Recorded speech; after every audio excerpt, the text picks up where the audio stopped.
Hello, good evening, good afternoon, good morning, wherever you are in the world. We are back with the ERF Spa 24 hours. You see the program here on the left-hand side. We are ready for the main event.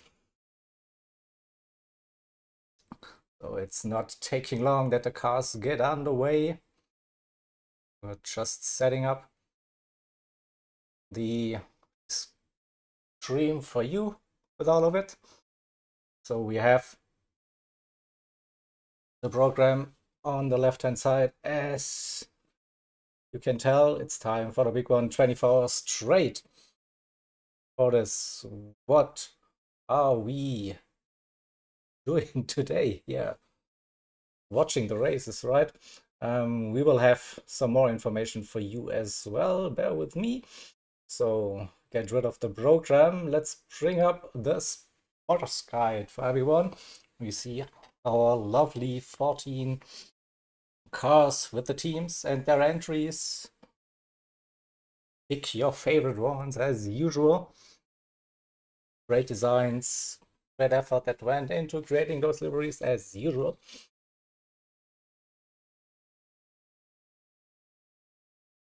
And then we'll bring up for you the qualifying results. Yesterday's qualifying, we have Syndicate Sector Racing, P1, Simon put that Lambo P1 just a smidge ahead of CLR Ray Racing. Then number 12 car, the Audi R8 in second row. We have second CLR Ray Racing team next to the GT Finland racers, and the rest we'll see later on, also when we start the race. So I think it is time that I can jump into the lobby and hand it over to our broadcasters for the first thing. Let me just check if running correct. And so far, so get rid of our information. With me, quality results off, poster off. We have didn't want to show that way. Sorry. So full screen, of course, for you who can afford it. And I think now it's time for me to unmute myself, and I will enable the source sound. 3, 2, 1.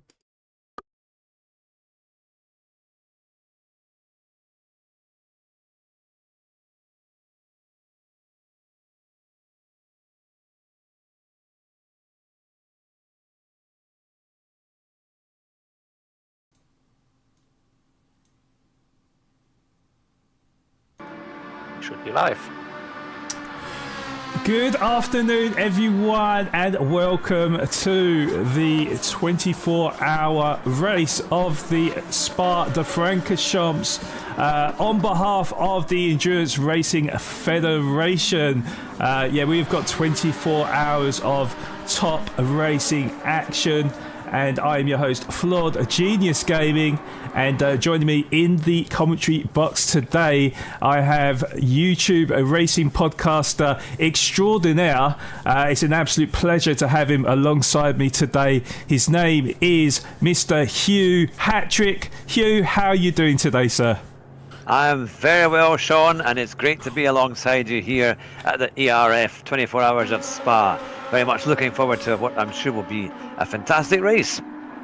Yes, indeed. Yes, we have got 14 teams who will be competing throughout this 24 hours today, and we are covering the first stint, which is 2 hours of this race. And yes, roughly about 50 laps will be driven in these 2 hours of exciting and exhilarating racing here at Spa. And also joining me in the commentary box today, I have none other than Mr. Jaeger as well, who is very much the main part of the Endurance Racing Federation. How are you doing, Jaeger? I'm fine, thank you. Yeah, you have to bear with me for the entire event. Sorry for that. If you don't like my voice, that's tough luck. I will be there for many stints. But hey, we have some great commentators alongside, so it won't get boring, hopefully. And yeah, I will be shuffling the bits and parts in the background to have hopefully a great and, no pun intended, flawless broadcast. Sorry, I had to do it. That's okay. I'll take that compliment. Certainly flawless stream, flawless commentators, and looking forward to this race. We've got many a top driver in here, and I'll take you through the grid as well as the qualifying stats with it as well. So bear with me.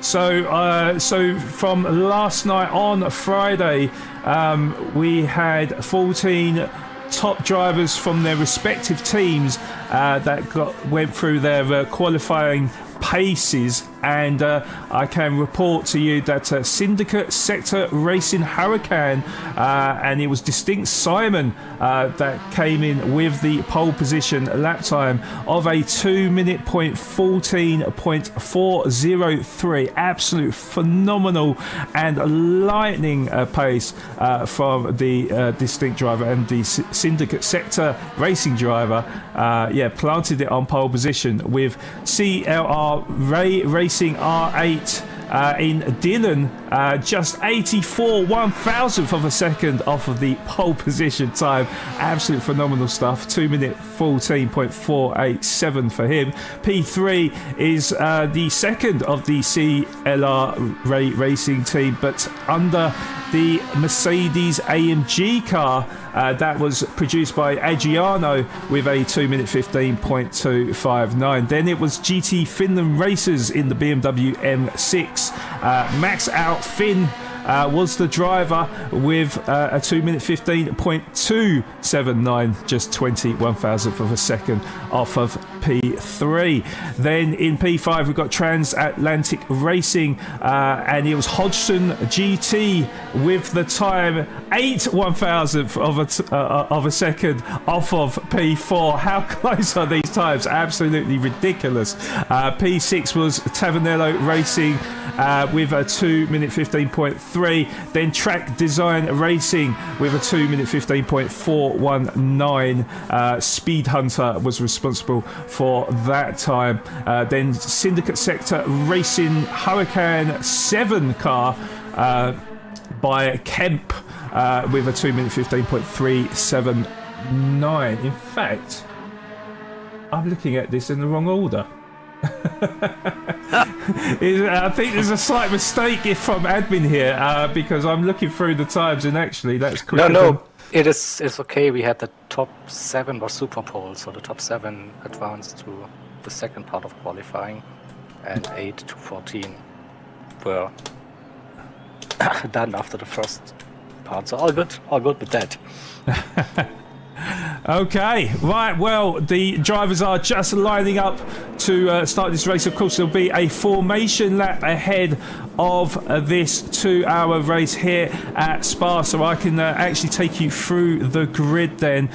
We've got S7R pole sitter, who will be starting the race on pole position, of course part of the Syndicate Sector Racing team. That'll be followed by Dylan in the Audi R8 of the CLR Racing team.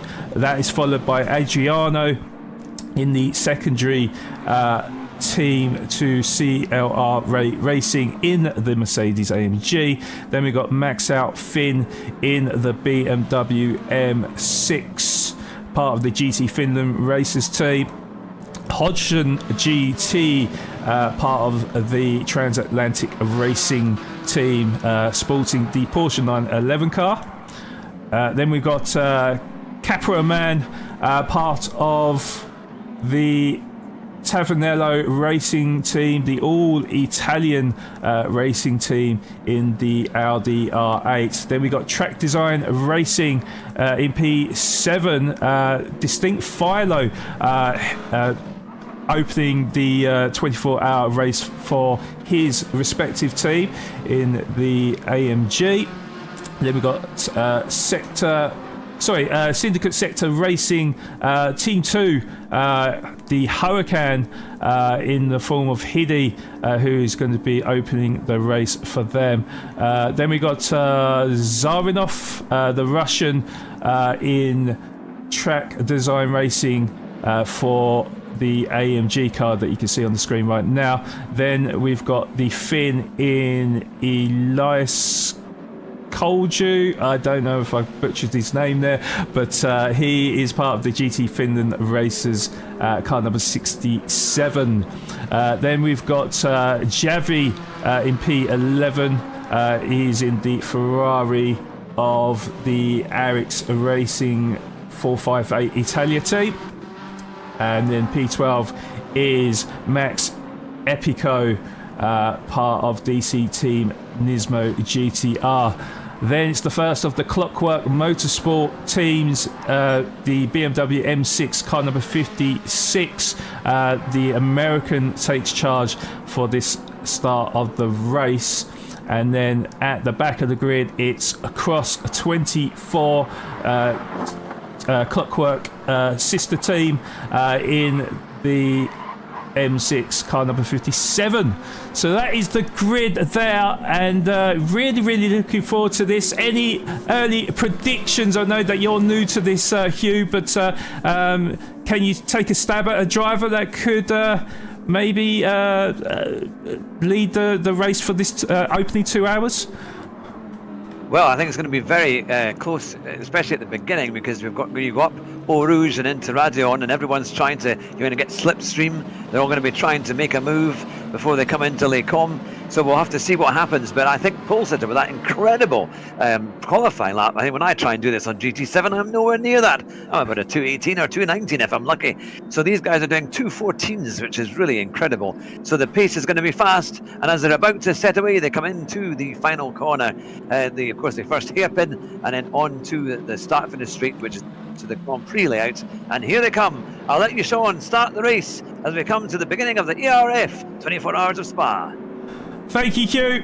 Yes, so pole sitter and Dylan on the front row. We'll see what kind of start we get to the start of the 24-hour Spa-de-Francorchamps round 4 of the Endurance Racing Federation, and it's a lightning start from pole sitter as he leads the queue of cars up the hill through El Rouge and onto the Camel Straight with Dylan just firmly behind in P2. We got Max out, Finn in P3 with actually a big train of cars as we see Adriano trying to go up the inside of Max Finn into Le Combes. Doesn't quite make it stick. It does look like Max out. Finn just manages to hold a nose in front, but certainly big train of cars. Oh, there's big sideways action into the barrier. That is Hodgson GT. Let's have a look at a replay exactly what happened in through Malmedy. And he was currently in P8. Oh, he just went on the curb and lost it. Yeah, just caught the curb, spun him into the wall, and a disastrous start for his racing team there. We'll have it all to do from P14 to you.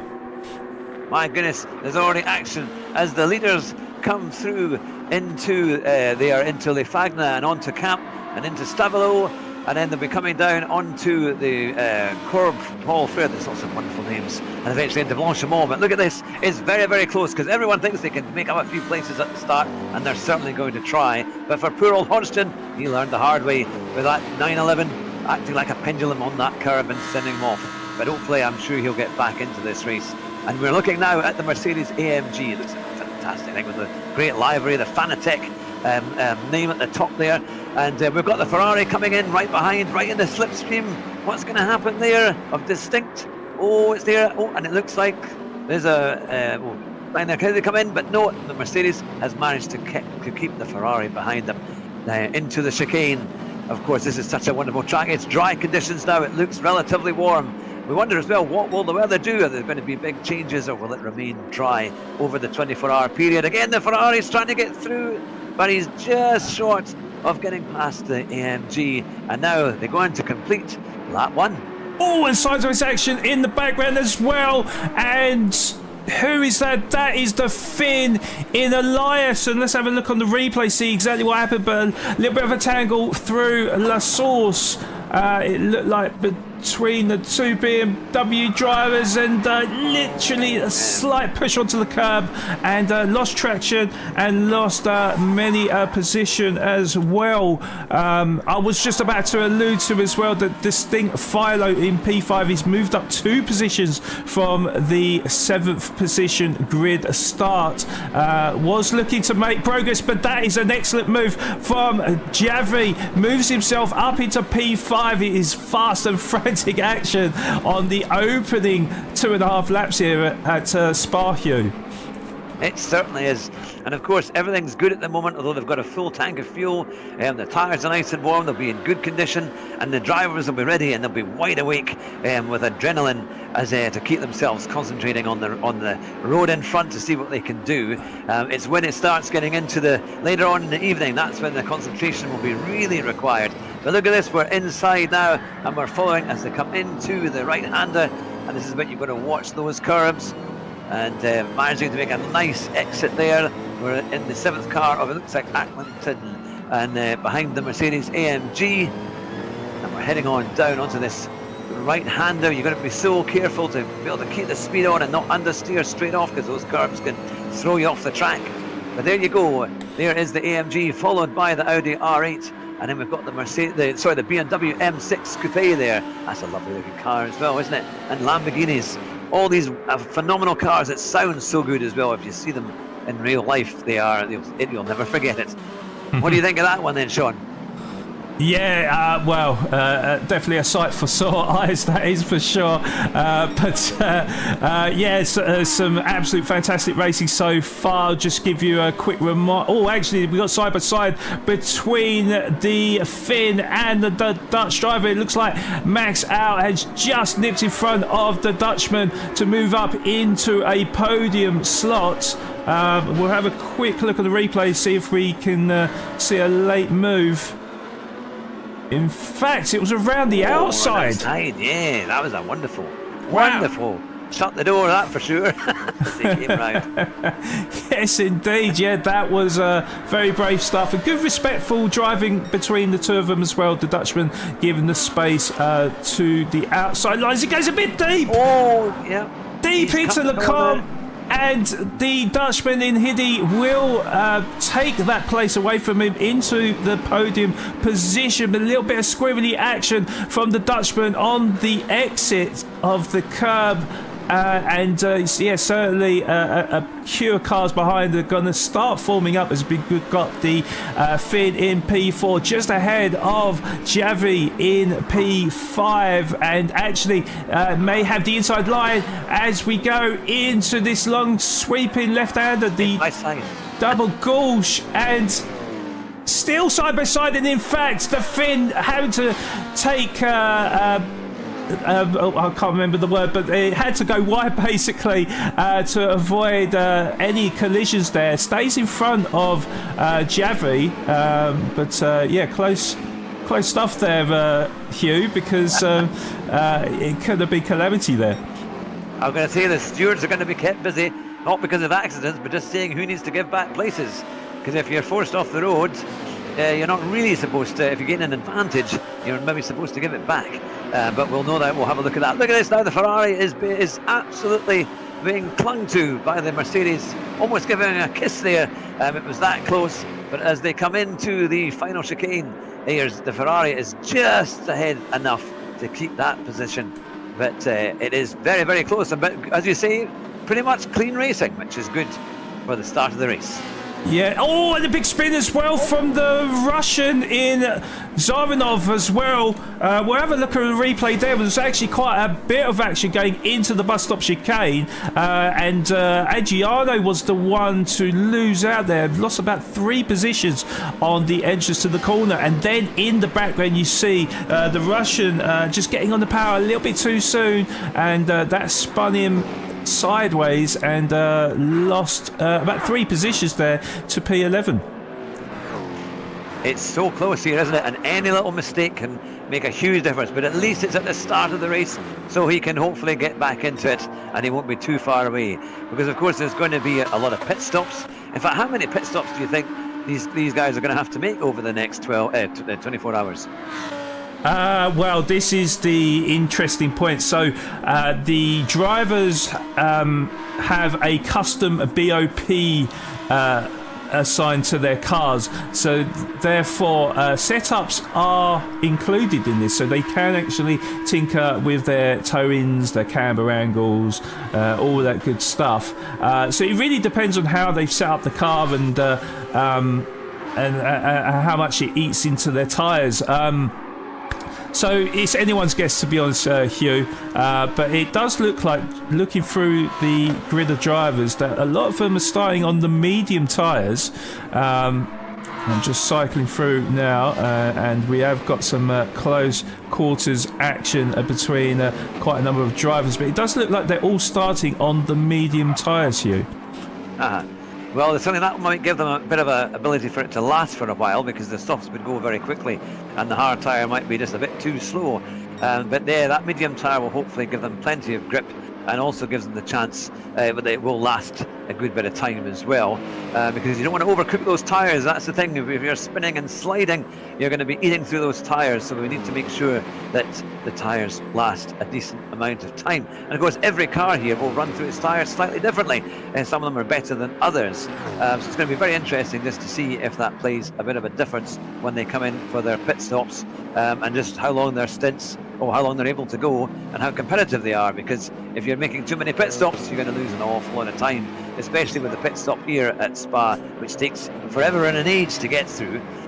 So we'll have to see how that goes. But look at that lovely Mercedes, followed by the Porsche and then the BMW as they come through the hairpin, those perfect lines going up the hill to complete another lap of Spa. And of course, it looks like it's a bit dull out there. Is it just me, or is it getting duller? Is the weather beginning to change a little bit? Do you think we might get worse weather, or what do you think is going to happen, Sean? Well, anything can happen here in the hills of Spa-Francorchamps, of course, so I wouldn't bet against it that there could be an absolute downpour. So we'll wait and see. But yeah, you can see that it's starting to get a little bit cloudy, even a little bit misty. So yeah, you could be right here, Hugh, and I certainly encourage it as well as a commentator. I want to see all the drama and action unfold in our commentary coverage. So yeah, I say bring it on. Yeah. Oh, it's very, very close, and it's great to see all these amazing cars. I mean, these are the proper supercars, aren't they? The Ferraris, the Lamborghinis, the Mercedes AMGs. It's the kind of cars that kind of makes your eyes water when you see them in a showroom, or when you hear them go past on a street, just to hear them rev away. And what machines are they? I mean, these are all 100 grand, 200 grand in real life. You've got to have deep pockets to keep these going. These are the kind of cars, of course, that David Perel drives in, like things like the old Blancpain Championship that they used to do.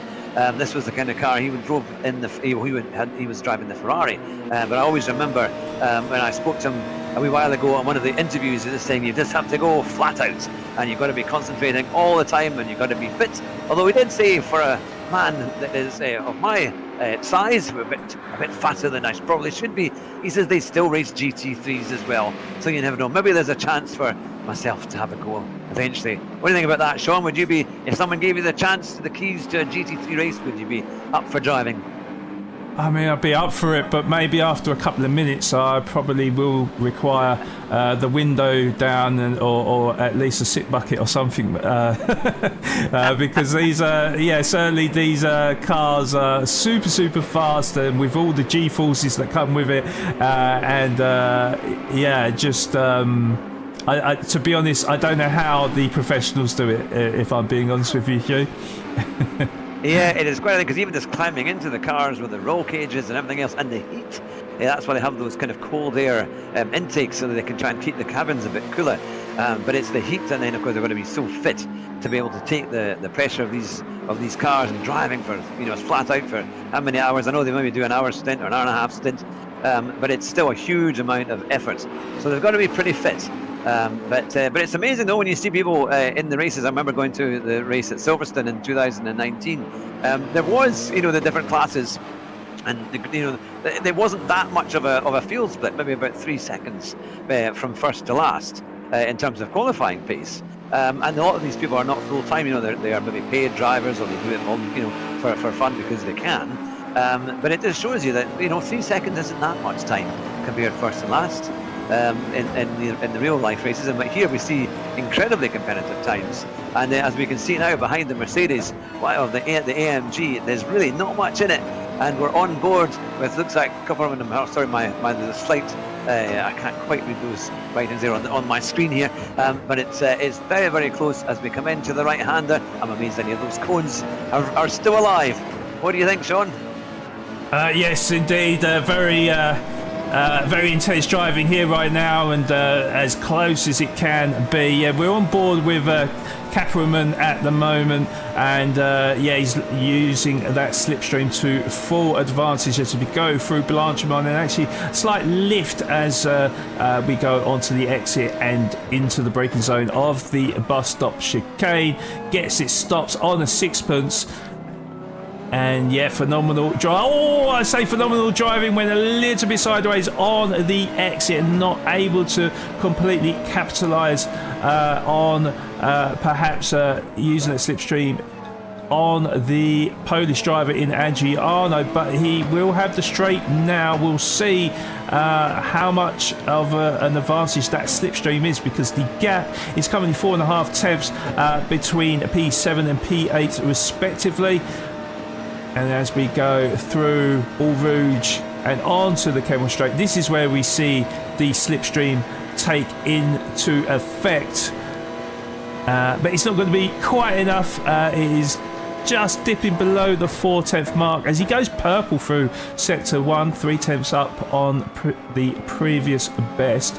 But the fastest man on the circuit is Dylan. Dylan, the American, currently in P2, driving the Audi R8.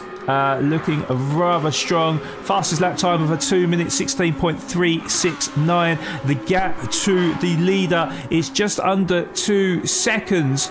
So that advantage is starting to dwindle in this early part of the race. We'll see if Dylan will be able to claw back the gap between them. But looking on board with Xavi, who has found himself up into P3 in a bit of a battle, a three-way battle between himself, Hiddy, and Philo, who is just behind for good company. And as we look on the onboard now, yeah, Philo all over the back of the Lamborghini, pulls to the sides. It's going to be a risky move because on the outside, not the optimal line as Hiddy cuts across him, going through Blanchimont, but who is going to be the latest of the late breakers as we go into the bus stop chicane. And Hiddy's gone deep. Hiddy's gone very deep. Philo will take full advantage and move up into P4.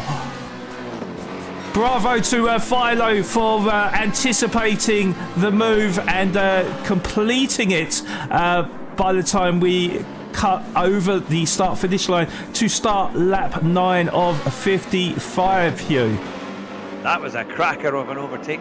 I have to say the standard of the driving is very, very high. And here we have the AMG and the Lamborghini now, very, very close indeed as it goes through Eau Rouge and then up into Radion and then along the Kemmel Straight. And you can see how close it is, and also this they're getting the airflow there as they come through in the slipstream. Oh, he's catching. He's coming out. Will he get through? No, not quite. It's a little bit too far back. But the nice line through the right and the left. These are crucial corners, and you can save so much time if you get it right. And on, look how much curve. He's over the curve, almost onto the grass there. You don't want to do that too often. Oh, and he's trying again. Oh, that was a late dive, wasn't it? Very late dive, and lucky not to make contact with the driver that is Philo in front of him. Yeah, they do live to fight another day. I think Philo would have been quenching in his seat there. It's so dodgy down that corner because of course it's downhill braking as well, and the car likes to slide and understeer, and if you leave a bit of a gap then you think, oh, maybe I can pop in there, but it's very, very close. But no, we've had very good standards of driving so far. We've not had any safety cars yet. That might have been predicted, but hopefully it will be still clean for the next little while. But as they keep going, we are seeing Hiddy, who is just, again, keeping that gap. He's only just about 8/10 behind Distinct Philo, which is very, very close. There's lots of good battles as we go through the field.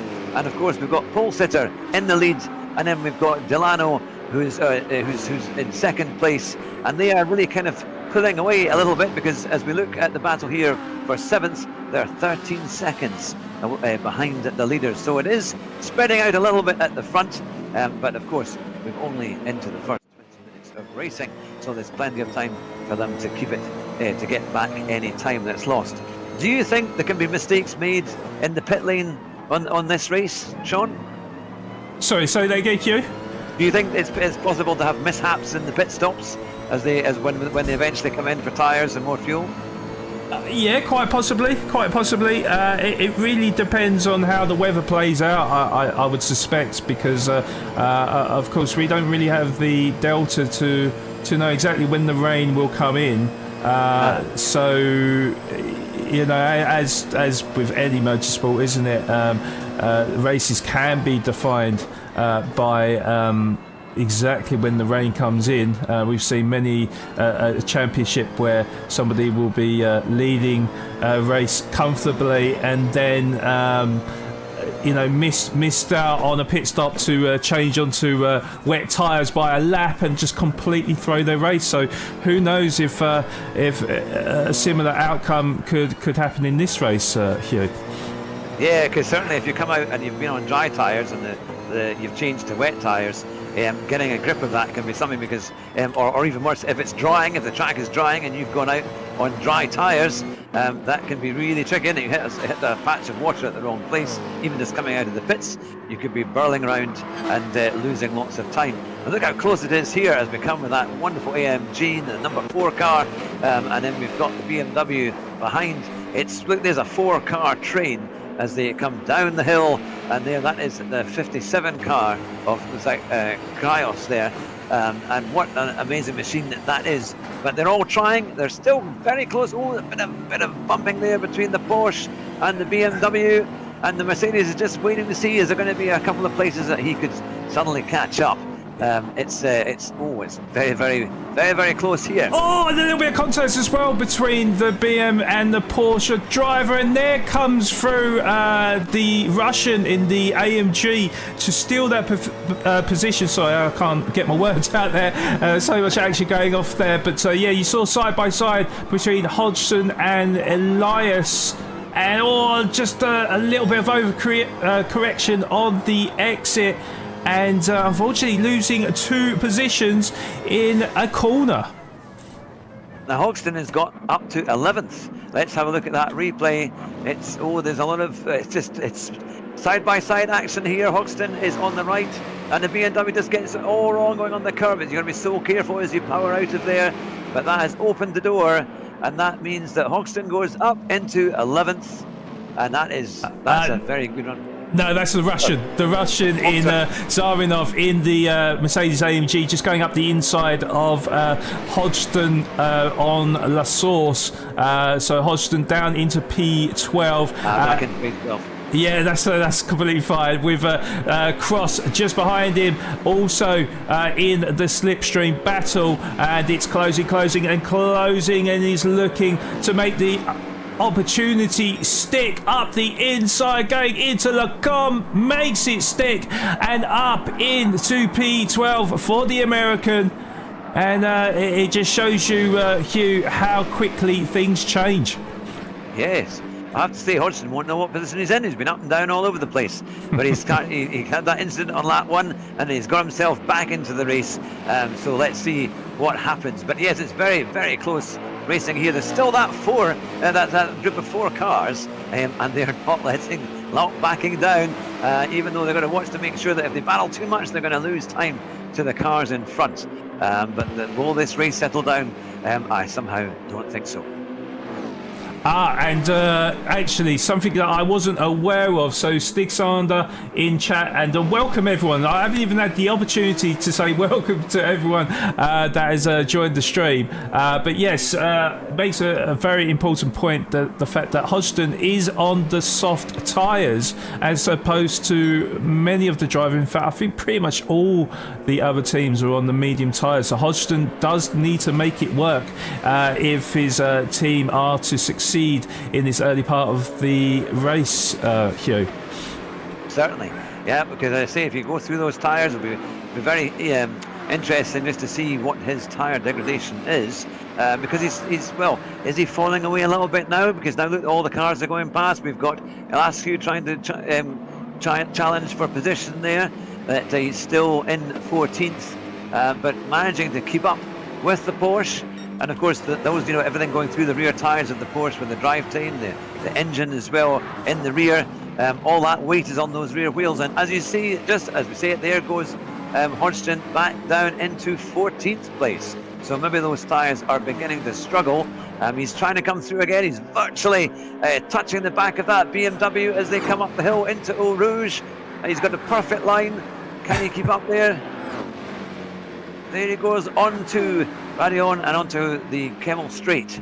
One thing to let you know as well is that Hodgson has got front bumper or front aero damage, so could be losing a lot of speed down the straight. So that is maybe the reason why he's starting to lose out to the drivers in front of him.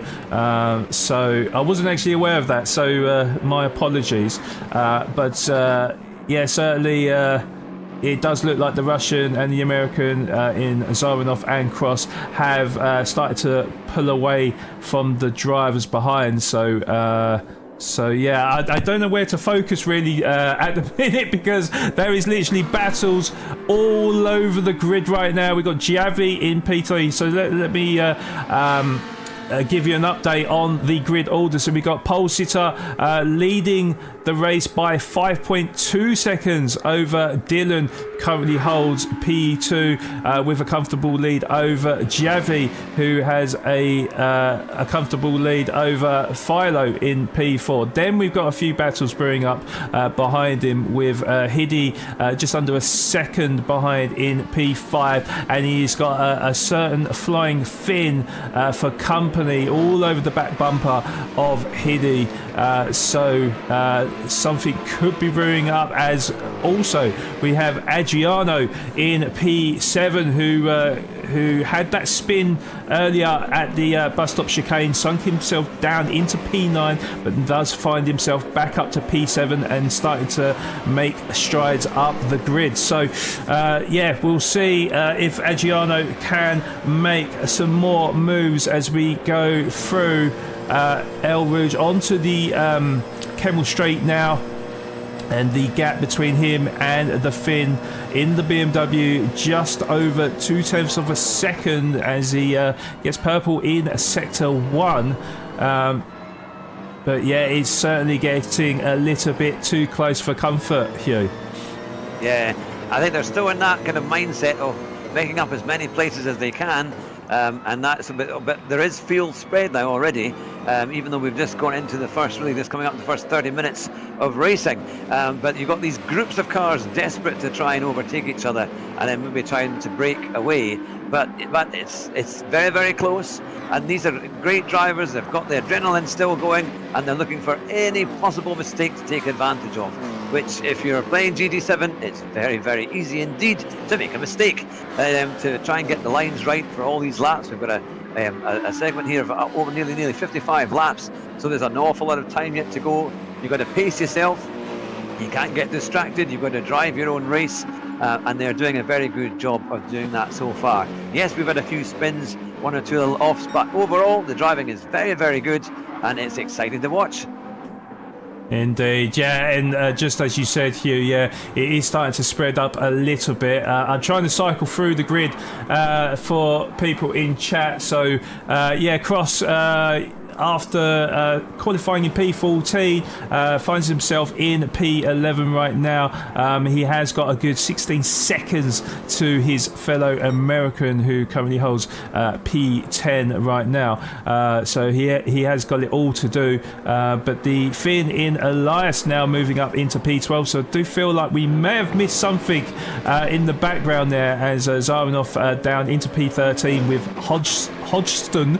I will say his name correctly at some point in this race, but he is all over the back bumper of the Russian, who as we know is struggling a little bit because of the damage to the front of his car. So yeah, we may have missed out on something there, but let's go back to the battles because we know that there is a three-way battle for P5. Hidi is leading the charge right now ahead of the Finn in P6 and Adriano in P7. So we'll see if anything will lead into the technical part of Spa as we go down the hill for the long right-hander. But at the moment, 4 tenths apart of each other, so no real advantages for the cars at the moment, but we are only 32 minutes into this 2-hour stint, so a long way to go.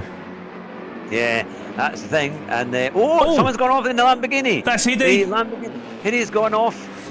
Now it's showing he must have sustained a bit of damage there. He got right off onto the curb, and let's see as he goes round the corner. Go around, is it not quite? Oh yeah, there he goes. He just oversteers, that back end comes out, and then doesn't he manages to catch it? So although he's lost a couple of places, no damage done other than maybe his tyres. But will he get that place back? Will he be able to get back up to racing with his rivals in front? Yeah, it looked like he went a little bit wide and picked up a bit of dirt on his tyres and didn't have the sufficient grip going in to the double gauche. And yeah, he did well to save it, but perhaps more importantly, lost a couple of positions and a fair bit of time as well. So that does mean that Max Out has been promoted up into P5 with Adriano just behind him in P6. And yeah, Adriano certainly starting to look like a real weapon right now as he gets good exit out of the source.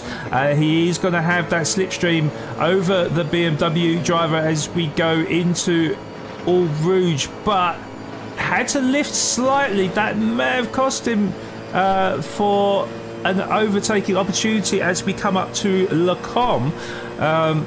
Yeah, it does look like he's not going to be able to make a move, so we'll have to be a little bit more patient and perhaps make a manoeuvre in due time. Yeah, certainly. I wonder if that was due to dirty air, because he had to back out of that quite a bit, didn't he? And I wonder, going through Eau Rouge, I just wonder maybe if that was dirty air that caused him to go run that little bit wide and have to kind of back off slightly. But he's right there now, right behind the BMW of Max Out Finn. There's virtually nothing in it. This is a great section of track as they start to go downhill and then coming up to this long left-hander where they have to kind of change down and then go as wide as they can, use all that road that's available on the curbs, and then of course the car will naturally kind of want to understeer out, but we've got Adriano using all of that curb to his advantage, and then again into the tighter right-hander. I always find this bit really hard to brake, slow down there, but they're doing it really well. The GTT cars are well balanced and a lot of fun to drive. Oh, you got to watch it on that curb, mind you. He had a bit of oversteer there, but it's not stopped him. It just shows the skill there. He's right up there with Max out Finn, and now they come down the hill onto probably one of the fastest parts of the circuit as they come hearing down past Blanchimont and coming towards the bus stop chicane, which was very different up until a few years ago. That's a great part of track, though. I have to say, you must be a big fan of this track, Sean.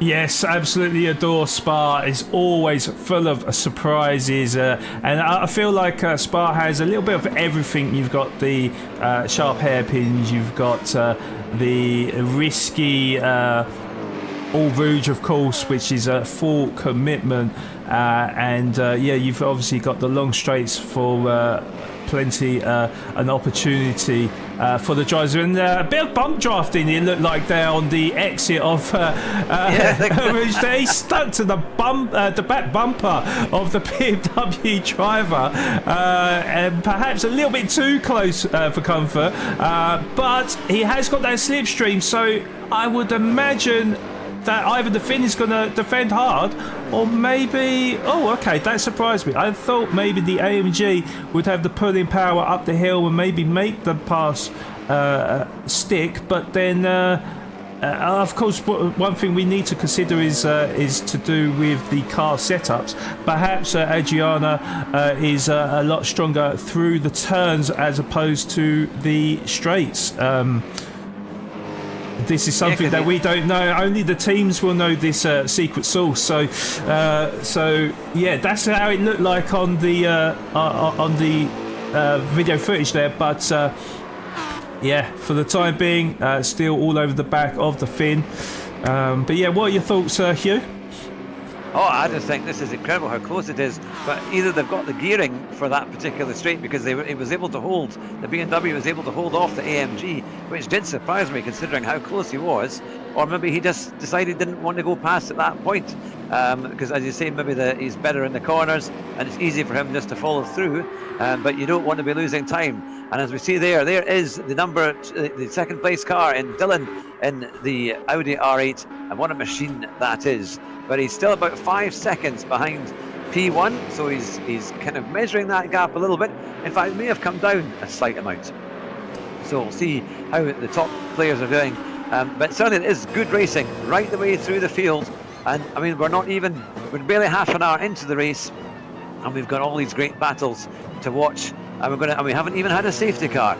But you can see how much though they're struggling as they're coming out of these slow corners over the curbs. The cars are really struggling to maintain grip, and quite often when they're being as they throttle out of the corner, the car is wanting to go every way except where they want it to go. As they come into the hairpin, we've got neck and neck between the BMW and the Mercedes AMG. This is just like Alonso and from a few years ago in the F1 and Webber. Oh. And they're hanging onto it. Look at that. Oh, they had to be so brave going into All Rouge there, and in fact the Finn had to draw out a little bit wide because there could have been contact there. Both of them full commitment through the chicane. The Finn just staying out on top, although perhaps maybe some steward inquiries on that one, because he had to cut track limits to stay in front. To be honest though, it does mean that the pair of the drivers do get to still race it out, and hopefully we'll see some sort of clean overtake, or at least some sort of side-by-side action again in the resulting corners. So we can expect that for sure. I think these two are not going to give up.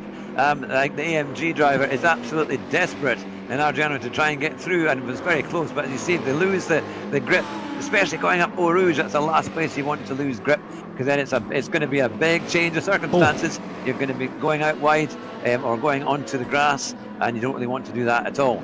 But here we are, we're still going. It is the BMW followed very closely by the AMG, then the Lamborghini. There's a great battle there between Copperman and is it Max Esports?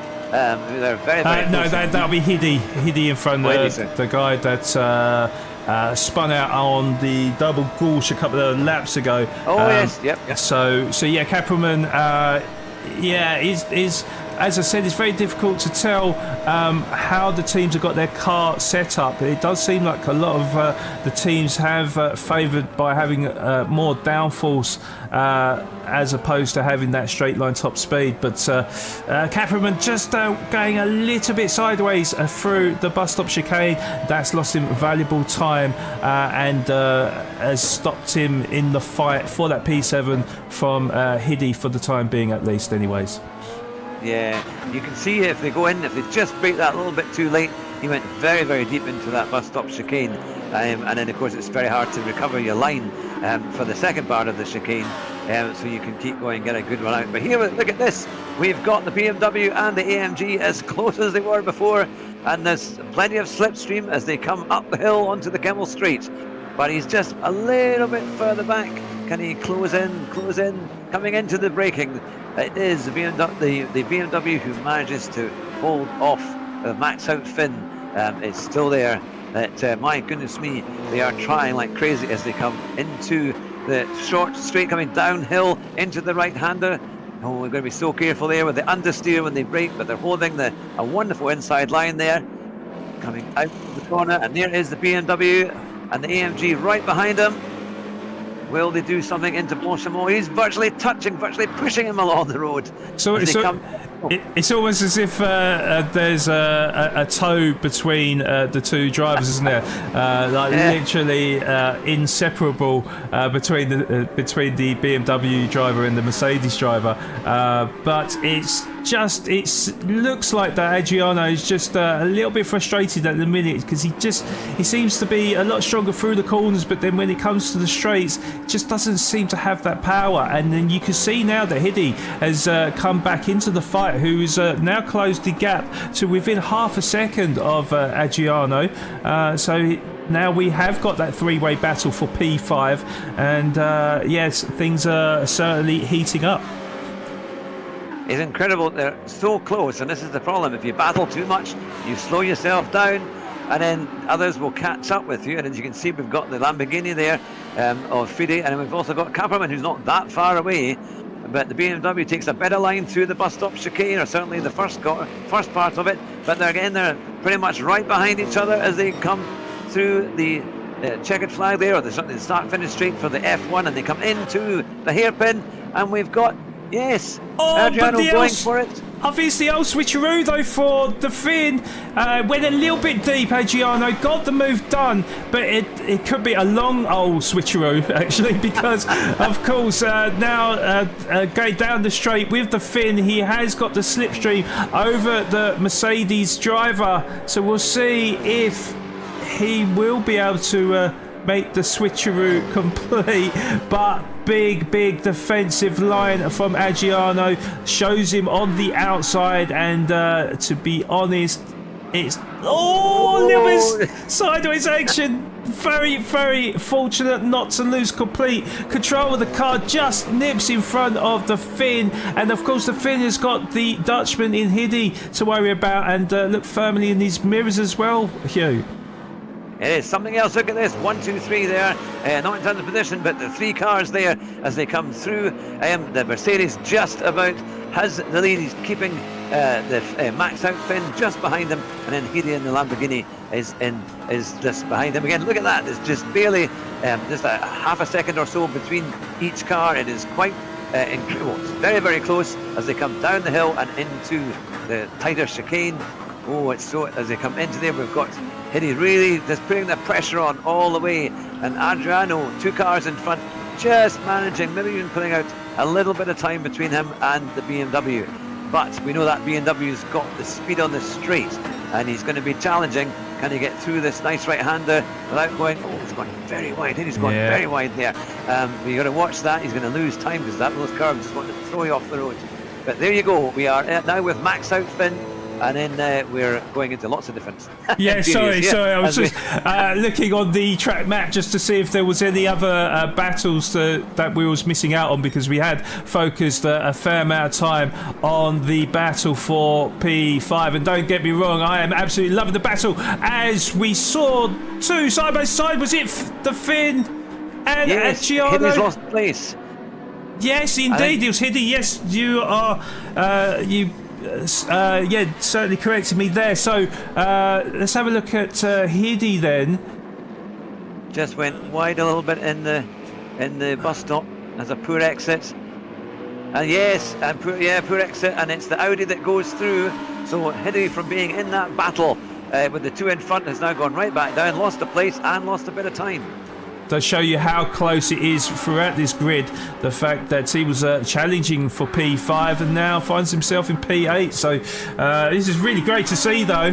Certainly very, very intense. And in the grand scheme of things, Hugh, I mean, we are literally 45 minutes into a 24-hour race. So this is certainly a very, very early stage. But for us and the race fans in chat, fantastic to see. Yeah, I mean, we're really seeing very, very good driving. I mean, these guys, they get good times, very good qualifying times, but they're showing that their racecraft is excellent, and they need to keep up that concentration. That's the hardest thing. Any little distraction, they're probably in their office there at home, racing away, and then somebody comes in or knocks on the door. That's all it could take, and then you're struggling, like, oh my goodness, you've lost concentration for a second, and before you know it, you've lost a place. But these guys are really doing their very best. And I mean, the way that they take the lines, I mean, I'm just amazed at how accurate they are over lap after lap. They are just holding the lines well, getting good acceleration out of the bends, they're braking properly. So these guys, they know all their brake points, they know their acceleration points, they know what kind of turning they need to do, they know their cars really well. And of course, they've got these special setups that they've had ready for the race to give them the best possible, most competitive car that they can drive. So, it might be a 14-car field, but it's amazing just how close it is so far when you think of how good these drivers are doing. Yes, indeed. And just to give you a quick update on the grid right now, so we've got pole sitter. Well, I mean, yeah, it suits his name, to be honest. On pole right now, 6.8 seconds is the lead over Dylan, who currently holds P2, who is comfortably ahead of Javi. We're talking 4.1 seconds is the gap between the American and Javi the Brit. Then we got Philo in P4, who again kind of in no man's land, really. 7.3 seconds adrift of Javi, but 2.7 seconds ahead of Adriano, who has actually started to gap the Finnish driver that was battling for many a lap. Is already 2 seconds, so it does show you that the Finn was almost impossible to pass, and slowing down Adriano as the Finn is now battling with Kapraman, who is just 6 tenths behind in P7. Hiddy is a further 1.2 seconds behind in P8. Then we've got the Italian in Max, who is 2.5 seconds behind in P9. A further 10 seconds adrift is the American in Antares. In P10. Cross P11, yeah, definitely in no man's land. 12 seconds adrift of his fellow American and 7 seconds ahead of the Finn in P12. Then we've got Zaranov in P13, 2.3 seconds adrift of the Finn. But Hodgson does look like he's really struggling right now, and he's certainly on the soft tyres. The tyres are burnt to a crisp, and with the front aero damage as well, he finds himself nearly 13 seconds cut adrift from the Russian. So certainly got it all to do in the Porsche. Yeah, as we can see, he's 1 minute 12 seconds behind the first place driver, so he's probably about half a lap or so, just over half a lap behind the leaders. And I wonder as well, when he comes in to get his pit stop, will they be able to repair those damages on his Porsche so that he can then get back out and be competitive again, because hopefully that will be the case. But as we see now, we are looking at the battle for 6th, 7th and 8th, and it's the Audi, and that's a great sounding car. Now, if everyone's heard a Audi R8 GT3, my goodness, you can hear it before you see it, as they come along and into the first corner, into the hairpin, and we've got the BMW, and now the Audi R8 of Kaperman really trying to put the pressure on Max Outfin Pro. Max Outfin's never been able to have a break. He's either been being pushed by AMGs, now he's being pushed by Audi R8s, but it's giving us the entertainment that we want. Now, at the time that Audi went a little bit wide there, but didn't seem to slow him down too much. But it looks like Max Outfin will be okay coming up the Kemmel Street. But it's the battles here are really coming now. I can see Hidai is also catching up, and that's a very poor run for Copperham coming through the chicane, and Hidai is right there. He's right behind the Audi R8. He's making up time all the time, as we see, and coming into the downhill right-hander, keeping a nice line there, just rolling it through the corner, and then coming over to the right, through to the left, Yeah, a little bit screwy action there from Hiddy. Actually, both of the drivers, to be fair. It's always quite dangerous to follow the line of the driver in front, especially if he does make a mistake. And certainly Kapperman did lose a fair chunk of time, and Hiddy almost became a cropper in as he goes up the inside. He thought about going up the inside. Probably not the area you want to be making a move, and very wise of him, because he does have Max Epico just behind him as well. So he's not only is he thinking about the car in front, but he has to think about the car behind as well. So yeah, a bit of a dodgy position there for Hiddy, but yeah, certainly big battle for P7, and Kapperman will be looking all over his rear view mirror to keep the Dutchman behind him.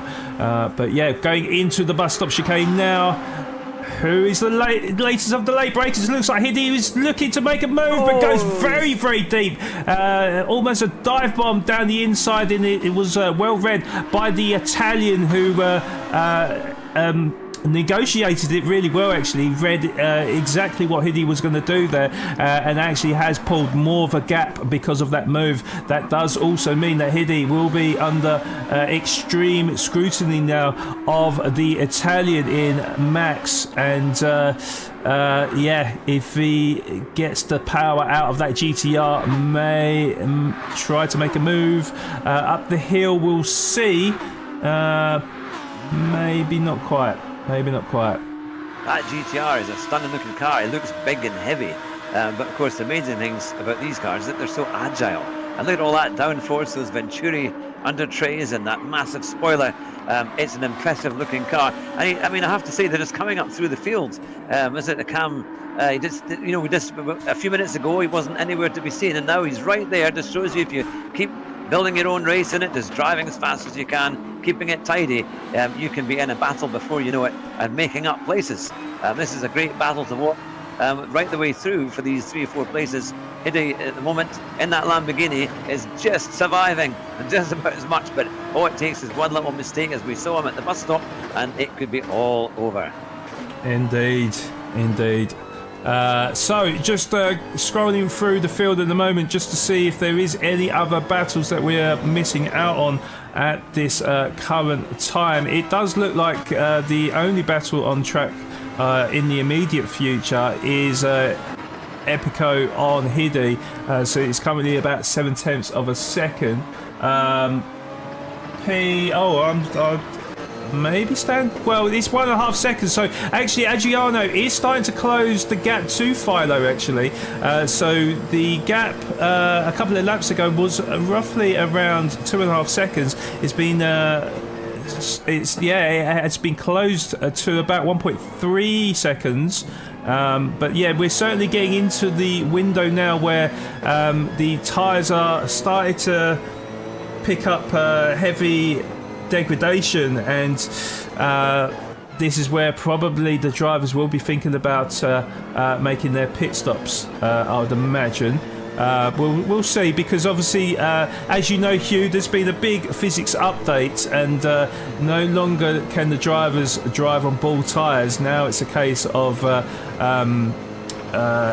even half worn can really affect lap times and grip on the track. So yeah, we could see some stops quite shortly, I think. Yeah, it's amazing to see the different conditions of the tyres for each driver, because some of them are going through their tyres a little bit more than others, and obviously most of them are on the medium tyres. But as you say, once it starts to build up, they're going to feel that grip just disappearing, and eventually they become undrivable, and they'll have to come in and get them changed. But at the moment, they're managing to keep pretty competitive. In fact, as you see, there's still battles going on. And of course, we've got to look at fuel ratings as well to make sure that they don't want to be running out of fuel, or there might be fuel saving slightly depending on how they have set up their cars. But it's very, very close. There's a great shot of that Lamborghini. Still an amazingly popular car, isn't it? It hasn't really changed very much over the last few years. But there they go, with that wonderful Fanatec sign at the top, which I think a lot of the top racers use Fanatec equipment. That's not a sponsor for them, but it's certainly, they're all very, very good equipment, along with plenty of other makes too. And there is that AMG. That's a great livery on that one. It looks like somebody's scribbled over it. Someone's gone with some spray paint and scribbled all over it. But it makes for a great livery. We've got the BMW there, followed by the Mercedes AMG, and there's only about a second or so in it as they come down the hill into the left-hander, and they're still going for it every corner. Look at the way that they use all of the track that's available and that little bit more, using all the curbs, but watching how they accelerate out just in case. They don't want to get oversteer if they have a heavy right foot. But then you've got the right chicane, the left chicane, and on to the very, very, very short straight, and then down the hill into the right-hander, watching those curbs. If you hit the curbs in the time trial, that's usually your lap invalidated. But here they're going for it and they're using all the track available to them. And as they come down the hill, now coming towards the bus stop chicane, look at that wonderful shot there of that crystal clear tarmac and a wonderful looking Mercedes AMG heading down the hill. It is still a great car to look at. I have to admit, these cars, it's not so much a fast car, it's also a very pretty car as well. Yeah, indeed. Yeah, I do like the AMG, that is for sure. And yeah, fantastic job by the livery designers there, that is for sure. Very easy to tell apart each of the team's cars, that is for sure. Oh, Philo goes very, very wide out of Melmedy. And that is going to give him dirty tyres. This is going to give a great opportunity for Adriano to slip up the inside, although Philo is going to fight for his life and try and hold on to that P4, but it does look ominous that Adriano, a little bit sideways again as he's pushed a little bit wide. I'm going to have a look on the replay there, but certainly a big fight for P4. So let's have a look and see what happened to Philo. So yeah, went very, very wide out of Melmedy. Then going into the left-hander here. It kind of gave him no room at all, really. It looked like it was... Yeah, it's to take evasive action, it looked like there. And, yeah, unfortunately... Oh, God. Unfortunately, yeah, it does look like Philo is just in front for the time being, but it does mean that Adriano is or has been pulled into the fight now. And I'm sure Adriano will not be forgetting that incident. So yeah, we'll see what happens going into the braking zone for the bus stop chicane. It is roughly about 3.5 tenths the gap, but yeah, he won't be able to make the move here as he takes a lot of the curb on the entrance to the bus stop chicane. But yeah, certainly Philo will know that he is right behind him, and any little slip up and Adriano will be there to capitalise. So as we go through La Source now, both getting a really, really good exit, but you can see the gap between the two drivers is starting to dwindle down by the second.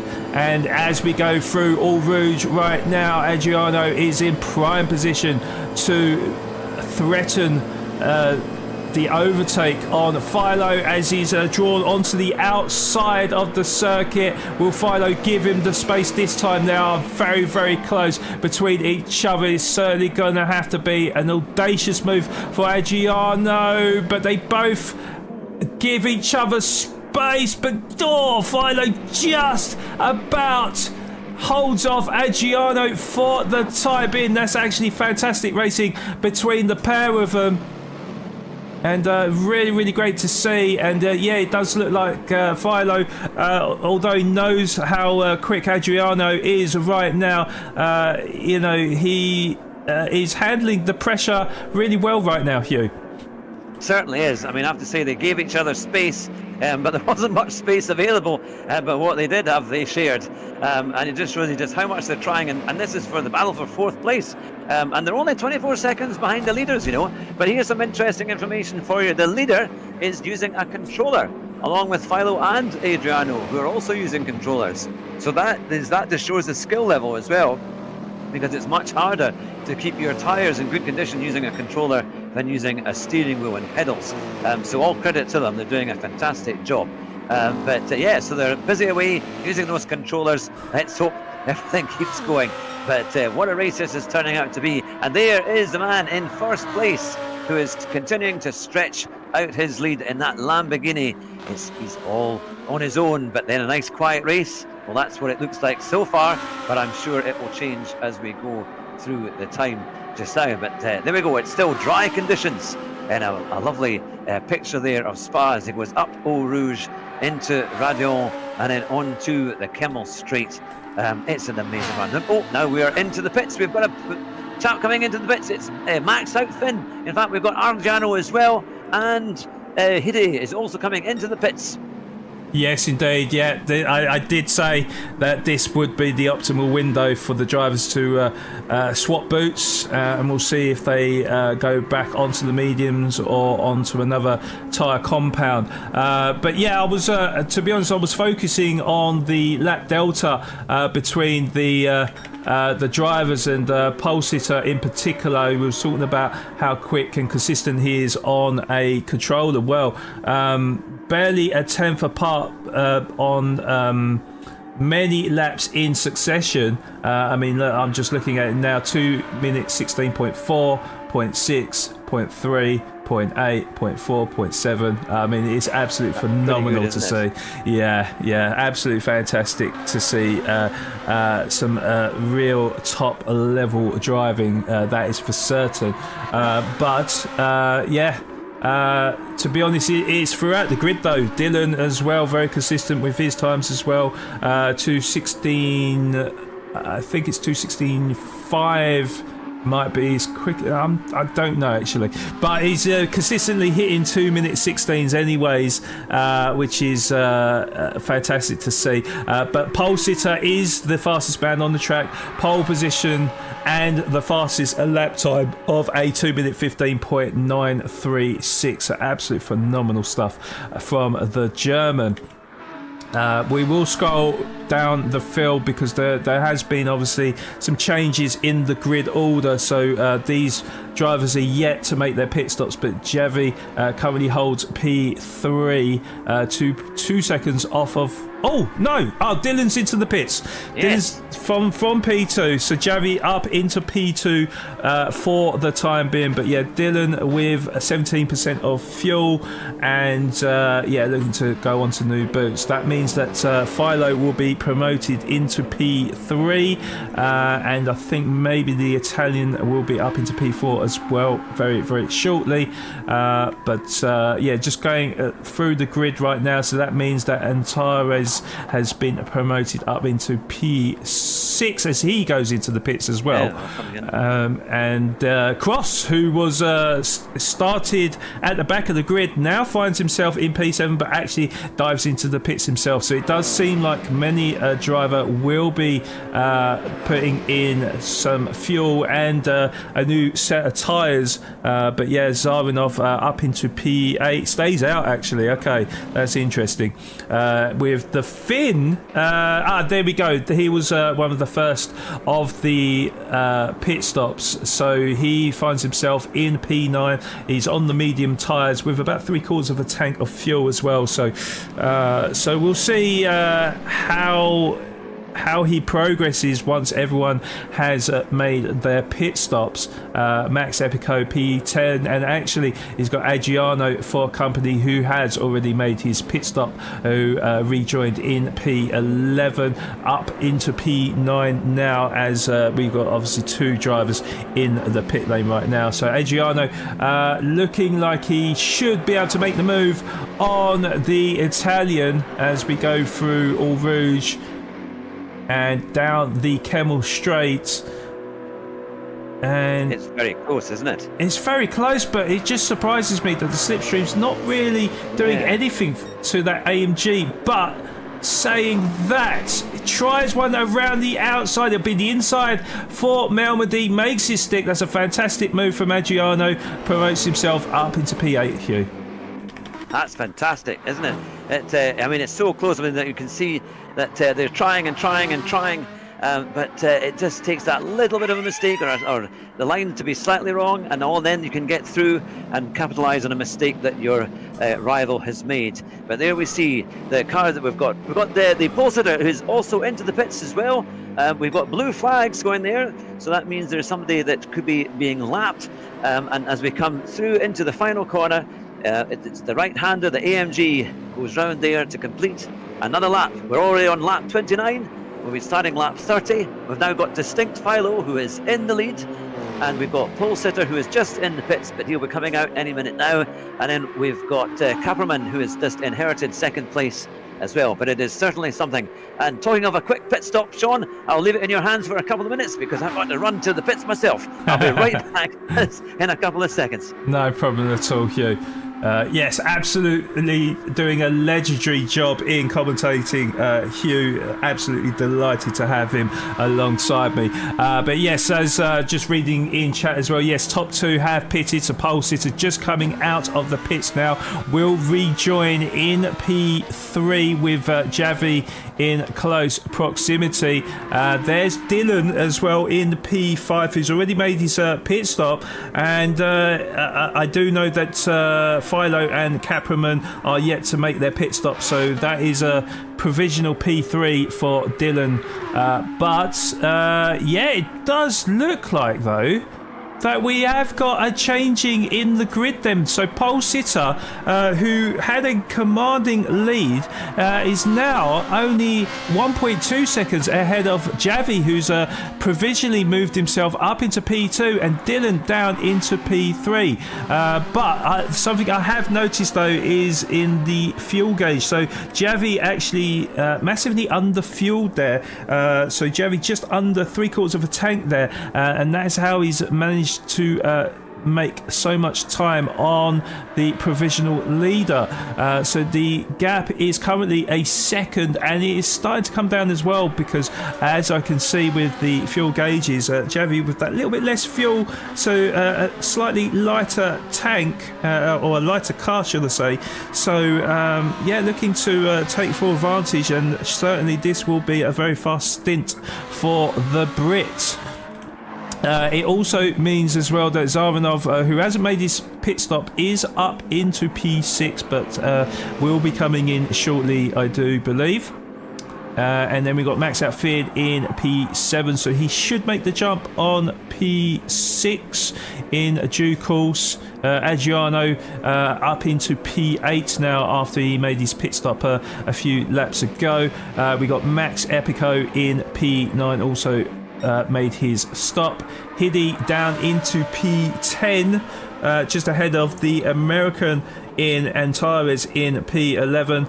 Then we got Cross in P12, also made his pit stop, but making good progress in this race. Remember, he started from P14. Then we got Elias in P13 and Hodgson on the racing softs. So I did see a comment in chat from Stig Zander saying that they were going to be using the medium tyres for the rest of the race. Well, yeah, out goes that script, because Hodgson is on the soft tyres again.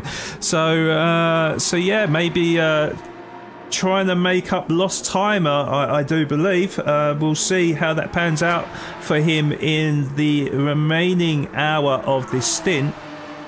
But yeah, definitely got it all to do with 30 seconds, the gap between himself and P13, as we do see Zaranov come into the pits then from P6 and moving down all the same, putting in well, a lot of fuel. So he'll be tumbling down the grid, and we'll see how it works out for him in a lap or so. But new current leader, well, not new, but current leader is Philo, but yet to make his pit stop. I would imagine he'll be coming in very shortly, but he's got a 7.4 second lead over Kapraman in P2. And then Pole Sitter always getting caught by Javi. This is what we predicted. Javi with the lighter car of the two has closed that gap to within 0.4 of a second, and it's closing as we now come out of Stavlo and on to the flat out section approaching Blanchimont. It does look like he should be able to close the gap ever so slightly as we come around the bend and on to the bus stop chicane. We'll see how good Javi is on the brakes. And for the time being, didn't really close the gap. It's still currently half a second, but nothing to be scoffed at, of course. Yes, it's very close. As you can see, just as they came into that last sector, I think they're pretty much the same in that last sector. Oh, the Ferrari's now right up there as they come out of the first hairpin. Javi is in the slipstream of Pole Sitter.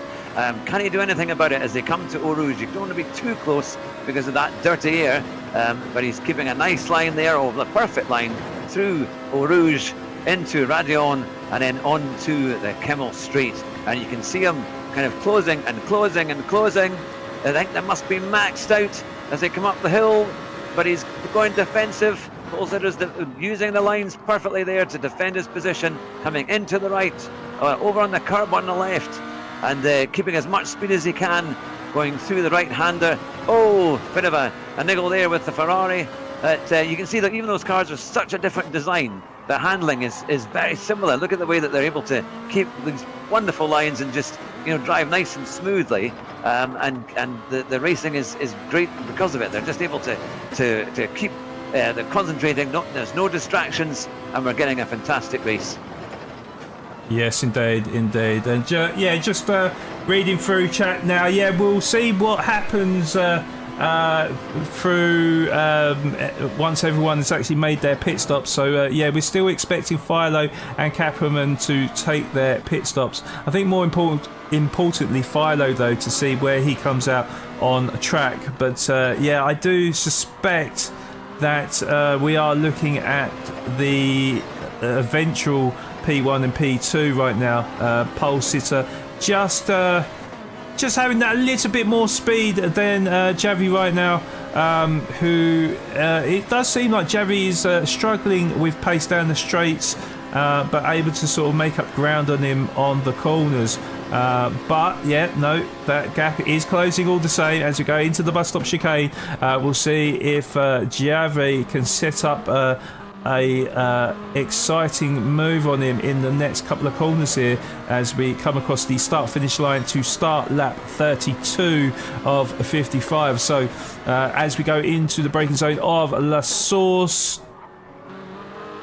they're both as solid as each other, and they're actually Pole Sitter probably got a little bit more speed out of there. So Jerry, probably finding this a little bit frustrating right now because he's not able to take full advantage right now. But gets a good exit out of Eau Rouge, and this is where Pole Sitter will have to go defensive now. Takes the inside line. Javi will switch to the outside. And they're going to be side by side as we go to Lacombe. And can he make it stick? Oh, they are touching. They are touching. But Javi does nip in front and into the race lead, or provisional race lead. So congratulations to Javi. That was a fantastic move around the outside. And potentially new leader of the race. There is currently a 26.6 second gap between him and Kapraman, and Philo, who has a 7-second lead over him on provisional pole. But with not too much fuel remaining and pretty burnt out medium tyres, I'm actually surprised that he's managed to hold out for this long. So clearly a strategy going on right now. But still keeping it consistent.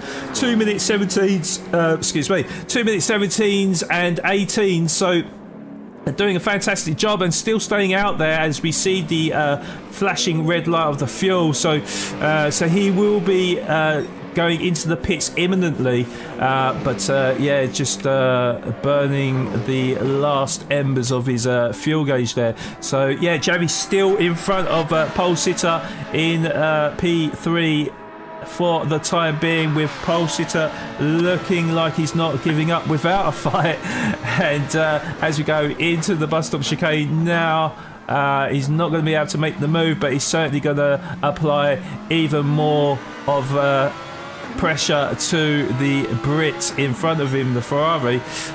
So yeah, I can't rest on my laurels right now. Hugh, is exciting stuff. It certainly is. It's funny because there's a tiny wee touch, but I think there was nothing that Pole Sitter could do to avoid that. It was Javi got a wee bit opposite of lock there, and Pole Sitter had nowhere to go.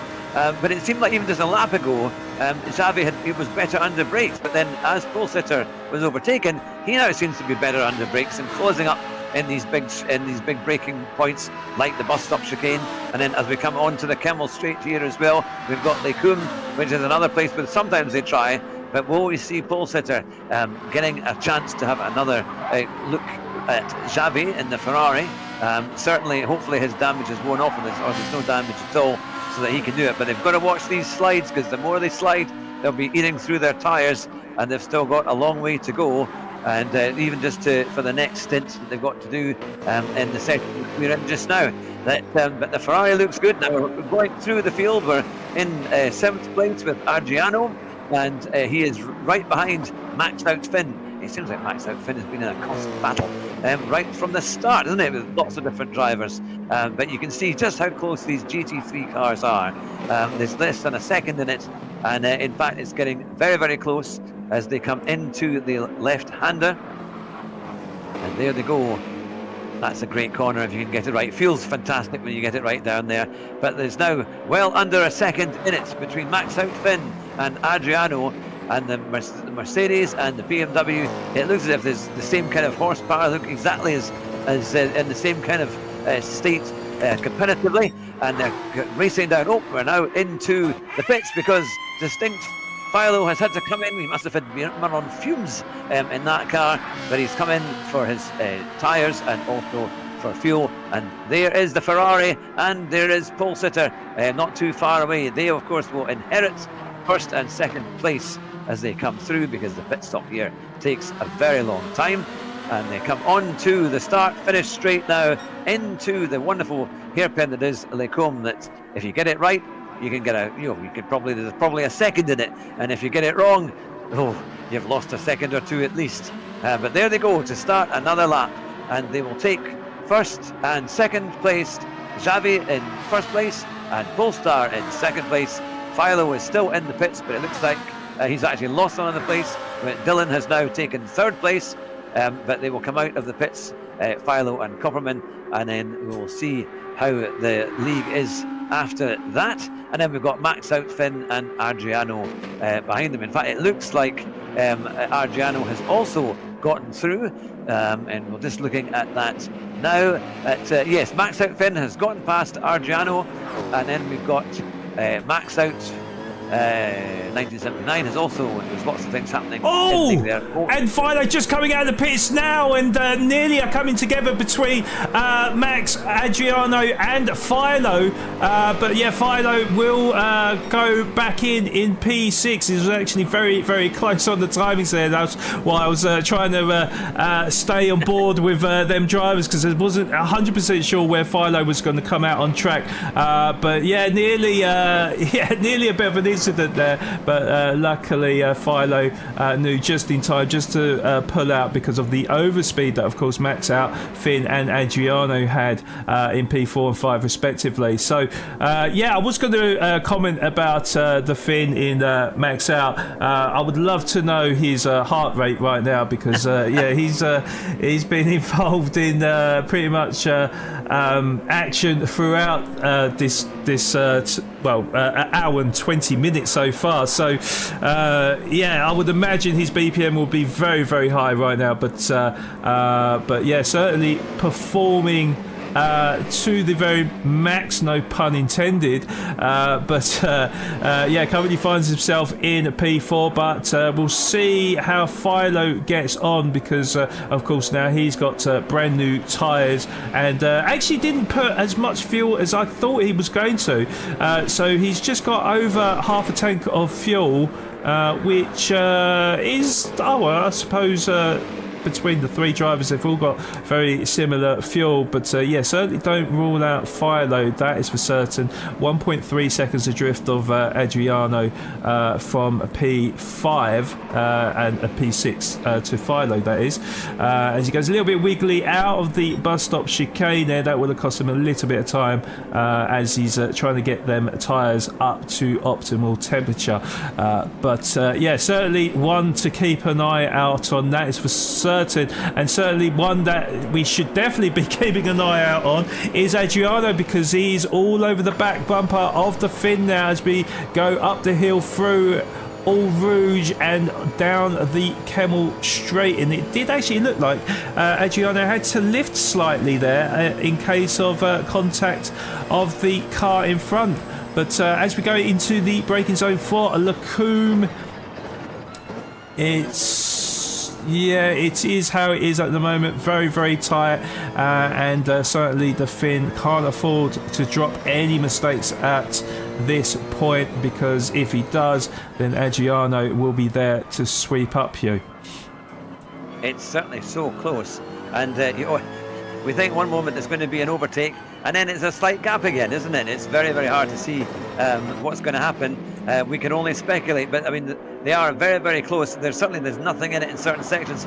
I think that AMG is maybe better in the corners than the BMW, but the BMW just seems to has the power on the straight, seems to be able to hold off the AMG behind them, and this is why we're getting such a close race. And I think that's the same with a lot of these cars in the race today. They've all got their advantages. Some might be in handling, others may be in outright speed. And of course at Spa, you've got this wonderful balance of long straights and also some decent corners.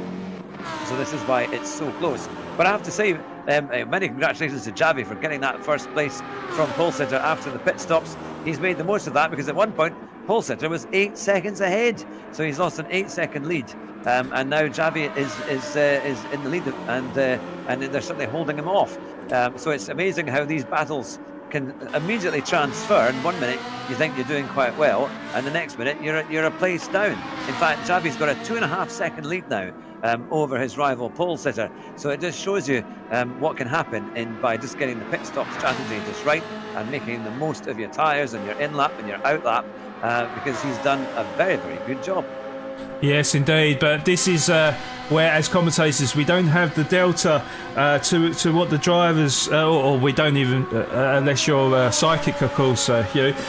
We don't know what's going in the minds of the drivers or in the respective teams. So some teams may be trying to max out their tyres and fuel, so some could be doing a spot of fuel saving, and some might be going completely flat out. And it seems like with pole sitter, he was flat out from minute 1 to the end of that stint. So it looked like Javi there must have been doing a little bit of fuel saving in between, and of course didn't put as much fuel in the tank as pole sitter as well, and that's how he's able to claw back the gap.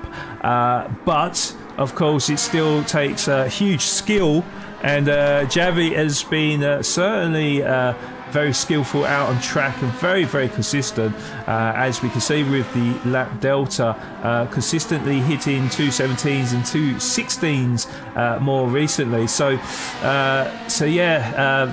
He's on pole position on merit, basically. So doing an absolute fantastic job, and looking to pull away from pole sitter, who is now 2.7 seconds adrift in P2. Also a big winner in here is Dylan as well. I say he's a big winner. He was in P2, wasn't he? So no, a little bit of a loser so far. But then again, this is where maybe he'll be longing out the stint a little bit further, and maybe things could change on the next stint. But certainly doing a fantastic job in P3 because he's got a 15-second lead over Max Out Finn. Currently holds P4, who has still got Adriano for company, so no rest to his BPM. But Adriano doing fantastic from P5 and looking to claw the P4 position away from the Finn. It does look like they've kind of gapped themselves to Philo in P6, who's now just under 3 seconds of a 3 seconds of a gap behind Adriano, currently in P6. As we see Max come in, so he's picked up front aero damage, so we didn't actually see what happened, but he's come in because he's actually got relatively fresh tyres, so quite unusual to see a driver come in at this stage and not fully max out his stint, but yeah, looking to get the car repaired, and that will cost him quite a number of positions, I suspect. Certainly. Yeah. Sorry. Go on. As you come in there, I mean, it's the time it takes because it's such a slow pit stop here, and if you've got damage, it could take quite a while to get that fixed. Then you're going to get back out and get back into the rhythm of racing and getting your pace up. And that GTR it's a lovely car, but it is quite heavy. I know it has plenty of power, but it does. I think its payoff is the handling. So we'll have to see how they go there. But I mean, even though there is a bit of field spread, it does show you that it's a very competitive field because this is a 24-hour race. They've been going for over an hour and 20 minutes. An hour and 23 minutes. And the fact that there are so many battles going on, it's still pretty close. We've had changes for the lead, which is great. It's still tight at the top, and we're still during the day. Wait till the night time comes. Will there be a weather change? That can certainly play into the hands of all the drivers there. It could be the Joker lap, or it could be a great lap of luck if it all works out for them. So there's lots of things that can come into play. But the standards of the driving, I have to say, is very, very high.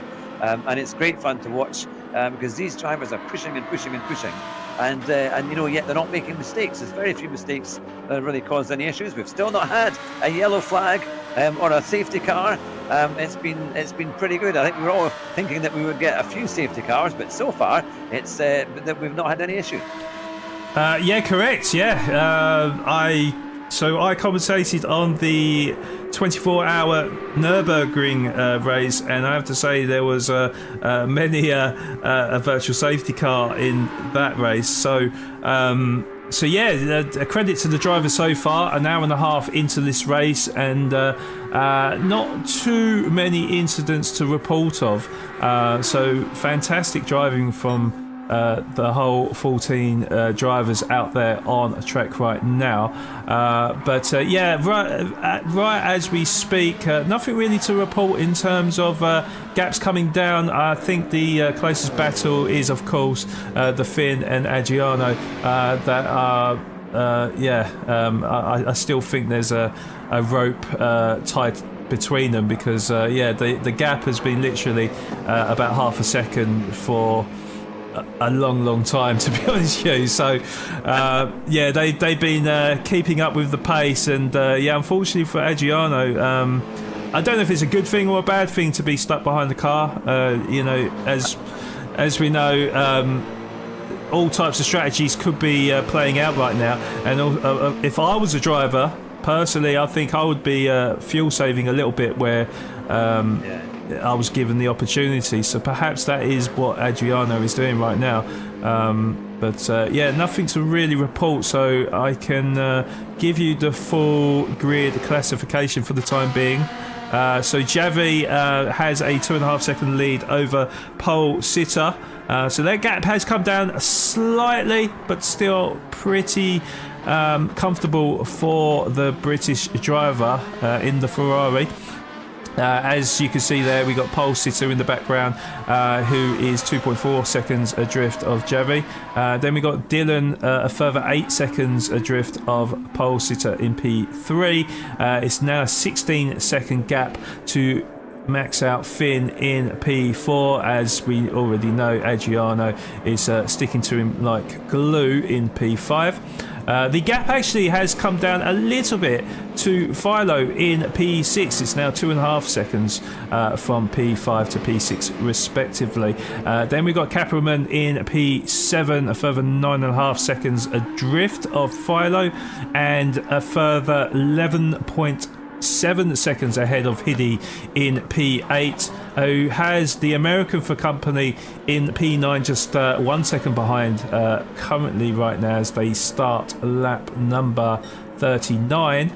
Then we've got Cross in P10, kind of in no man's land at the minute because he's 6 seconds adrift of Antares and 17 seconds ahead of Elias in P11. And then we've got Max a further 10, make that 11 seconds between Elias and Max in P12. Then we've got Zaranov in P13, 4 seconds adrift, and Hodgson actually starting to make inroads now because he's now just 3.4 seconds behind the Russian. So starting to close the gap, but of course he is on the soft tyres.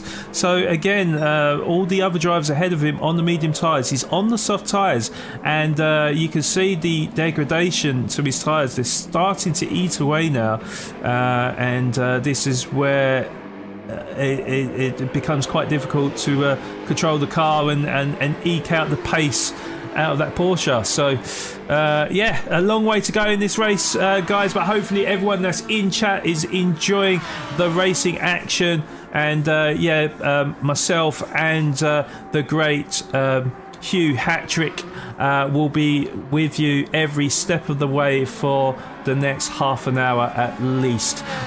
In half an hour's time, Jaeger will be taking control of comms for his 2 hours. Hopefully you'll stay on board with us and enjoy this 24-hour race at Spa. Hugh, any thoughts? Yeah, it's just, I love watching these amazing cars. I love that Ferrari. It's this amazing looking car. But no, the driving is great. It's a lovely atmosphere here when you see the Spa track in the sunshine as they go through Eau Rouge. For anyone who's been there, it's just an unforgettable experience. I remember watching a clip from someone who had taken a video of Formula One, and they were way up on the Kemmel Straight, and when the lights went out, you could actually hear the F1 cars, even though it's about a mile away or more, as they zipped on through. But these cars they're probably louder than the current F1 cars in real life. And look at that, we've got Max Outfin and Adriano as close as they've ever been up the Kemmel Straight, coming into it's Lake Com, I think it is. Yep. And coming into the chicane. He's going to go around the outside, but not quite enough. He's going to give them space. This is just like two Uber drivers driving through Rome at rush hour. They get as close as that as they race through to try and see who's going to get to their next fare as soon as they can. But they come down the hill into the long hairpin. It's really, really tricky, but they're still at it. My goodness, we've seen this for the last hour and a half just about from the start. The AMG and the BMW kind of virtually pushing each other along. But they're still going strong, and to keep up that concentration is certainly something. They'll be sweating away as they drive on their rigs or on their controllers and saying, my goodness, we can't be distracted by a thing, as they keep going. And now we see that Mercedes AMG, which although it's front-engined and rear-wheel drive, it can be like a pendulum because it just all the weight's at the front. So if you brake in the wrong way, you can find that the back end wants to swap ends on you as well. It's quite a machine, makes a lovely, lovely noise. But can be a bit of a handful. Yes, indeed. And meanwhile, we have got Philo as well, just starting to claw back the gap as well. It's been slow, but it is dwindling down to roughly 1.5 seconds between him and Adriano, as the two in front of him have been battling hammers and tongs for a large portion of time. So there could be a three-way. I was just about to say commentator's curse, I think, but Philo just getting a little bit too deep on the brakes into the bus stop chicane, and that would have cost him some valuable time, and certainly will be very frustrating for the British driver there. So he'll have it all to do now as we go down the straight for the 41st time. So just to scroll through the grid, because I did see, yes, there we go. I did see that Zarinov and Hodgson, in fact, Max is down into P14, so I don't know. Oh, yeah, of course, he made the pit stop, didn't he? Yeah, that's right. So, yeah, Hodgson promoted up into P13, and he is now all over the back bumper of the Russian in the sister AMG car. So let's get on board then. Let's see how Hodgson is faring here as we go into the bus stop chicane. And yeah, as I was about to say, as smooth as you like. Another commentator's curse there. Losing valuable time there. It was half a second. It's up to a second. He will want to try and keep into that slipstream battle, because that certainly should work wonders for him as we come out of La Source on to Eau Rouge. It is currently 1 second, so painful mistake for Hodgson there, Hugh. But then his tyres are beginning to go. Certainly you can see his front tyres are almost kind of halfway down the stats there, so I wonder how much, if it was beginning to have an effect. And of course, again, that rear engine Porsche, you've got to be so careful going through Eau Rouge, because it can just swing out like a giant pendulum and take you off. But Hodgson's a great driver. In fact, Hodgson features many a time on Tidgeney's videos when he does his GT7 review on the Monday, and quite often Hodgson is racing alongside Tidgeney for the first races of the new week as they come along. So Hodgson is a brilliant driver, and what is really good, I mean, when you consider how many incidents he's had, that big one at the start, which really put him behind, and being on the racing soft tyres, which just don't last as long, he's just going to keep going and just keep that strategy, or I suppose edit the strategy if need be. But you never know, because accidents happen, people have made mistakes, and he's still in it. There's maybe only 14 cars in the race, but anything can happen, and we're still in early doors yet. Although it looks there that the sun might be covered by the clouds. So at the moment it's dry, but will the rain that come along, we'll have to see. Now the AMG, he's gone ahead. Adriano has finally gone ahead of Max Outfin. It'd be interesting to see if we can get a replay. I don't think I will be able to, because that was quite a while back. Yeah, it looks like he made the move before they got onto the back stretch there. So yeah, I'm annoyed that I missed it, to be honest, because we've been waiting for about at least 45 minutes to see an overtake from Adriano. But yeah, he's propelled himself up into P4 and now able to concentrate on focusing on the road ahead. And well, he's got it all to do, because it's 17.5 seconds is the gap to him and Dylan, who currently holds the last step on the podium. So yeah, I wonder what happened there, but to be honest, we saw very respectful driving between the pair of them, so I can't see there would have been too many dramatics there. But yeah, good driving from Adriano. His race is definitely going from strength to strength, and yeah, now he has already developed a 1 second lead over the Finn, who is starting to drop back, and will be looking nervously in his mirrors as well, because Philo is just 1.7 seconds adrift of the Finn. So we'll see if Philo can draw his way back and start battling for a top 5 position, Hugh. Yep, I mean, as I say, Max Outfin has just given way to one AMG, and then there's another AMG not far away behind them. But I mean, the thing is, there's not much in terms of lap time as well. They are pretty close, and it's consistent lap times as well, which is keeping this race going, and the battles, keeping them very, very close together. But it looks like the weather is changing. I can see quite a lot of clouds coming across in places. It looks a little bit duller than it was before. So we'll just have to wait and see. Now, looking in the comments there, and they're saying that the leader, which is Xavi, will he have to make another pit stop for fuel? Maybe he has gone a bit light on fuel to try and get the lead and maybe pull away a little bit, because Pole Sitter was doing such a good job from the start. Is he able to go further on fuel? We'll have to wait and see. but it's certainly turning out to be a brilliant race. And there's only 32 seconds between the 5th place man and the 1st place, so it's not really that far when you think these are GT3 cars. It wouldn't take. All it takes is a little spin off here, and before you know it, you've lost a big amount of time. So we'll have to see if things come back, and in the middle of the night, will there be more accidents, or will people be able to keep going and have a great run? They've got to keep their rhythm and make sure that they don't get distracted, so they can keep keep those laps going through and the time ticker going down, so that we can come through into the morning with a great position. It'll be very interesting. I always think within the 24-hour time, just how many positions will change, and sometimes you get some great kind of random drivers who have maybe been quiet in the first few hours coming up to the top runners as they get to the end of the race. Do you have any particular favourites here, Sean? Do you think, are there any underdogs that might prove to be a surprise in the later stages of the race?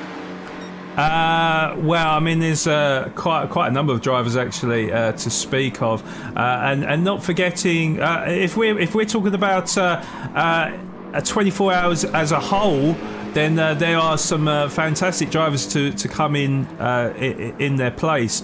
There's quite a number that I know of particularly, and that have actually raced against. So Pole Sitter, though, actually I've raced him a couple of times in the GTWS, so I know how fast Pole Sitter is. Absolutely phenomenal driver.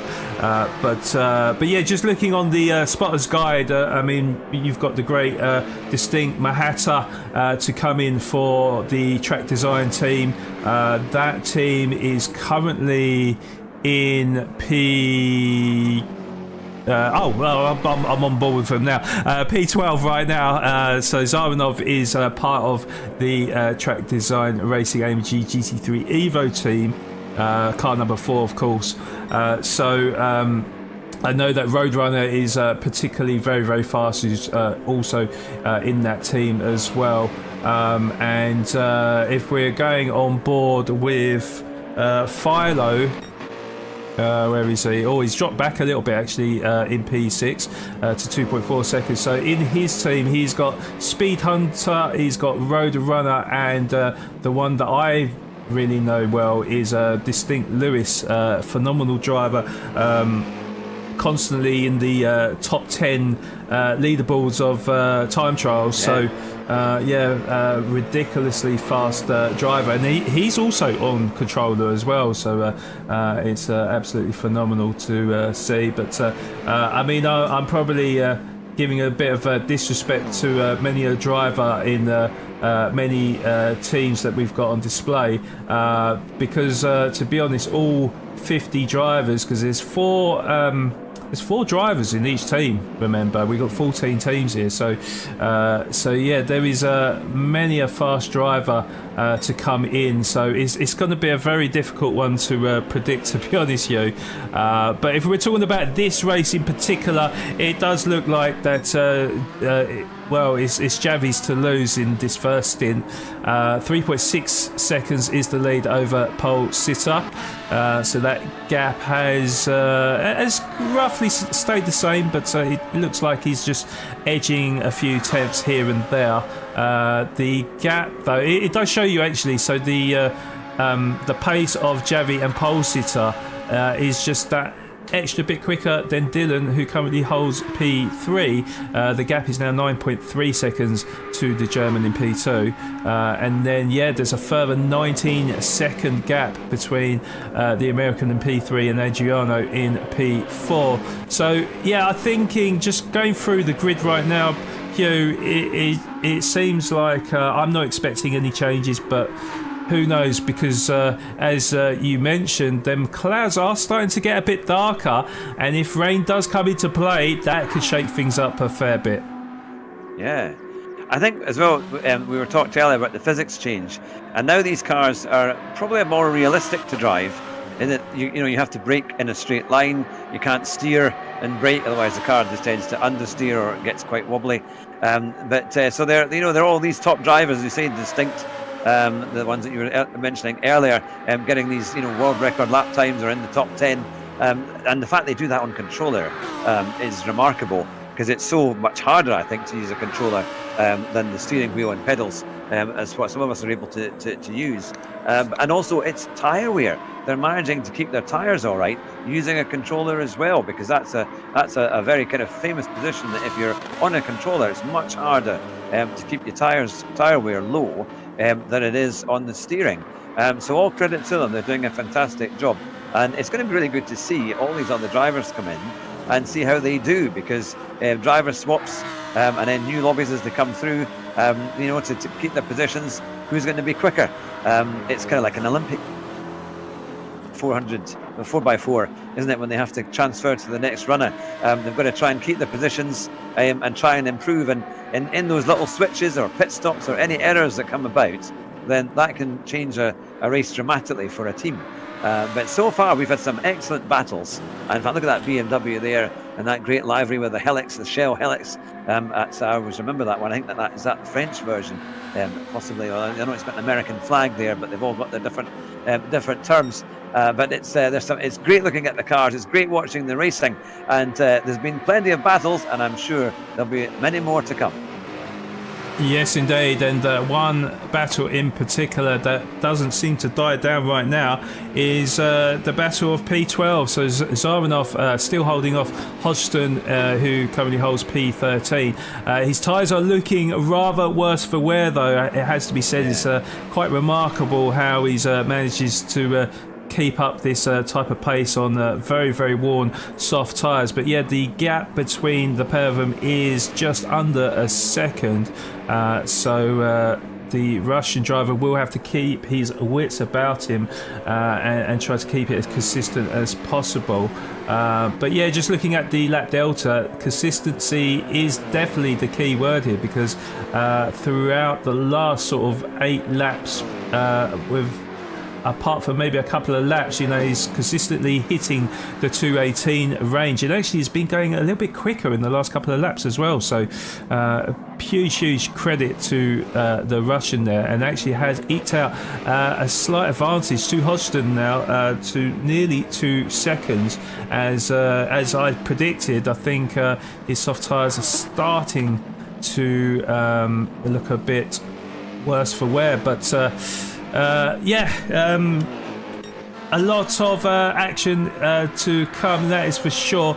We are on the final. I may need to get confirmation from Jaeger actually if he's around, because we're on lap 46 of 55, but in terms of the actual clock, we're just past the 1 hour and 45 mark. So I'm just wondering if you're there, Jaeger. I'm here. How does this work? So the end of lap 54 is the time where everyone dives into the pits and hands over to a teammate in the next lobby. So everyone to lap 54. Okay. So at least 7 laps to go. Then that is going to be roughly around the 16, probably slightly longer actually, maybe 16, 17 minute mark. So we're talking just over the 2 hour stint time then. I did actually see in chat, lobby 2 is up. So there, the the changeover of drivers are awaiting in the wings and awaiting for their respective driver to finish stint 1.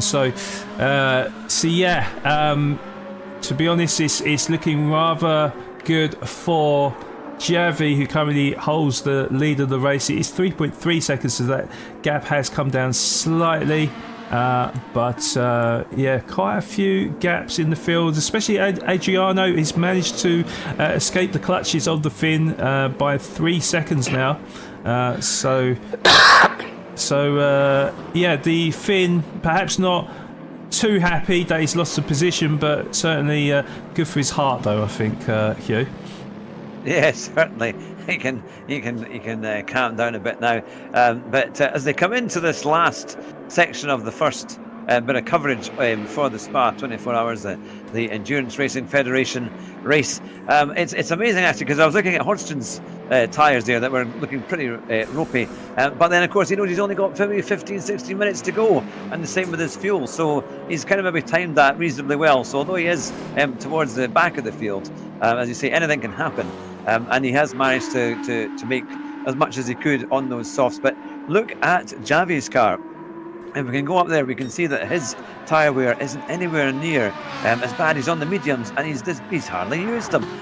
When you look at that tyre wear rating there, so no wonder he's able to keep that consistency up and do some great lap times. And now he's just over 3.4 seconds ahead of pole sitter. So it is kind of, it's got a similar time gap as it's been for the last few laps. But if you look after your tyres here and crucially choose the right tyre for the stint, it makes all the difference. And it's kind of hard, I suppose, to pick what tyre is going to be right for these kind of stint times. But the medium tyres has definitely been very, very strong and much better a choice than that of the soft tyre. And nobody's, I don't think, if they were going to consider the hard at all. But normally you need a tyre to keep that heat, especially if it gets colder. But at the moment, the mediums are holding up. Yes, indeed. And this is where the setup of the car really does come into play here, because it does seem like, for the most part, that the way that they've got the car set up is that even though the mediums, of course, will have a lot longer tyre life, still managing to eke out the pace out of the car and keep it in, for the most part, in the sort of 2:16, 2:17 lap time range, as opposed to someone like Hodgson. If I just scroll on to Hodgson, where is he? He's made a move on the Russian, actually. On it? Yeah. So Hodgson up into P12, so something I've just missed out on there. But you can see with his tyre degradation, probably not the viewers actually, but for us in comms, that his tyres are, getting into the sort of 3/4 range on the fronts, which is a very, very scary proposition, to be honest. It can make the car very, very sketchy, and certainly not good on front grip, to be honest. So Hodgson doing a really good job actually on them soft tyres. But if you look on the lap delta though, he's sort of struggling to get out the 2:18. So it's a big testament to the teams in terms of setting up their cars, Hugh.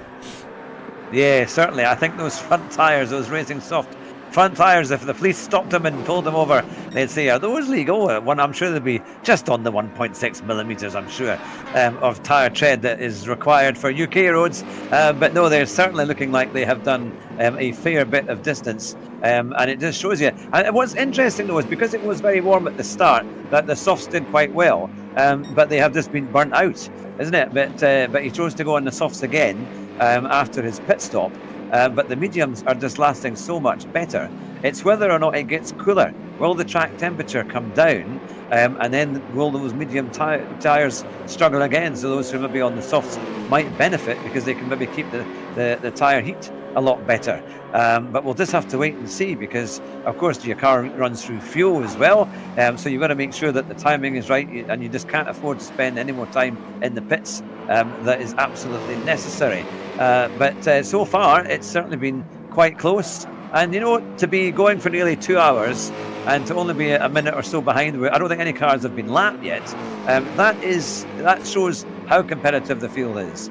Yes, indeed. And just to respond to chat, yes, I didn't actually see that, but yes. So Zaranov has got front aero damage. Apparently, he did run wide out of a certain turn, so that would be a good explanation on why he lost out to Hodgson there. And he does seem to be losing more time to the Brit as well. Last time we was on board, it was about 2 seconds. It's now 4.6 seconds. So he is losing time on a per lap basis.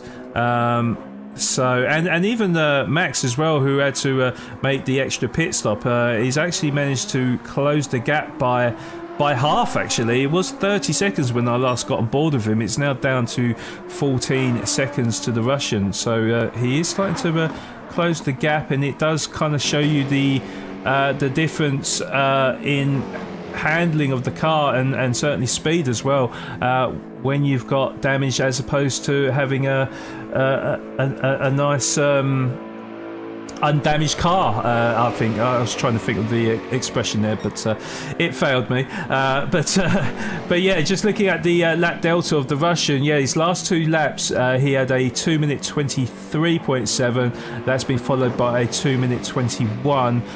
The drivers around him are hitting 2:16s, 2:17s. Hodgson perhaps on the slightly worn soft tyres, still hitting 2:18s and 2:19s. So he's losing like at least 2 seconds a lap. So yeah. So at one point there will be blue flags shown for him, or for the driver that replaces him on the next stint. But it certainly shows. I mean, it's, these are just small errors, but they can make for a big difference. A lap down here, it does start to count. But some great battles there. Now, that was the BMW running wide that's CWM no Vantars. But he's now behind the Lamborghini of Hiddy. Now we've seen Hiddy so much throughout the race, involved in great battles, and now we're seeing the back of his Lamborghini.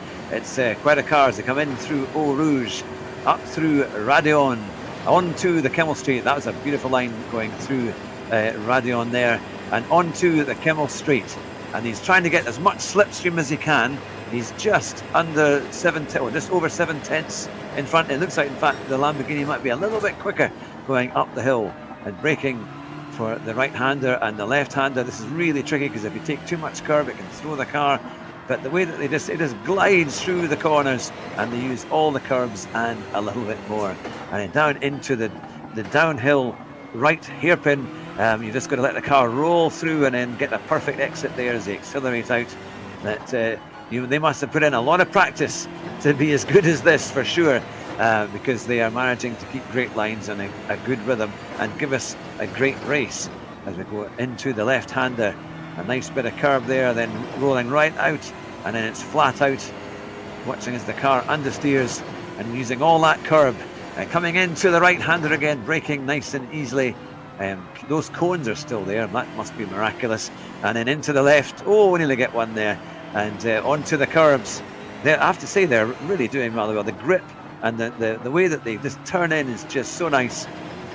Obviously, they've not watched me drive, because I can't do any of that. I'm all over the place. But no, it's this smoothness, the way they're able to connect every corner with every straight and just get it right.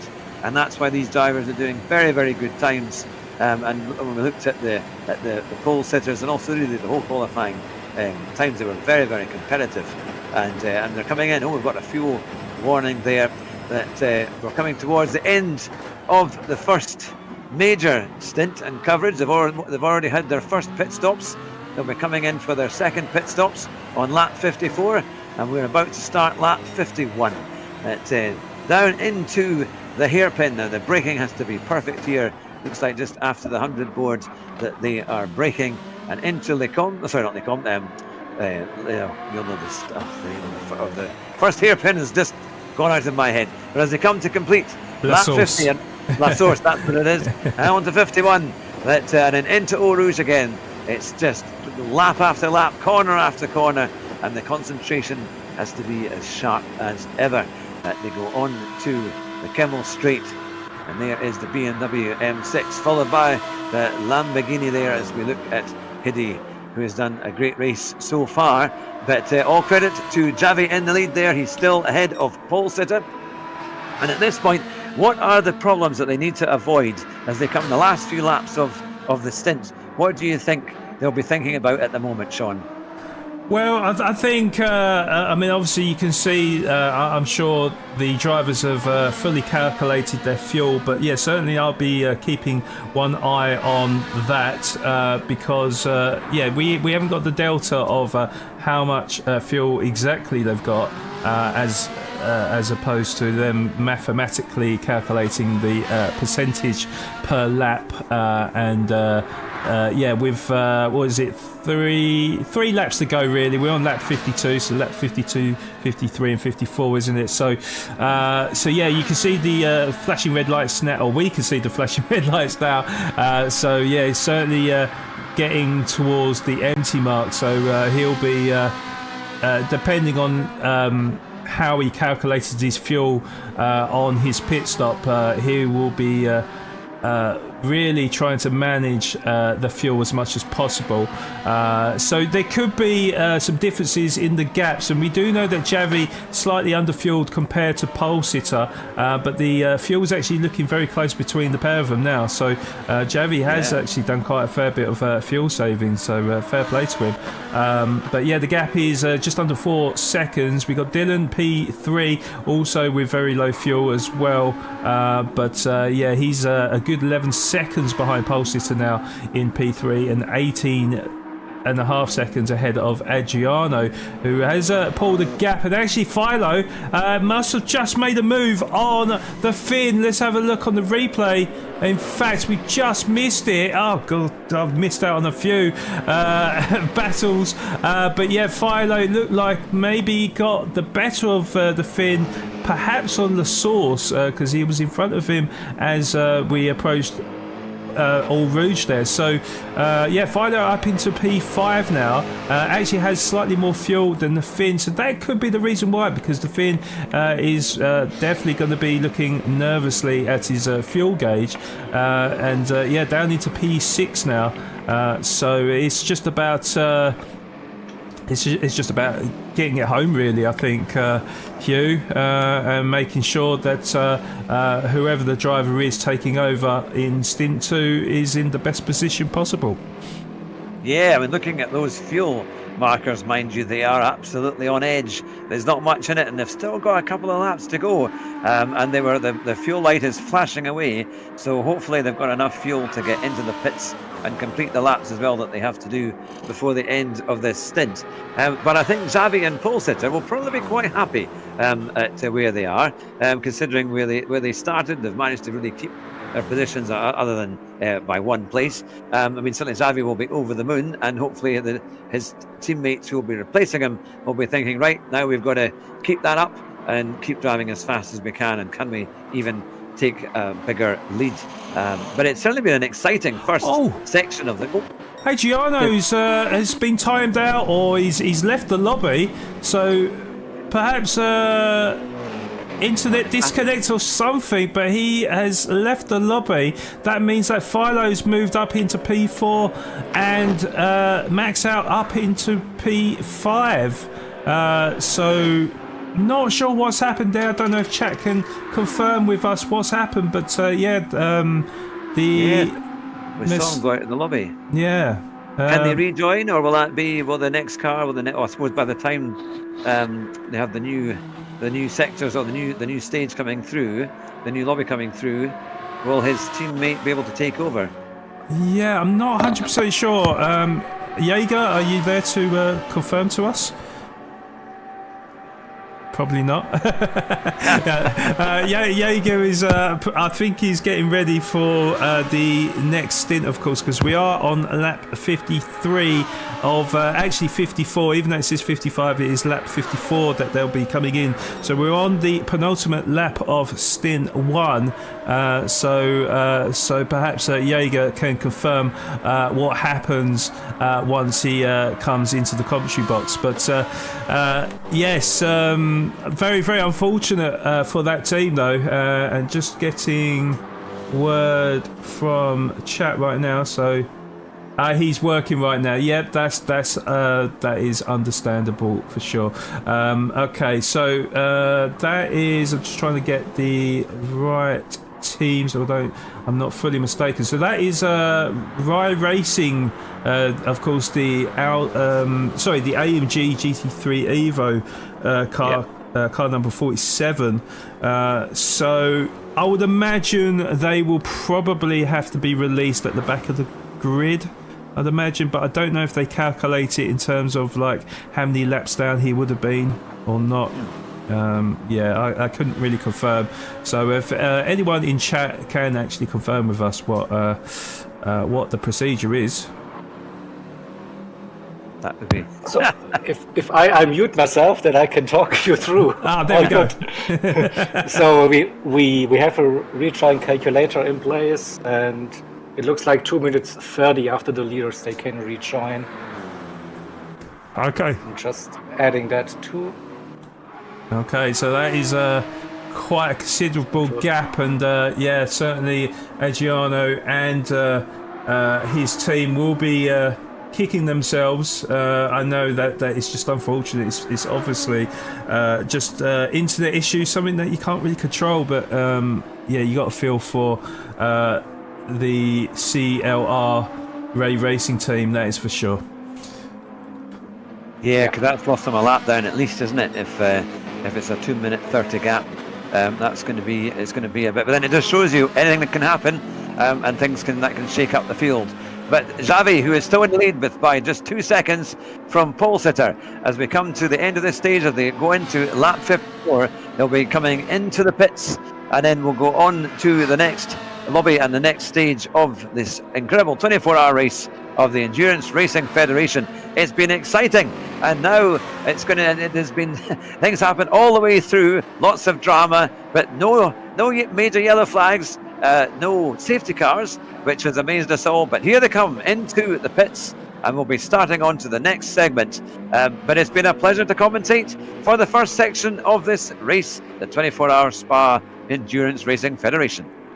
Yes, indeed. Yeah, thank you so much, Hugh, for joining me today in the commentary box. So it will be Javi, going first into the pits with pole sitter and Dylan rounding up the top three. Philo would be the next one to come in, followed by Max Outfin and Kappelman. But yeah, it's been an absolute pleasure doing commentary in this opening part of this 24-hour race here at Spa in association with Endurance Racing Federation. Jaeger is now up next to take over for stint 2, but absolute fantastic racing from all 14 drivers, Jaeger, take it away.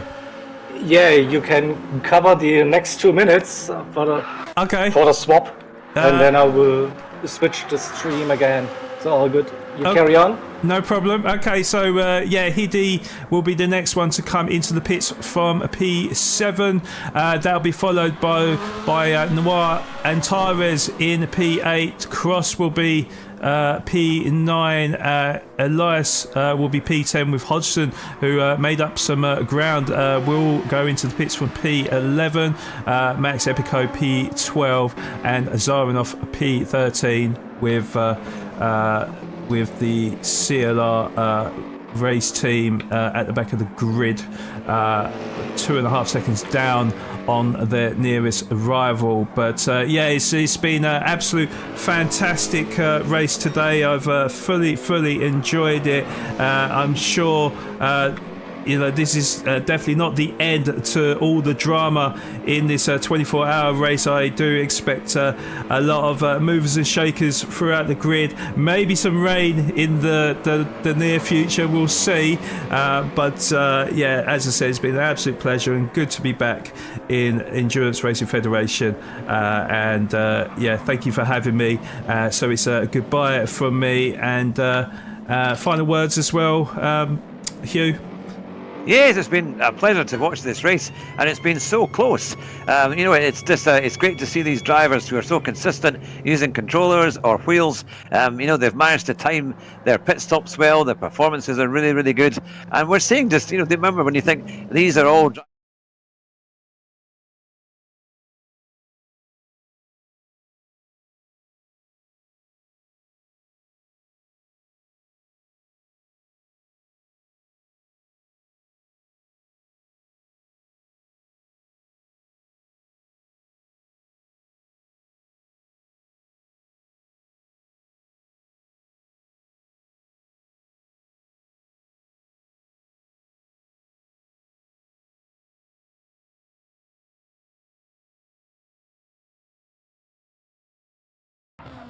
Thank you.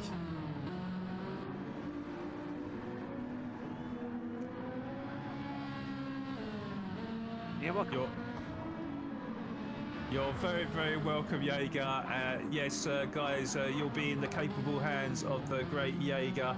Yeah, everything that happens on track, you'll be fully inundated, I'm sure, from Jaeger. Yeah, good luck to you, Jaeger, and enjoy the race. Yes, will do, and now you can hear me as well. Microphone blab. 1, 2, here we go.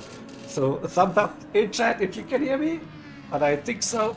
Now I see something is working on my end. So looking good. You should hear the car sounds, you should hear my voice. And let's have the race situation ready for you. We have Eric's leading with 2.5 seconds ahead of the 64 Lamborghini. Simon behind the wheel, the one that put that car on pole position yesterday. And then we have Yupe for the number 12 Audi R8 in this. So I'm on mute now. It should be fine, right? Can someone confirm you're hearing me? All the sounds should be coming through my microphone. Lewis in P4, one of those really, really quick guys in this event. And the number 5 car. I'm good, thank you. And we have the second CLR racing team driver, Sophonias, a Belgian driver in P5 under pressure. Here comes Snowman for GT Finland Racers. The 66 it is. Oh, they have a close battle. I think they were quite close. Not too sure about the gap though. I think the 47 they disconnected, so we have to make sure. We'll see if we find some time compensation later on during this event. I think they should be at the back of the grid normally with that calculation. But let's keep on racing. So then in P7 we have people. Why can't you have simple usernames? I think it's Frost. I just call him Frost now. The first part we'll ignore that. The 6 Tavanello car it is.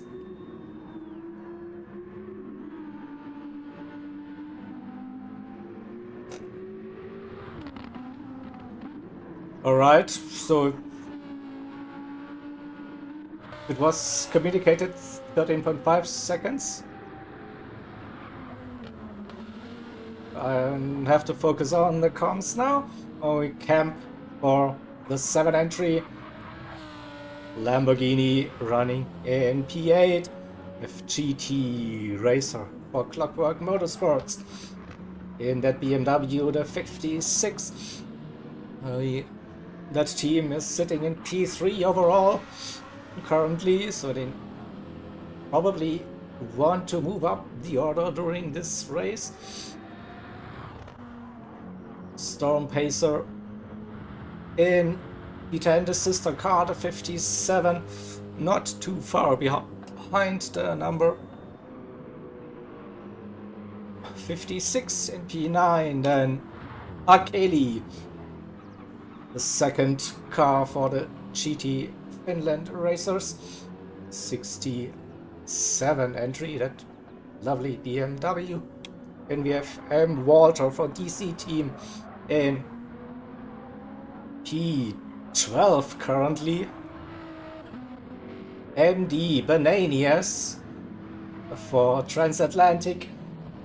Porsche in 13, and he is running with the medium tires compared to the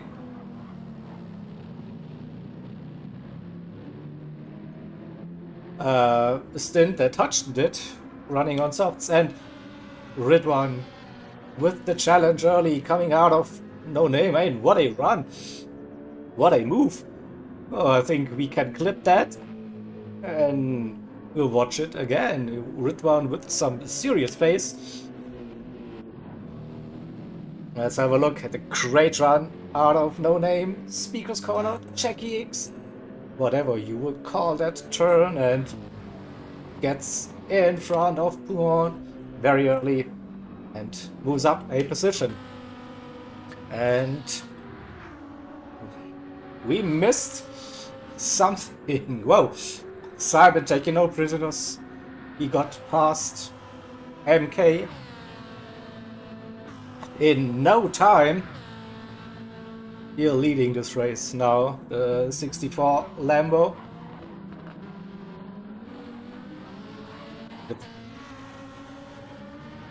The number 11 car for Eric's Racing. Eric's Racing sitting in P2 in the team's championship, as you can also see on the screen.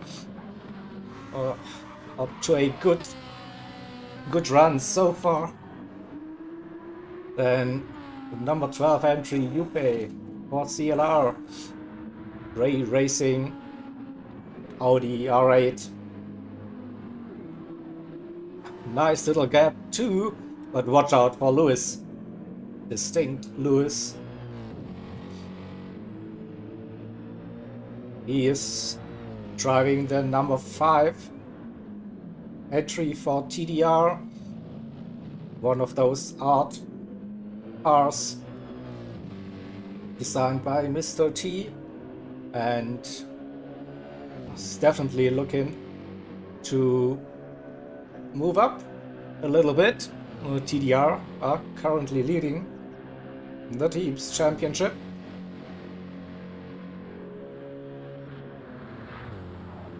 With a Snowman in P5, Frost in 6th, so we see the gaps. And also confirm everyone so far on the medium tires. Sophonius in P7.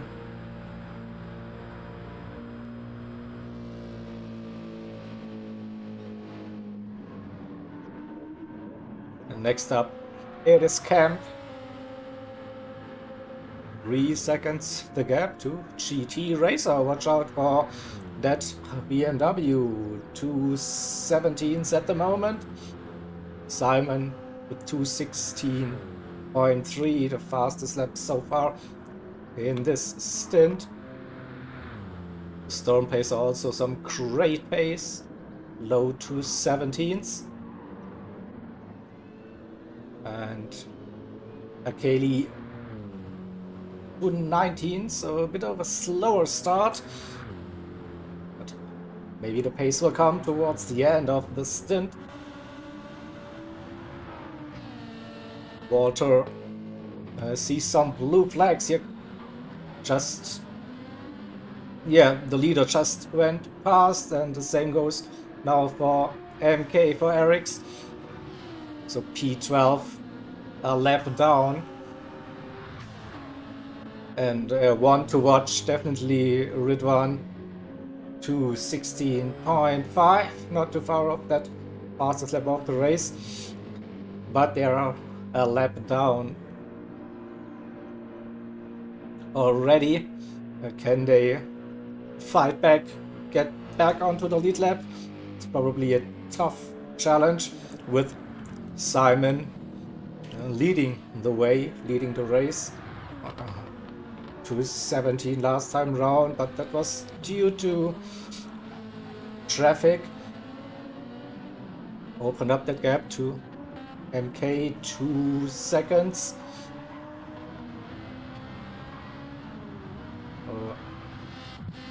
Still close after 2 hours of racing.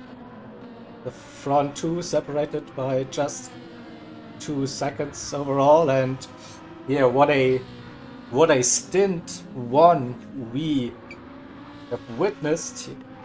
Eric's Chevy starting outside of the top 10 and then finishing the stint in P1. It was a drive and a half.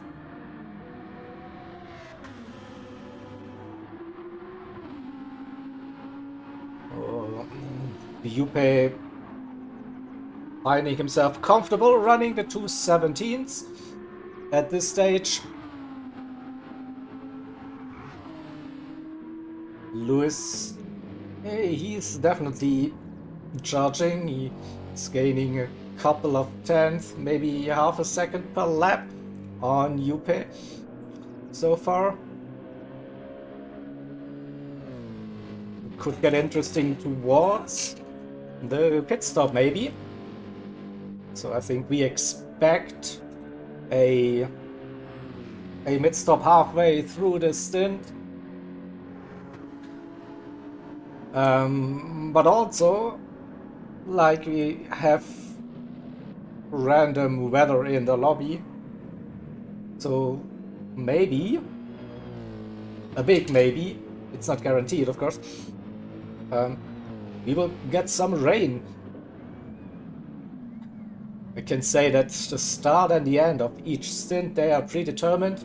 It will be dry or cloudy for those changeovers, but in between, and there's a long in between, like 1 hour 40 minutes, something like that, where it's totally random, the weather, so anything can happen.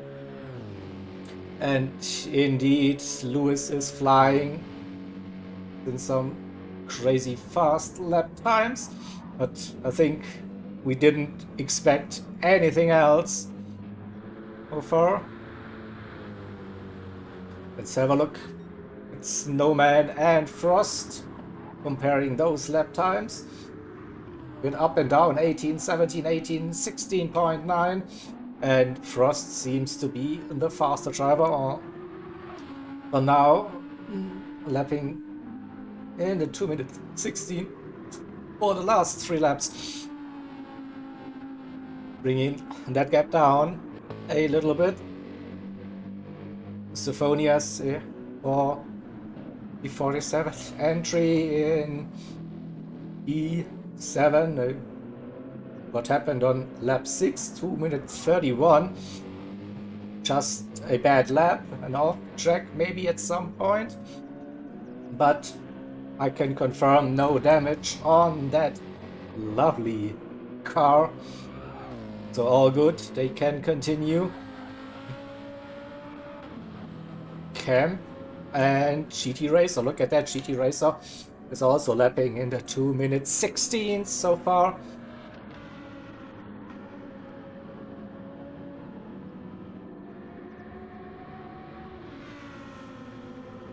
Yes. Definitely gained some time on the number 7. We should see a battle for position very, very soon. Storm Pacer in the sister car for Clockwork Motorsports. Not able to keep up with that pace at the moment. Still doing good lap times. Low 2 minutes 17s. See Kaylee, yeah, slowly getting there. 219s into the 218s. GT Finland Racers number 67. And the DCT with Walter. And a fast charging Ridwan for the second TDR team, the number 4 car. So what is possible for the number 4?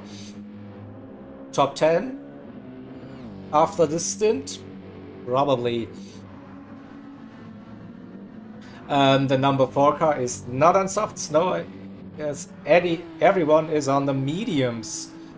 So no soft tire runners during this stint.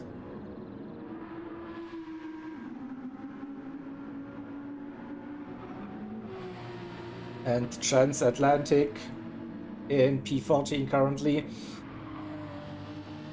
After some, I don't know, slow laps, beginning 23s, 24s. Now slowly getting into the rhythm to 17s. And yeah, Simon increasing his lead 4 seconds now. The gap to MK for Eric's. Have a look. Yupe 2/16s as well for the Finnish driver. Also increasing his pace slowly. Personal best 16.6. Here comes Lewis at 15.9 so far, the fastest lap of this stint. Oh, he's definitely pushing to bring that gap down. Another fastest lap, 15.8. So getting also into the rhythm. The fuel is also coming down a little bit. Maybe also temperatures are getting better on track for more performance. So we are approaching slowly into the evening here at Spa-Francorchamps. Still a lot of daylight left. But I guess at the end of this stint, we will see at least a lovely sunset, maybe even some twilight settings. Let's see, and Lewis is definitely flying. Here, pushing gap to Yupe under 13 seconds. Snowman also in the 2 minutes 16s and improving. Everyone seems to be improving on their times. That's good to see. So settling in for this one. Just 9 laps into this stint, so tires no issue, and fatigue also not a problem for now. This will come into play later on for this 24-hour event here. Definitely the drivers are doing their 3rd or maybe 4th stint for this event, so at some point they will get tired, no doubt about that. And let's see, Camp and GT Racer under 3 seconds now. GT Racer 2 laps, 2:17.6 nearly a second slower. Not sure if they collected a penalty or what happened. I think we don't have the in-game track limit penalties enabled, so we shouldn't be seeing any slowdowns. Maybe just some poor corners or not. Or maybe thinking about a different strategy. Don't destroy the tires too early. But then again, he is gaining on that car in front. We are back up to a good lap time again, just a tiny bit behind his personal best. And we should see him back into the 2 minutes 16s for this lap. We will stay with GT Racer for this one. 2.5 seconds, so it looks like that Lamborghini is good in that last sector coming out of Stavelot through Blanchimont and into the bus stop. Yeah, GT Racer lost a little bit, but should be a 2:16 again. Just 2:16.8. Camp with that 2:17.0. Oh, Sonic, I love you too. Again, a bit of a poor run out of La Source. Don't see any damage so far. No. All good. Maybe just a little bit of inconsistency on this one. None of the drivers have spotted any damage points so far. And just to be corrected, I skipped Walter. He is running on the soft tires for the DC team, so a little bit of wear already showing for that Nissan GTR. And Ridwan is definitely pushing. It's getting on board AMG and gets a good run. Don't think that... Where's the car? Come on. Can't see anything here on this perspective. Damn! Oh, Walter did fight that, but now we should see Ridwan with the run. Early upshift to thick skier, maybe also a small lift. He's close, really close. Maybe too close for the run. Out of the slipstream we go. Car still there, car still there. Will they get the run? Walter on the inside, run around the outside. Nice move. Good execution. Worth a replay, right?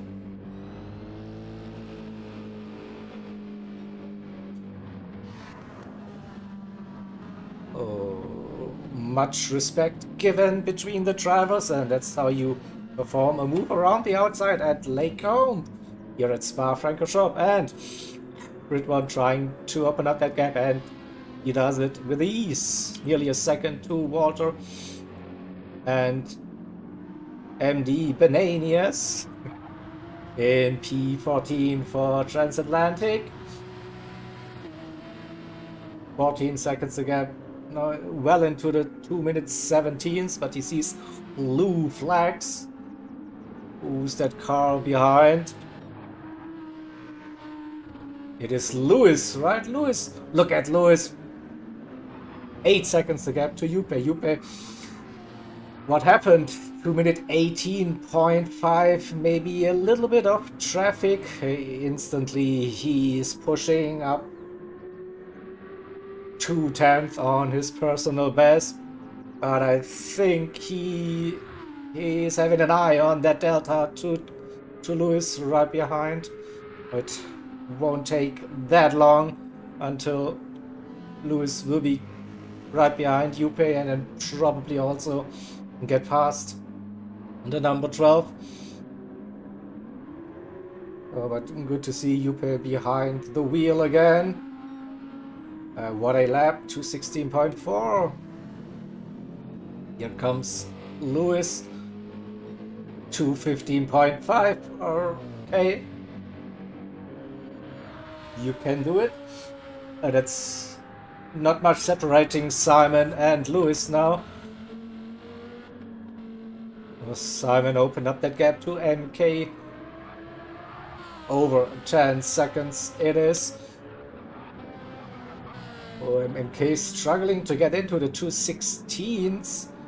2 minute 17. So Juppe is actually gaining a little bit on the Eric's Racing team.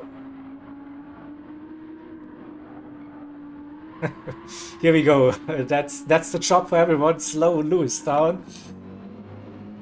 I'm not sure if this is even possible. But hey, we saw Lewis pushing really hard still. Tire still in a really good shape after 11 laps and the 12th lap of racing so far. Nice. Definitely gaining. Yeah, Juppe gained another half a second on MK. So could be the case that Juppe will fight MK for P3 after all, once Lewis blasts past everyone. And also we have this battle shaping up. Frost catching snowman. Let's get it on board. Audi R8, Tavernello.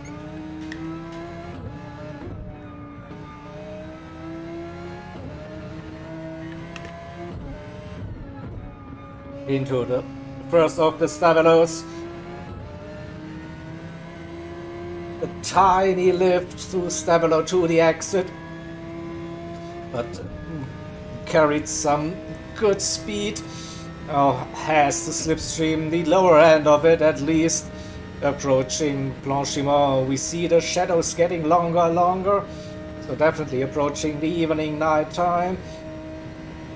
And lost a little bit through Blanchiment. Okay. Now the bus stop. Should be a slight advantage for the MRs. Snowman doing a good job with that BMW to keep the gap fairly stable.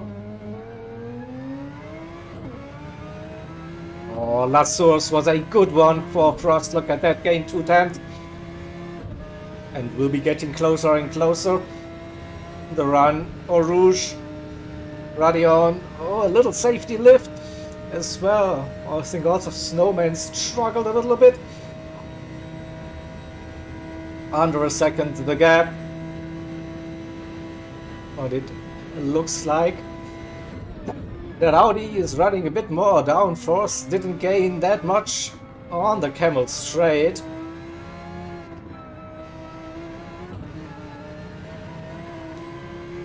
But then through the long middle sector, this is where the extra aero should come in play for that Audi. BMW versus Audi. Also, what a battle it is.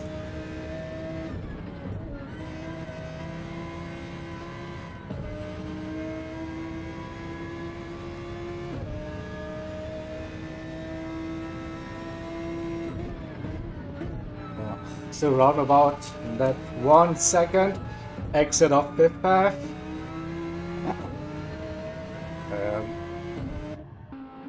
Definitely catching, not too far away, you know. Oh, let's go to my trademark camera. Here we go. Nearly a seamless transition. You didn't see anything flickering in the background. Oh no. We have that view over that wing, and we see that on those power sections that BMW has a slight advantage into the braking zone. That Audi R8 is getting closer and closer. Good run out of the bus stop. Just half a second. Exactly, Sonic. Yeah, this is also my preferred view when I'm racing. But this could be the run now. Under 2/10 the gap. Giving themselves a little bit of room through Radion they go, but lifted too much, maybe not feeling that confident.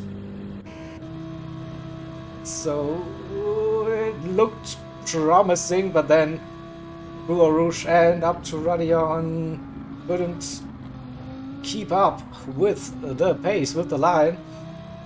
Still in a very good position.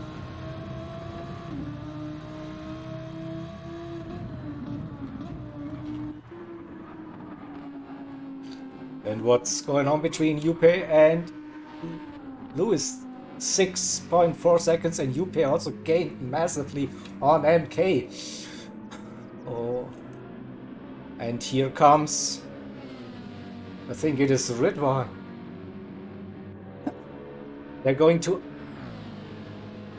unlap themselves from P2, so just one car to go, a bit wide through Blanchimont. I think it's allowed for lap cars to unlap themselves if they have the speed, of course, and it clearly looks that way. But 2 minutes 20, so that lost MK a bunch of time again. Yupi with the 2 minutes 16, that's nearly 4 seconds gained. And whereas Lewis had a 2:15.1 with the fastest lap of that stint so far. Probably also the fastest lap of the event so far.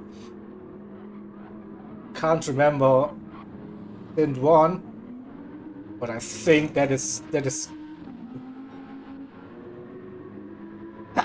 a really quick lap time. So those two are still fighting for position, P5 and P6. Wild drift coming out of La Source. Again, we will be watching the run. Crucial for Frost, this time, he nearly is flat out through. Rouge and Radion still losing a little bit of time. And yeah, Tavanello is definitely on the attack for the last 4-5 laps now. But with the tuning, the setup, probably tough to go for a move on the Camel Straight. Looks like that BMW has more straight line speed.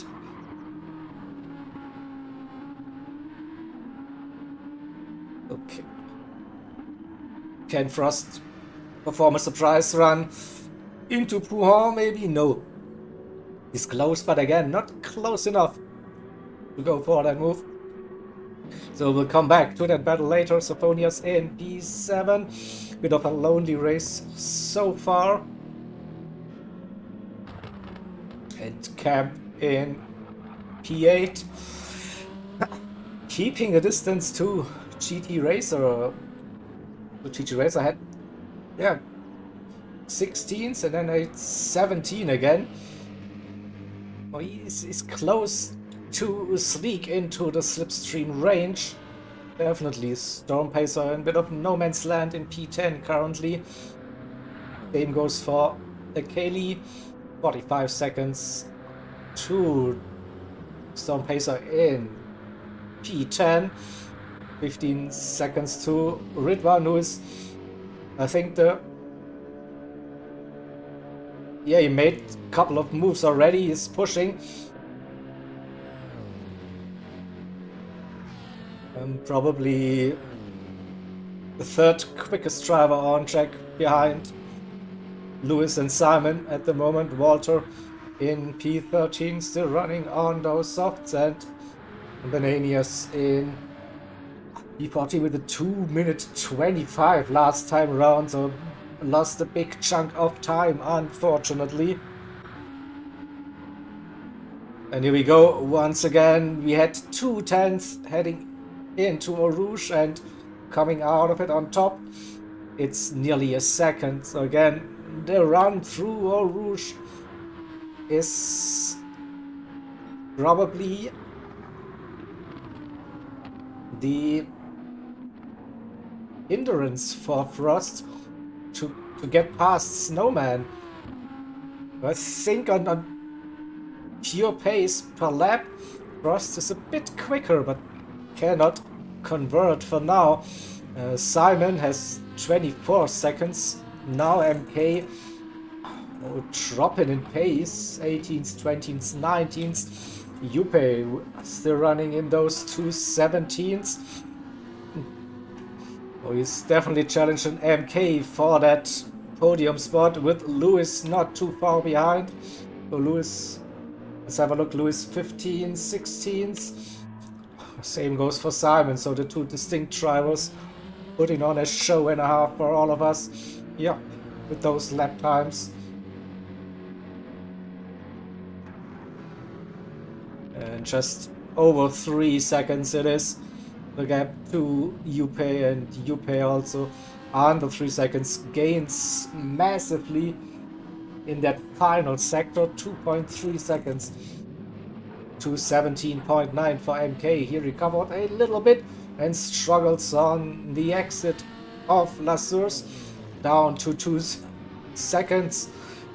16.6 for Yupe, 15.4 for Lewis, and Lewis has lap traffic in between, but could get a nice run on the Camel Straight. Easy pass. By the looks, picks up a little bit of slipstream as well.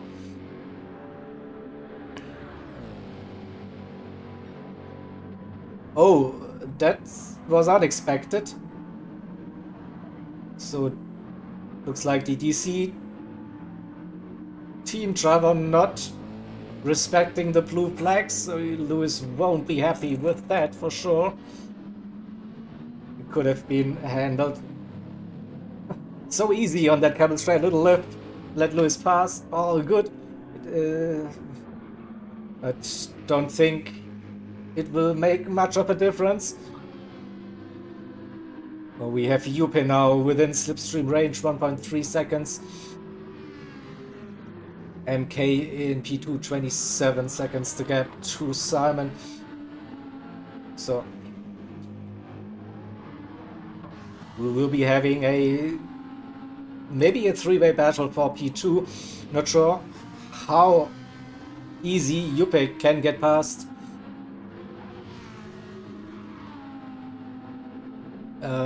the ERX racing driver.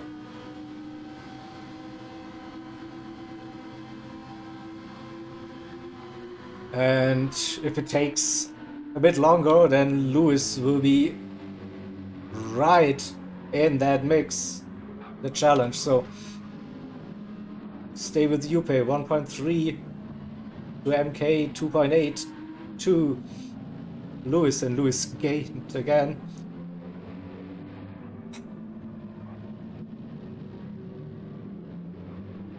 Also look at the tires, looking the same for all of the teams at this stage. In that battle for P2, those three cars. And again, Yupe with a good run through La Source. A bit wiggly on top of Radion and instantly loses 2 or 3 and maybe half a second. Yeah. So that maybe too much speed. MK with a very good run so far. 2 seconds. Yupe struggling now a little bit. Maybe also overheated the tires. And Lewis is now right behind.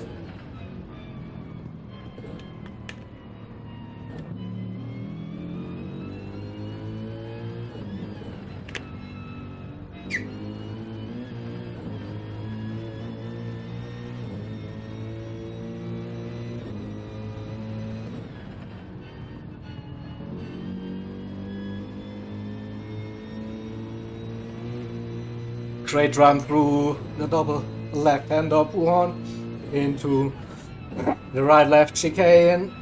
It is, and right behind Yupe now. You see Lewis really close on the inside. Keeping that position for now. Lewis is pushing. Will he get a run before Blanchimont? See now that Audi is good, but they lost time to MK. Probably we see a move into the bus stop. Yupe not defending. Lewis going for that inside line and makes that move. Stick, yes he does. So Lewis onto the podium position for now. And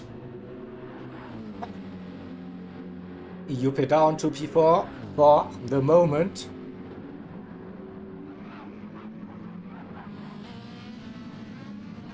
Nice overtake. Probably a smart thing to do. Use Lewis speed to catch MK. That's the new challenge for Yupe in P4. Again, struggles a little bit with the run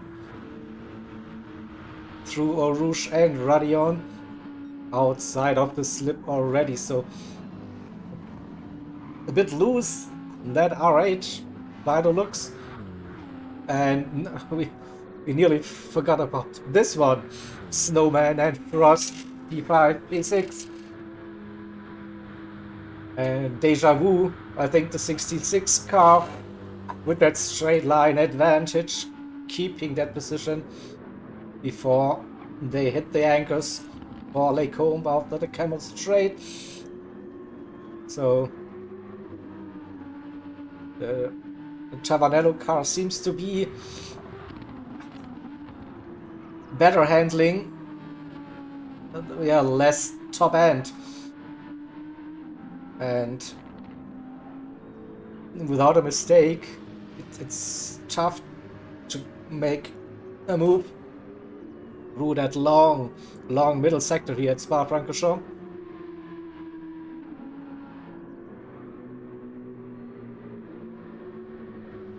And then we all have to remember it's a 24-hour race. We are just 2 hours and 45 minutes in. There's so much racing yet to come this event, and no need to throw away your car with a silly move.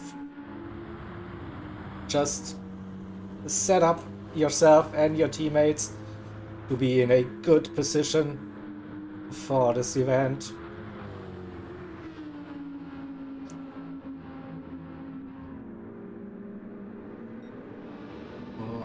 Lewis, yeah. 2 seconds now to Yupe, unable to keep up. Probably one more lap and Lewis will be right behind MK and probably getting that P2 overall. So what's happening in the mid pack? Sophonias, that gap has come down between him and Camp and GT Racer. Also 7, 8 and 9, we have 3 different teams, 3 different manufacturers, an AMG, Huracan and an M6, Lamborghini, Mercedes and BMW in that mix. And again we have a GT Racer in that slipstream range, Camp just outside for now, with a good run, probably. Yeah, drop. Drop them. Too much extra ballast on your Audi. But I assume the longer the event goes, the less ballast you will have. So it looks promising for a good result. Fingers crossed for you and your team, of course. The 1.6, 1.3, 0.4, a bit up and down that live delta between the two drivers, but I think we can say that Camp is catching and also GT Racer is catching. 3-way battle for P7 incoming.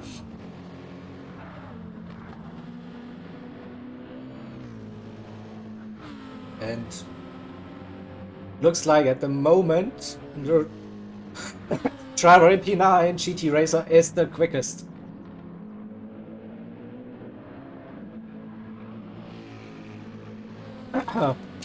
What? What I go? Is it that easy? No way. No way. So Sophonia's had a good run out of Stavelo. And Camp now under pressure. Here comes the Clockwork Motorsports. BMW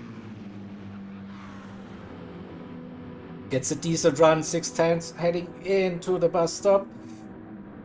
And all covered in shadows now.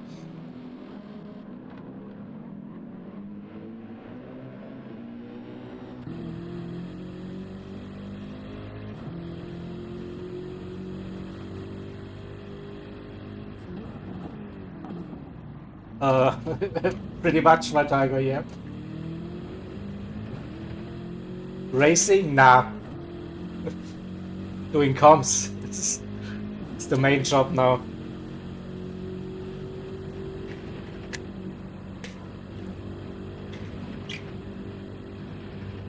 No, I haven't, my tiger. So far. And I also have promised to Ray Racer to not jinx anyone. So we got information that Lewis is caught up with MK, battle for P2 incoming. And Lewis with a great run out of Stavelo. Through Blanchiment we go. We saw a move earlier. Lewis versus Yupe. Zeno staying behind for now, waiting maybe for La Source, or even a bit longer, play it safe, get the run on that the Camel straight. Yeah, staying behind for now. Rain, don't jinx it. No. Oh, we see a little bit of lag happening. Hopefully no damage, no. Still looking good. Looking good. And now Lewis with the perfect distance, I think, for the run. Planted through Rouge up Radion. Ah, what a run already, side by side on the exit. Approaching the Camel straight, and he has the run. He gets his car in front, brakes a little bit later, probably hangs it around the outside. Gets a little tap though. Oh, MK is fighting it, but Lewis is through now and should open up that gap. Just one defensive move, the downhill, and Lewis up into P2.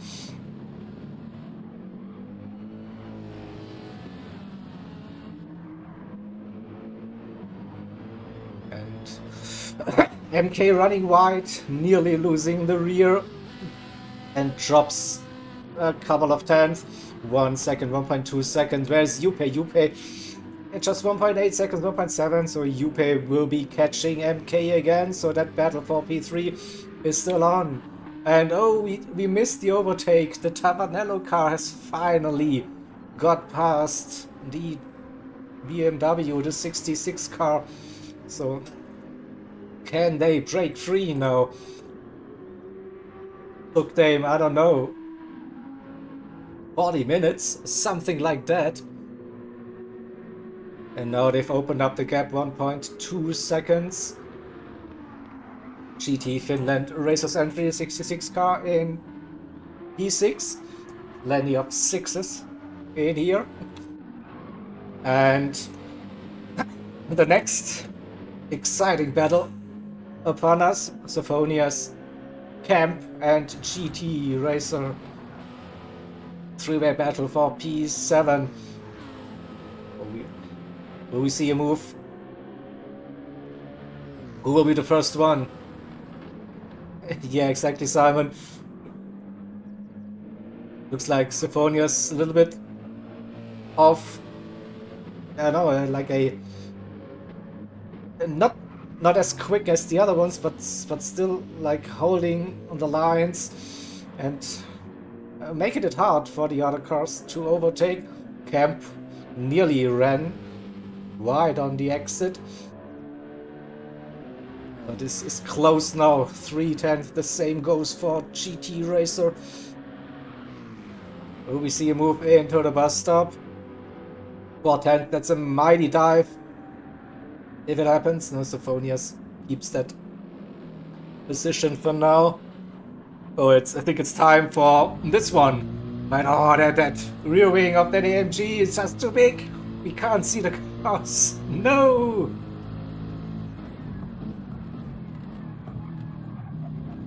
It's a massive wing. So we saw GT Racer struggling a little bit. Too big. Abort. What to do? I think we can go with this one. No, it's not better. we don't see anything. Yeah. Ooh. What are those views? Oh, we see the battle behind. Let's see. GT Racer had the run on Camp. Oh, GT Racer moves up a position into P8. Camp into P9. I think we can catch that overtake. Camp struggled on the exit of Radion, lost some speed, and it was an just easy overtake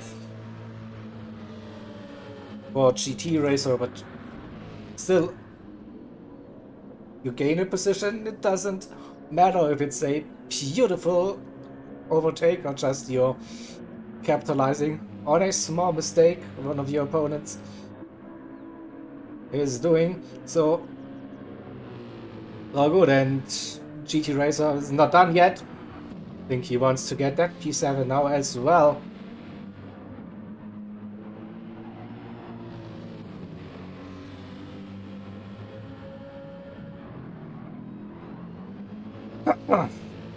Good run through the Stavilos. And what about the exit? Is close, is close. We have a sneak peek at MK and Yupe also. Yupe in that slipstream, but we wanted to go to this one.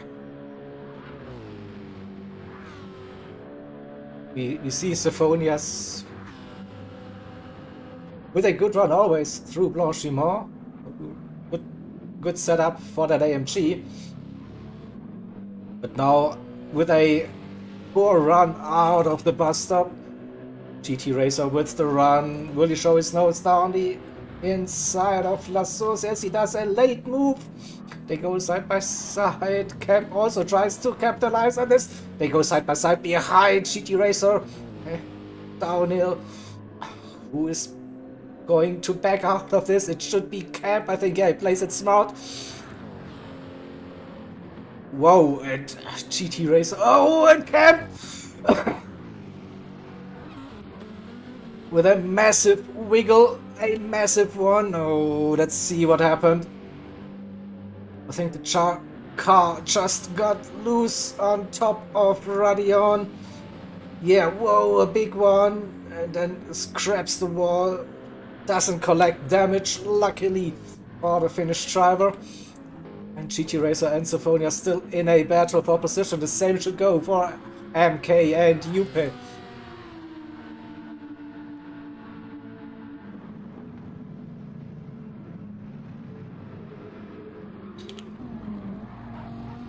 We see that MK is still lagging a little bit. It's also hard to judge then for the drivers where to go for a move.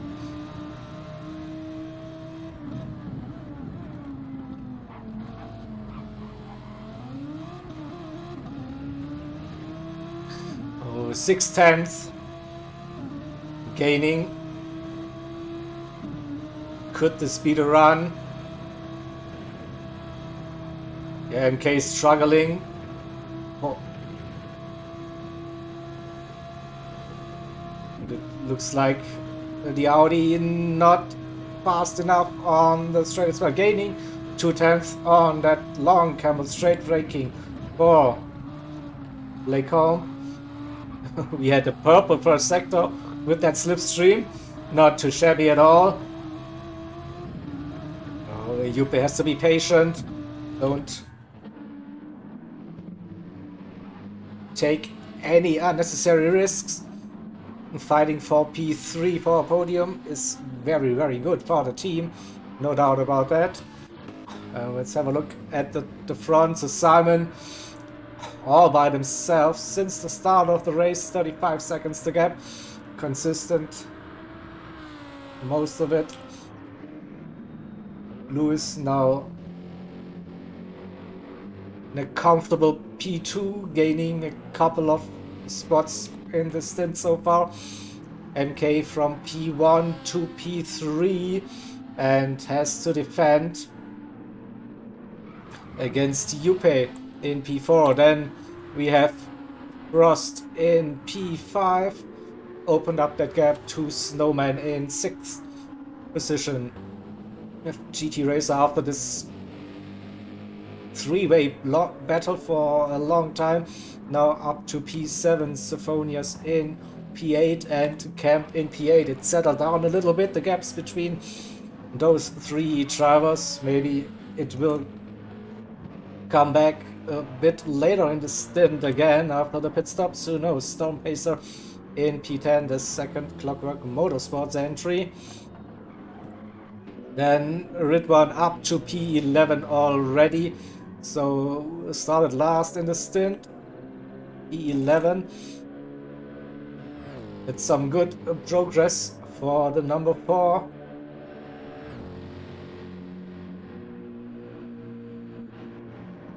Kaylee, we see blue flags. Oh, we have to go to Eric's and Yupi this time with the run, 2/10. Massive run. They both get slipstream out of that BMW. Gets out of the way. Very nice. No drama for both of the cars. And Yuppie looking, but has to judge the laggy connection. Don't collect any damage. We see Snowman in the pits. That's the first out of the top 10 runners that goes for the planned pit stop.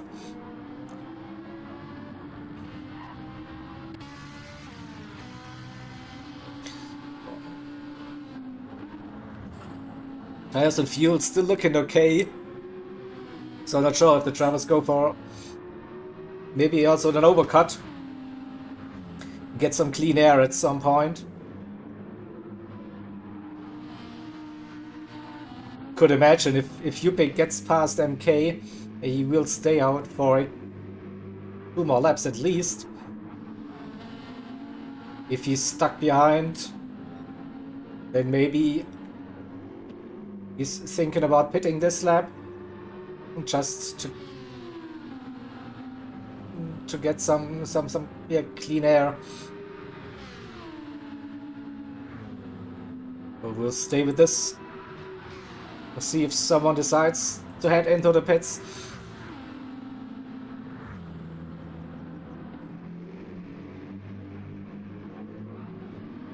And doing the opposite of MK, where are the cars? MK into the pits.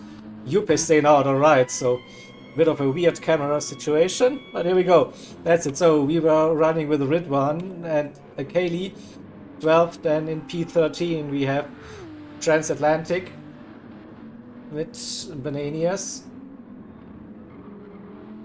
and Walter. They pitted. They're back out on soft tires. Alright, they are the only team that's using the softs at the moment.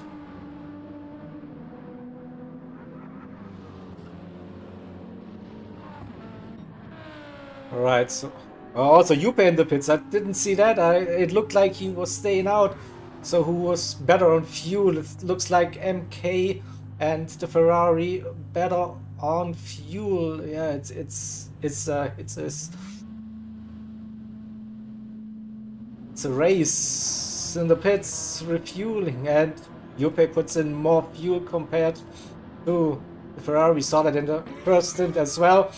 That Ferrari very fuel efficient by the looks.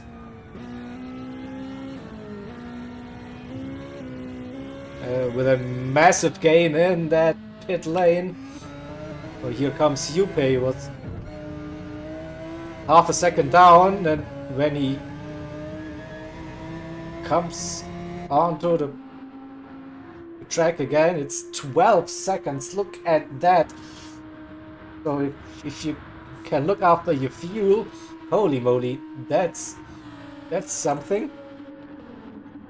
It's crazy. That's nearly 12 seconds lost during that pit stop just because of the fuel. Frost also staying out, so the top 3 are still on their opening stint in Simon and Lewis. Frost in P3, then MK pitted. Same goes for Yuppie. Camp in P6.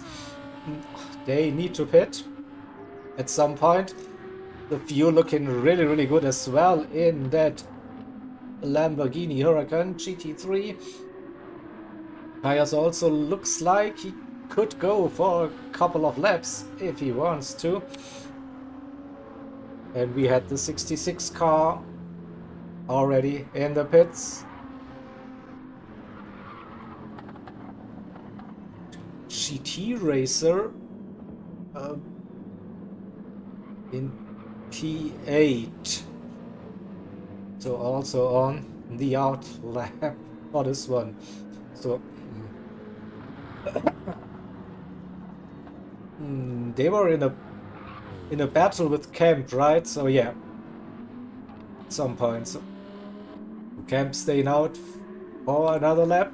But GT Racer, we were running with them. Ridwan still running on those mediums, and fuel also looking okay to do some more laps on this one. Storm Pacer pitted. Sophenius, they pitted as well on the outlap currently, so we have to wait then for everyone to pit, so we get a clear picture of the grid. Kaylee out of the pits in P12. Walter comes around. I think we'll be close between Walter and... No, Walter just blasted past Bonanias. But it's just 5 seconds, something about that.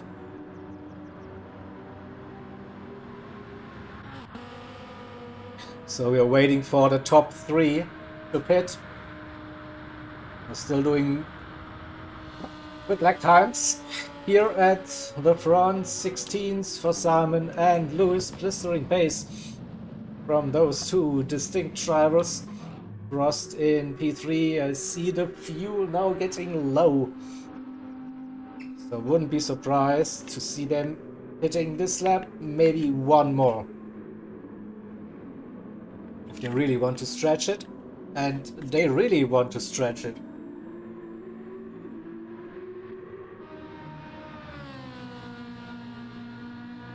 Then MK and Yupe, so they're running that close, and then the fuel strategy played a huge factor in this battle for position, with MK putting in less fuel, saved more fuel.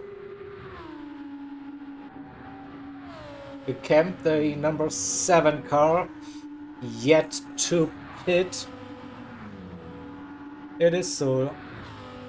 Syndicate sector racing, the alliance between the two communities, teams.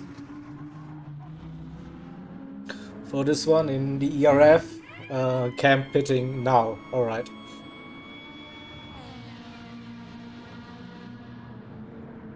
We'll see the 66 car move up into the number 6 spot again.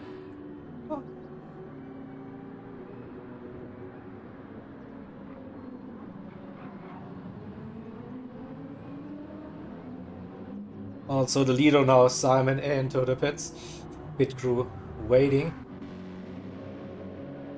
What about Lewis? The fuel also low now. Here comes the leader approaching his pit crew. Lewis, 36 seconds the gap to Simon, so even if he stays out, it will be a very brief intermezzo at the top. We see refueling now. Here comes Lewis around La Source, and Simon still refueling. So we should see. It will be close. Where's Simon? No, Simon just leaves the pit crew. Here comes Lewis already on top of Radion. So Lewis leading this race for the number 5 TDR entry. But the fuel is very low, so probably the last lap for Lewis. Then Simon out of the pits. Frost yet to pit as well. And stretching it even more, so I'm surprised, but it's an excuse for me that I don't have the actual amount of fuel visible. It's just that little gauge that is just flashing red for 2 laps, and not sure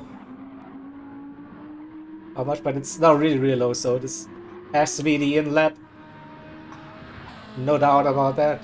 Oh, Yupe is starting to close that gap on MK, around about 10 seconds. So can it be close towards the end of this stint again? Who knows, who knows.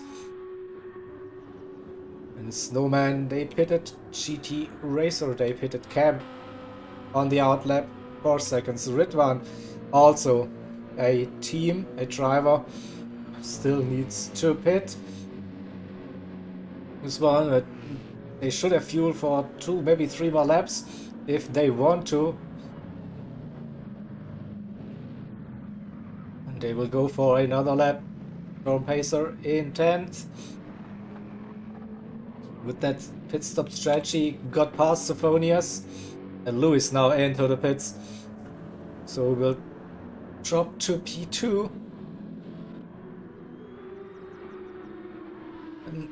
Kelly in 12th with Walter in P13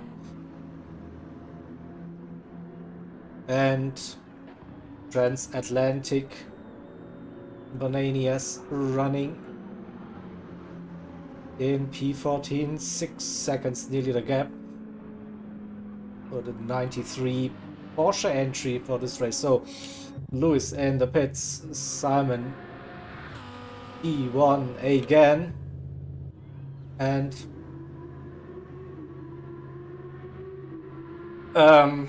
yeah, so there goes my theory. So Taranello team is really stretching this stint like to the max. I think they will arrive at with 0 liters remaining for their pit stop. So Lewis P3, where is MK? Yeah, MK just drives past the pit lane. Lewis already on top of Radion. Picks up the speed now. Here comes MK. 3 seconds to gap maybe. Under 3 at the end of the Camel Straight. 2.5 it is. In Yupe under 10 seconds personal best last time round. 16.1. Will he get a 2:15?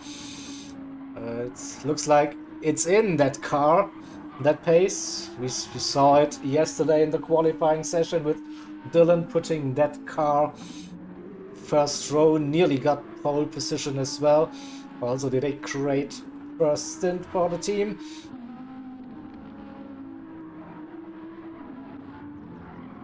And then we have bigger gaps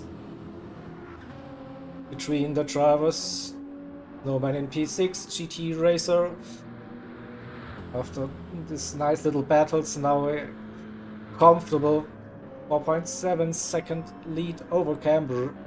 Ridwan as well, one of those drivers that are stretching the stint very long. That fuel also looking very low now.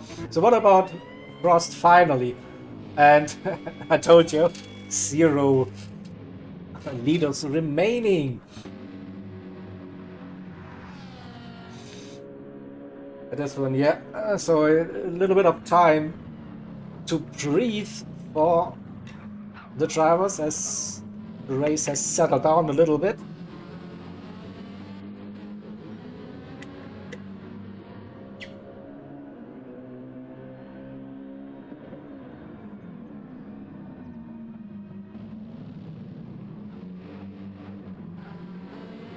And Frost now refueling, so we will drop behind Yupe, definitely.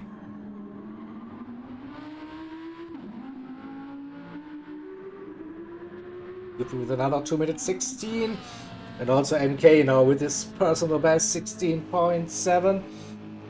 So Yupe up to P4, where is Frost now? Leaving his crew. Where's the snowman? Frost. It exits snowman. That's close. That is close, but snowman gets the position P5 for now for the 66. Frost in P6, and we have the DC team car sitting in the middle. Yeah. a lap down. This one. So can Frost bring that gap down to Snowman? The other gap's fairly stable, not really moving. And Ridwan, the only driver yet to pit. And he will be losing that position to Stone Pacer and Syphonia, so will slot in P11 again. So Stone Pacer and Syphonius will move up one position after the pit stop. The Kaylee Walter 8 seconds, and the Brave 93 entry trying to get closer to that GTR.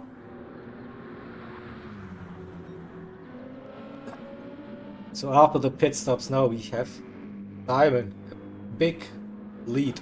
It was 35 seconds after the pit stop, it's 45 nearly, so I think also the fuel was really good in that Lamborghini. I gained a couple of seconds because he had to put in less fuel compared to the quite thirsty AMG. 5 seconds between Lewis and MK, and the gap between MK and UP 8 seconds. Not coming down as quick as we saw that earlier.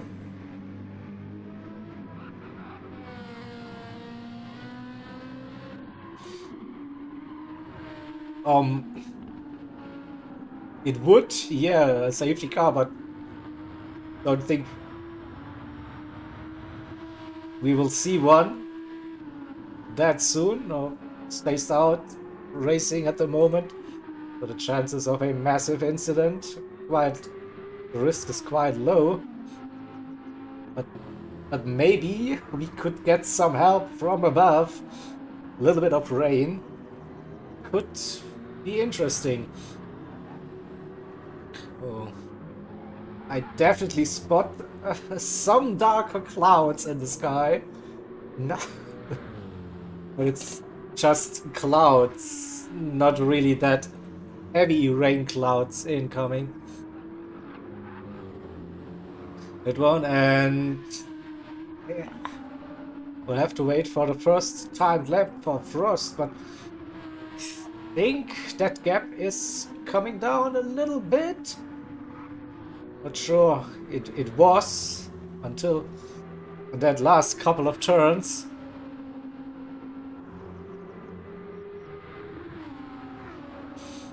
Oh, 3 seconds now going up. Oh, is losing some pace at the moment. What happened?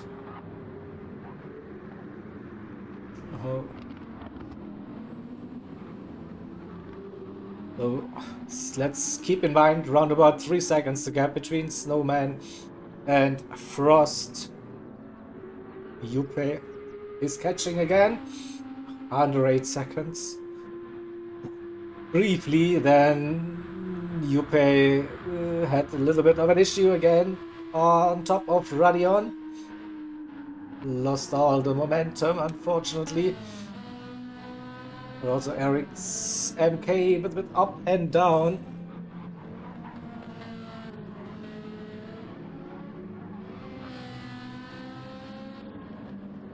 Lap times 17, 16, 16, 18. And the top two are just running with it, especially Simon. Well, let's go to Frost and Snowman. And here in the middle sector, it's foggy, right? And look at those clouds. Look at that. I feel like we see some rain. the clouds just have to move in the right direction towards the track. So maybe we get a little bit of extra drama in this event. So I would be very, very disappointed to not have any rain in a 24-hour race at Spa. I'm not gonna lie. And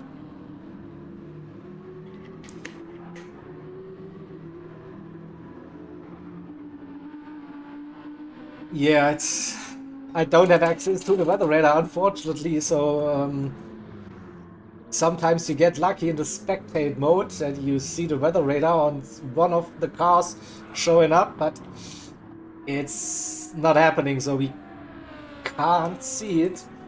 We just have to rely on the visuals and see, but it's definitely the sun is gone now. And rain can appear very quick here at Spa in the Ardennes forest. Who knows? Who knows? Yeah, I could do that exit, but I don't want to leave the racing action just to bring up that weather radar. So that kills the immersion, right? So we'll stay on track with the cars. So yeah, so we missed the last pit stop. Ridwan finally pitted, 33 seconds it is. Ooh, Saponia's in P10, so E14 to P11 so far for the number 4. We get some blue flags as well for the drivers. It could also be a battle for position soon. I think Venanias is catching slowly Walter at this stage. There's a tsunami incoming. A teammate told you, really? A tsunami? Whoa. I mean, that would be like crazy, like if you have a really heavy downpour incoming. Oh, this could get very, very interesting as well. So just a quick run through the grid so we don't miss any action. This is, I think, still... we also need to red flag the race because of that. I mean, that's a rare case if the rain really hits the track and it's undrivable, then we have a safety car situation. So that's close to red flagging the race. But I can't see it happening.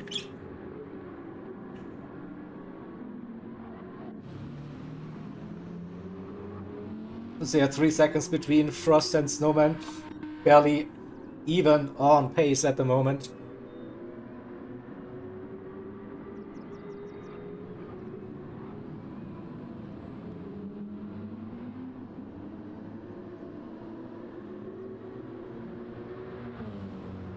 And the 66 car just got past the sister car, the 67. 2.5 seconds. The gap now between Snowman and Frost.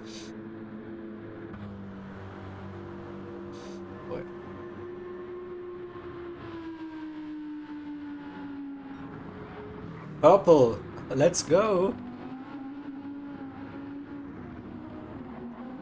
Not also if it's like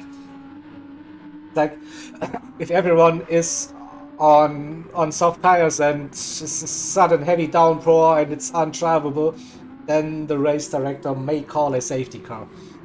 But it's just if the conditions are undrivable, and this would have been a very sudden change of climatic conditions. So I guess on regular race tracks it is not very likely to happen, but on the Nürburgring 24 hours, that long track, it might be the case that we can get a safety car because of that. I think every driver has access to the weather radar. They can see what's going on, and so I don't expect this to happen for Spa. Also, yeah, weather not moving really at this point.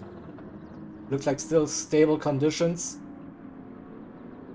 Nothing to worry at the moment for the drivers. We'll still see some, yeah, light clouds, not the real gray dark ones. Yeah, but most of the track now covered.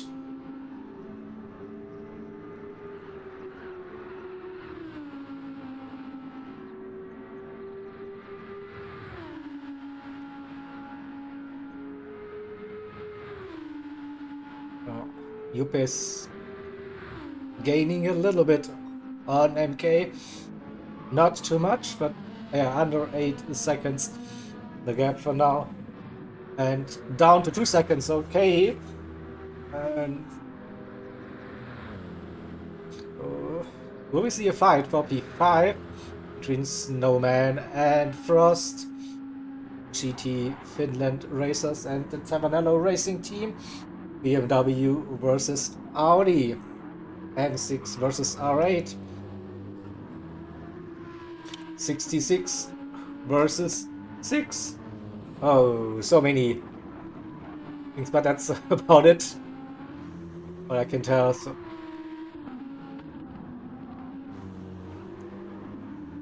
nice run through that middle sector so far.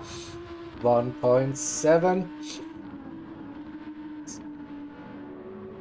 You can already feel the end of that slipstream.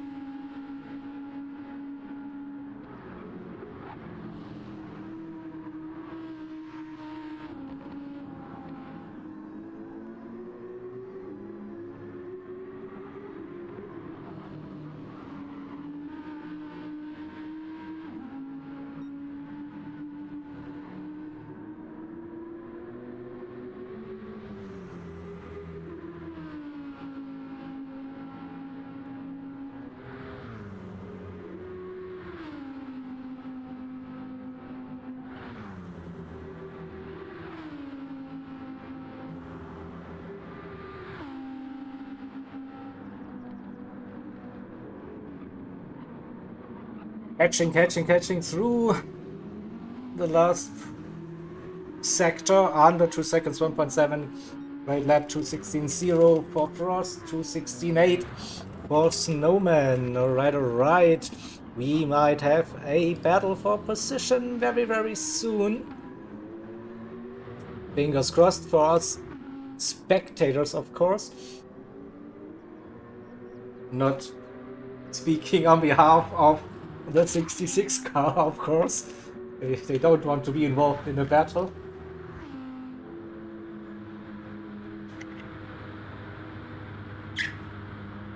So 1.4, 1.3, a little bit of slip down the Camel Straight. Definitely happening, and I think the skies are clearing up a little bit. The clouds don't hit that track, so it will stay dry most likely for the rest of this stint, but we still have 20 hours, 30 minutes to go, and we will probably see rain at some point during this event. No, Simon just doing Simon things and driving a race car in a very quick way around the racetrack. You know, enjoying himself. Same for Lewis. Up to P2 in this stint. MK in third for Eric's Racing. Keeping the distance to Juppe now very consistent. Roughly 8 seconds.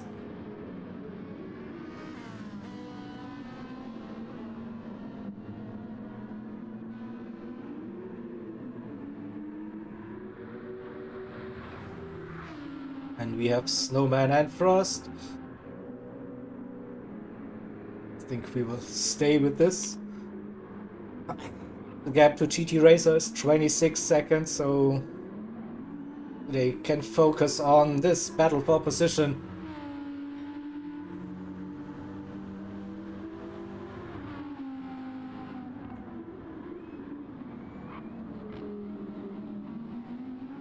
(11 versus 12). What was that?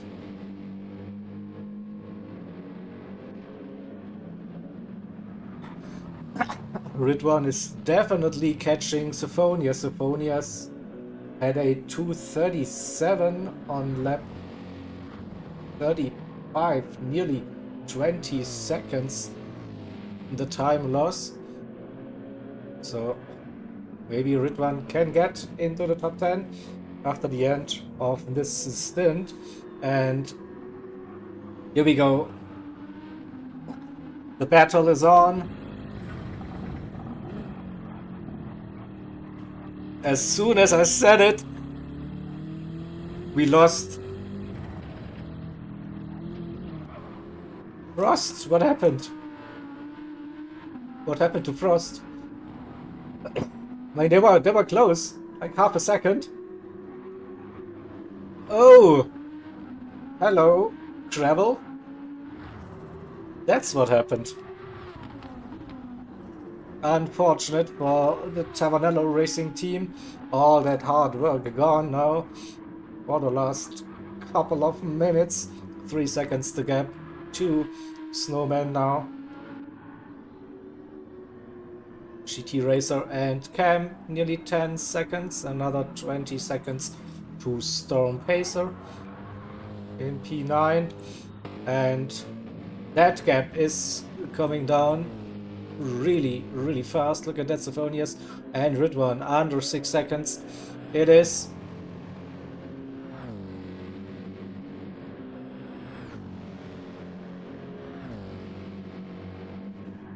Oh. Ridwan is pushing, wants to get his number 4 car into the top 10 for sure. And then the 67 with Akali, Bananias in P13, and Walter are doing a 2-stop strategy on softs. Right. So that's why he lost quite some time again.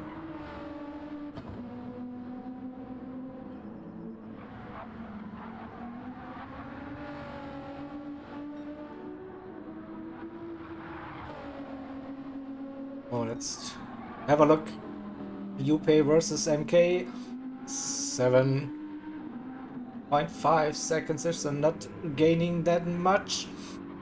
So that again, the pit stop strategy worked really nicely for the Eric's team, taking care of fuel in that Ferrari with a very slow refueling speed.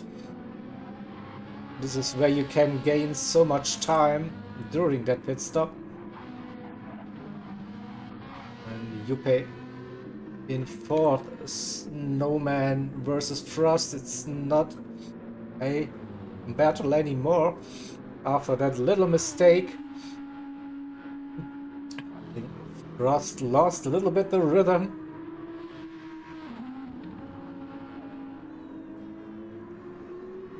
There we go to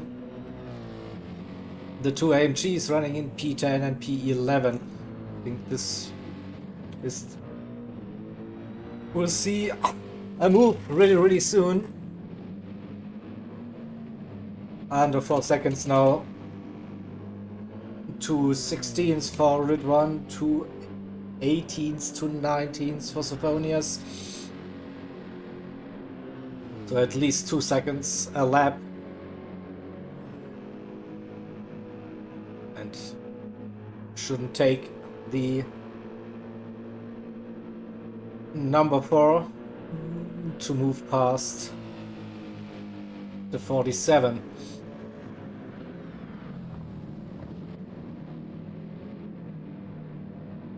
two AMGs, two nice liveries, so that CLR racing design inspired by a Sauber C9 Group C livery back in the days.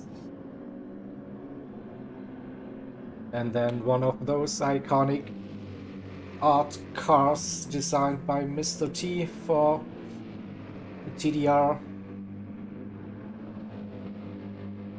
Not quite an art car this time, but still very nice touch on it.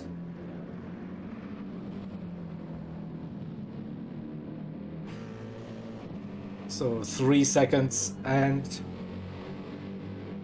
counting. But oh, and Sophonius went a little bit wide on the exit of Stavelo 1, loses him wide some speed, 2.4 seconds, another second gone, and Red 1 is catching. Look at that. Maybe one more lap, and we should see that battle. Let's jump back to not this one. Frost and Snowman. Frost back into the rhythm.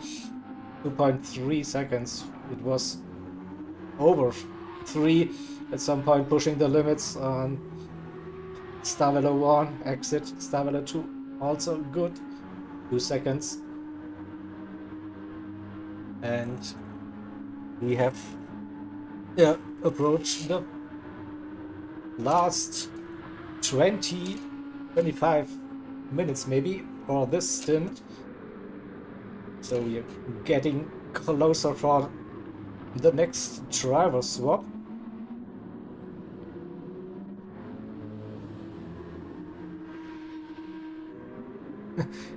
Yupe in 4th place. Yeah. Exclamation mark, exclamation mark. You can also show a little bit of love. Show some hearts for Yupe. E4 7 seconds behind the podium at the moment. It's a bit quicker than MK.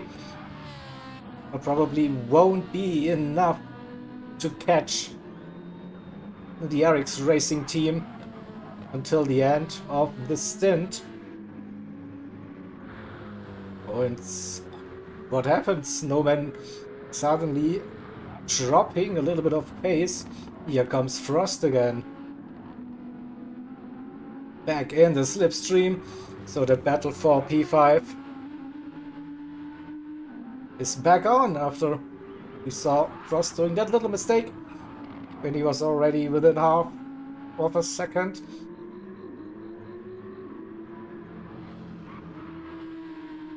Oh.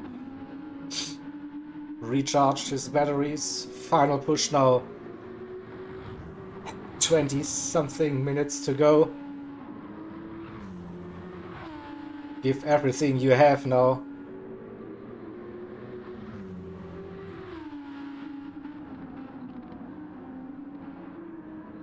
And yeah, the rain didn't arrive.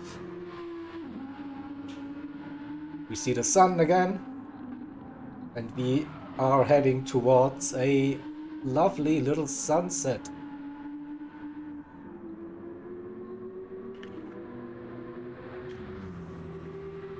Great visuals as usual here on Gran Turismo 7.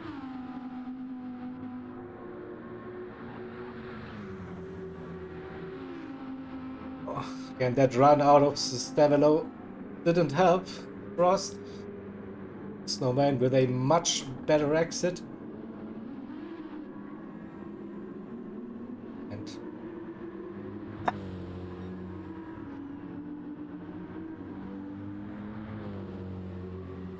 okay, yeah, I mean, the job has priorities, right? So you can't just go racing then, but yeah, good to see you in the stream. Show the support for your teammates as well. So out of La Source, Frost again with a good run. Now let's have a look up Radion. Lost a little bit of time, maybe can benefit from the slipstream. Are not losing that much, but also not gaining. 1.3 it is. Quickly jump to UP and MK. Oh, under 6 seconds. 5.5 it is. MK with a 2:18.1 last time round. And another mistake. Hit that 2.7. Something. Oh, damage for MK. Damage. Didn't see that.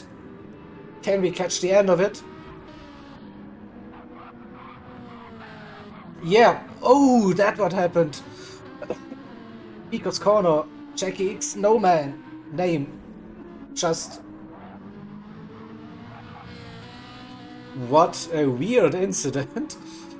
So that's front arrow and right suspension damage for MK.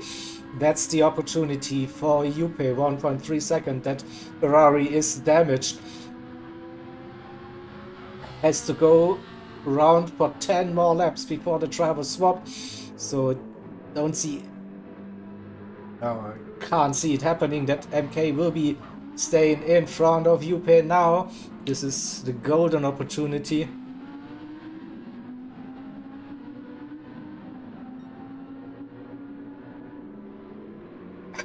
Yeah, no engine damage, but yeah, MK is quite laggy, so maybe that also helped, quote unquote helped, with not getting engine damage. I think it just hit that wall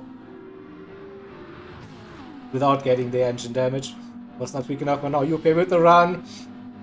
Should be an easy overtake now. That Ferrari will be slow with that damage on the straights, and Juppe side by side, and no issue at all. Juppe moves up into P3 podium position for the number 12 car. It is. What's the gap? MK to Snowman. Nearly 19 seconds. I guess he will be losing 1.5 to 2 seconds a lap. Could be interesting. Could be interesting. Also, maybe he can stay with Juppe to give him a tow. Help him. Oh, was there contact between MK and Juppe? No damage, but let's watch it again.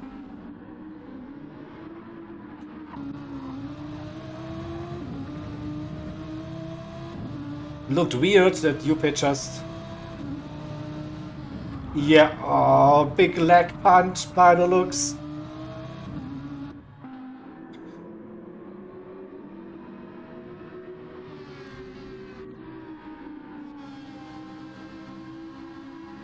Yeah, that's really unfortunate. Really unfortunate, but... I think... Also, the RX team should know that MK is lagging really bad, so... In that situation, you have a damaged car. You shouldn't be that close to another car, so I don't know. Quite unlucky. Yeah, exactly, Hide. That's what I'm just talking about. With that connection, you shouldn't be racing that close. The risk is just too big to have such incidents. So in the end, you will be losing that position again to Juppe with that damaged car.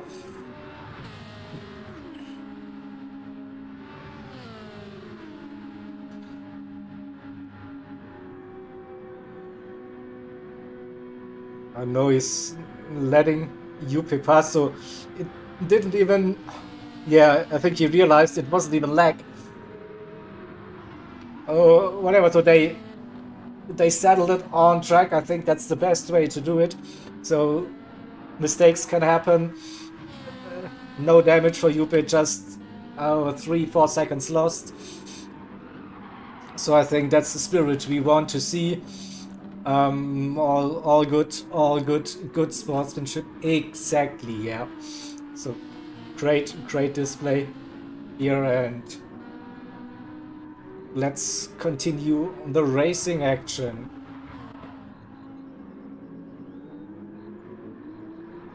But this incident also, look at the gap between MK and Snowman, 14 seconds. Frost also not too far behind, 2 seconds the gap. It is only, I see DMs popping up everywhere. Yeah, I just got the friendly reminder that I should prepare the next stint, right? Yeah, I'm on it. Be racing, I'm on it.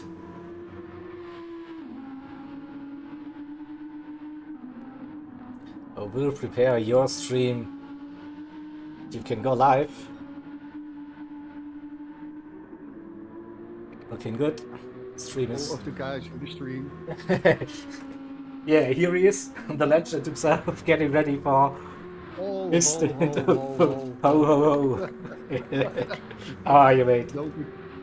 Don't exaggerate, mate. Getting everyone hyped now for the next 2 hours. Pure Yeah, entertainment, yeah. Yeah, sure. Yeah. Disappointment everywhere. No, they just have to make you laugh, then everything is good, trust me. Yeah, true. If they mess with my mind, Yeah. it's gonna be okay. We expect nothing less than 2 hours and a bit of pure entertainment, yeah. Oh my god. The pressure. Yeah. The pressure. Hashtag no pressure at all. Oh. It is, yeah, and I hope you did your rain dance, so we want to see a little bit of rain happening. These days, when I walk around, it looks like dancing, so I should have. But it's still been dry because I haven't seen anything. I'm so sorry, guys. I couldn't watch until now because I had other stuff to do. So, but it's been dry so far. Yep. Okay. So we have exactly. So we have a fixed setting for the start and the end of the stint, which is dry, but everything in between is random. Nice. So that's as long as I'm not driving, I don't care. It's raining. Yeah, so same here. bring it on. Same here. Yes. When I'm doing the comms, I always want to see drama, but drama in a good way, right? Right. And yeah, absolutely. That's what we're up for, definitely. So, this battle is getting intense now between Snowman and Frost, P5 and P6. And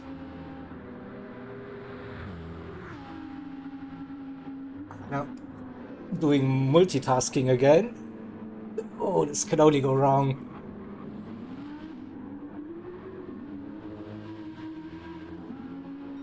I only can see what's going on stream. Yeah. So I'm a couple of seconds later. That's But fine. it looks like there is a battle going on. We see it, yeah, side by side. They come out of Lazurus, and it's. Oh, nice work, guys. Nice battle. Yeah, still, but now let's go on board. Where's the button here? Frost with the run. Radion still close, a bit loose on the top. Has a slipstream, so 210. This gotta be a move. No, we saw that a bit earlier in this race that the R8, the setup for the Italian team, is based arguably on downforce compared to the BMW, which has less track. Yeah, that it's fun, of course, a bit of downforce in the midfield, but for the overtakes on this track, you gotta need the top speed. Yeah, at some point. You have to, yeah.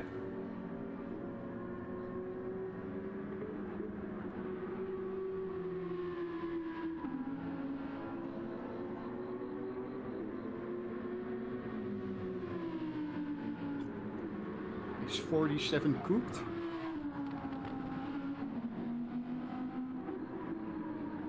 The question from chat, Jaeger. Multitasking Jaeger is not a good Jaeger, trust me. Is 47 cooked? The tire's still looking good.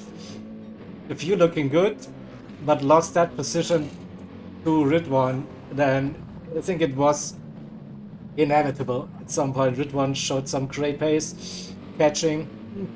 So the 47 currently running in E11. And so someone just goes, go Frost. Not. I read Yupe. Yeah, Yupe running in P3. All good, my friends. He's fine. MK with that damage. Still trying to get to the end of the stint. Of course, pitting now will be too late. Frost in to the lead. Yeah, got past Snowman. Frost in P5, Snowman P6. But we saw that BMW is strong on that Camel Straight. Now, how much time can Snowman gain? It's a bit already. We'll see how much it is. 7/10, 6/10 at the end. Not close enough, and then it's probably now the middle sector where this Audi R8 excels with the downforce settings that's set up. The guys are running for this one, yeah. So for those who don't know, we don't run the polyphonic digital performance of balance of performance that way around. So it's a custom one made by Philo, the legend, and so this also means it's fully adjustable setups for all the teams. So they have to stay within the given limits of performance points, power and weight, of course, but then it's up to the teams to tweak the suspension settings, differentials, the gearbox, the aerodynamics, you call it. So that's why we see cars behaving differently compared to what we usually see on GT7 with the stock BOP.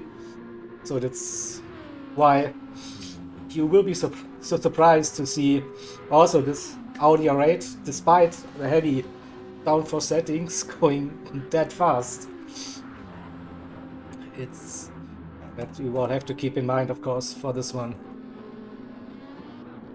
Yeah, MK still doing good, but it's not just 4 seconds now, and I think he will be dropping to P6 by the end of this stint. Frost and Snowman, they will get past the Eric's Racing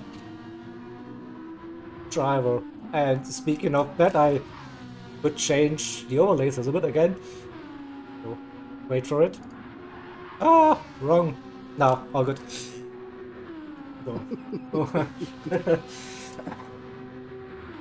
Don't want to show you my interiors here on stream. No way. Oh. Scenes behind the screen. Yeah.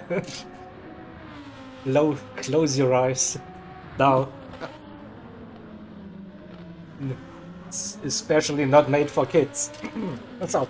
Oh, okay. Oh, no. That's not a problem. My streams are never set for kids. Yeah. So that's a good thing. It's good. So it's quickly run through this grid with Simon, like, they're crazy as usual. Lewis as well.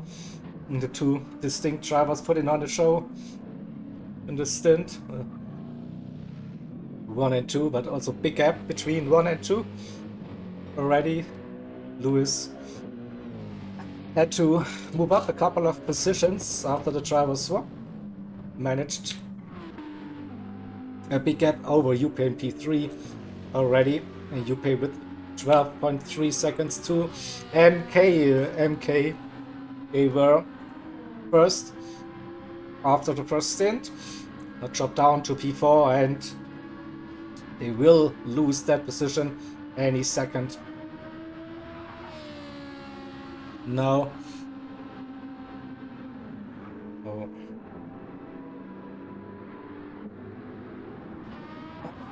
Nothing they can do with that damaged car. And it's also Snowman, just 3 seconds behind. Lost a little bit over the last couple of laps. Let's see how Frost can perform the overtake. Probably plays it smart, stays behind, waits for the run on the Camel Straight. So that Ferrari should be a sitting duck with that damage. Should be, but isn't. What? So even a damaged Ferrari is quicker than an Audi this straight. Oh no. And yeah, at that stage, there's no need for MK to let Frost pass. They're battling for position, of course. And Frost has the challenge of get past a laggy car, and he does it. Wow. Oh, nice. That's a clean move with that connection issues involved. So we see the same situation between Frost and MK as we had between Yupe and MK, where we had a little bit of contact. This time everything goes smooth, and Frost moves up into P4, keeps that position. MK still in that slip, but it's Snowman, GT Finland racers, or as I've called them yesterday, the GT Finlanders. So, sorry about that, but it's my job to do something weird and stupid with the comms. So yeah, my beloved GT Finlanders are running in P6 with that 66 car. But they will probably move up into P5. Just 1.4 seconds to gap. No, it is. Yeah, we all do stupid things. That's, I mean, no shame, and it's all good. I can live with that. So, under 1 second, Snowman versus MK, and I think this time we should see the move before Lake Home. That BMW was strong in the straight line compared to the Audi. Should get a decent run through Eau Rouge up to Radion. The 7th hand. Yeah, look at the gap going down. 5, 4, 3, too late. No, is it too late? Side by side. Oh, it's side by side. And then there was leg contact. Oh, bye bye. Oh no, he reappeared. Out of nowhere. Yeah, I was like, yeah, bye bye. So again, we see the move down the inside, down Rivage, and before No Name, it is Snowman who makes that move. Stick finally P5 for the Finnish driver, and MK now running in P6. The gap to GT Racer in P7, 24 seconds, so he should be safe. And let's have a quick look. Lap 53 already. So just this lap, and then one more end of lap 54. This is where we will see the drivers are happening. So get prepared to get ready. I also have to prepare the handover thingy. We will just run with the leader. Work your magic, mate. Yeah, Work your magic. as always. So make it boom.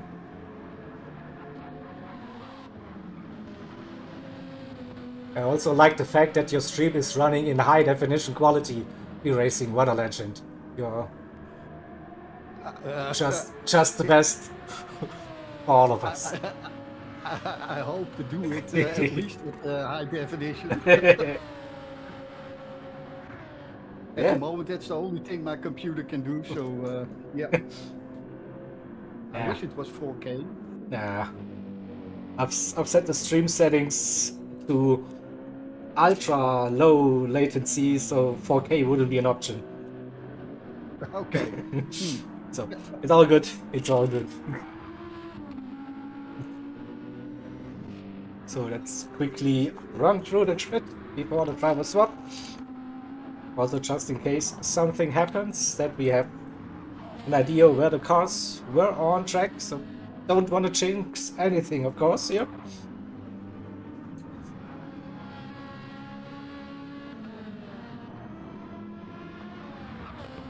Oh, there are a Jack couple of is in the cars, stream as well. Hey, Jack. I think you already jinxed the Ferrari with the damage. So Okay. enough. So I had one job. I was not allowed to jinx Yupe. Oh, I pretty much did it. it's still one more lap to go, but everything can change. yeah,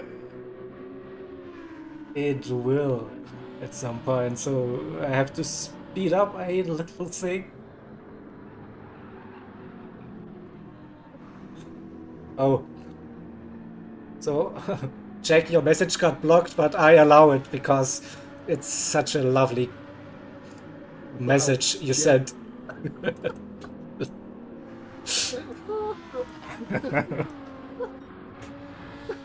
Hey Jaeger, Mr. German.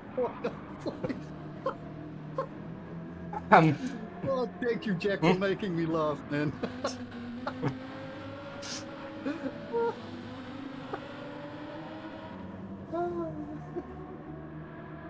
So we will get ready for the travel swap sequence now. Any seconds, so Simon, he approaches Planchimont for the final time. And we'll be braking for the bus stop and then enter into the pit lane, and then I will bring up on the swap sequence for all of us. So let's. I have to time that. Like. There he goes into the pitch. It's a bit, so the pit crew is waiting, so I don't want to see that on the screen. Come on. That's better now. So he's coming around, so I click on the transition thing, and we should see now something appearing on the top right. Come on, do it. Yes, it worked. Yes, oh, beautiful. It worked somehow. Yeah, So and here are the boys working on the car. And the first car on well, almost on track. almost Get out. get out, do something. Team, move. Get out. So Lewis heading into the pits as well. Here we go. Finally. The pit stop is taking for ages to complete, right? Slipstream on the Camel straight now. Just got out of the pits.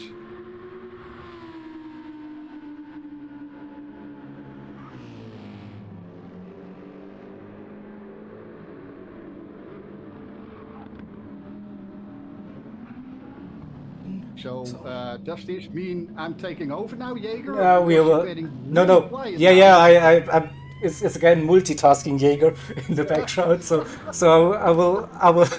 we are doing this simultaneously for now. So I'm just preparing everything so it will all look good on stream. So I think we will go up until P8, 9, something like that, and then you will get the big screen. Nice. Nice. Speed Hunter now also out of the pits on Camel straight now. That's about 50 seconds behind P1.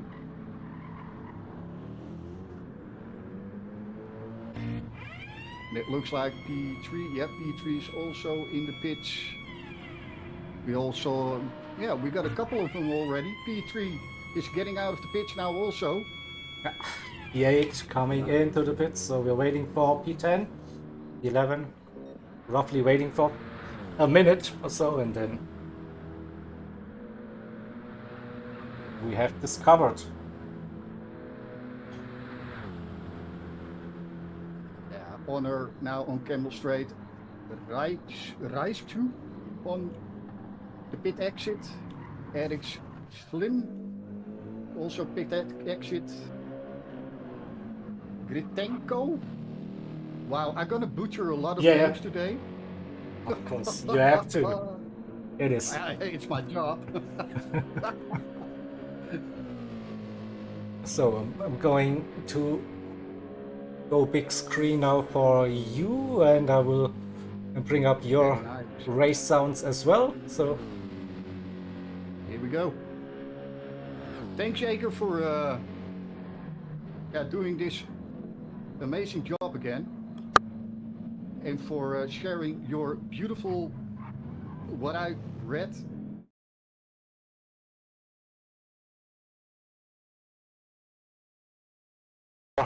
Race sounds as well. So here we go.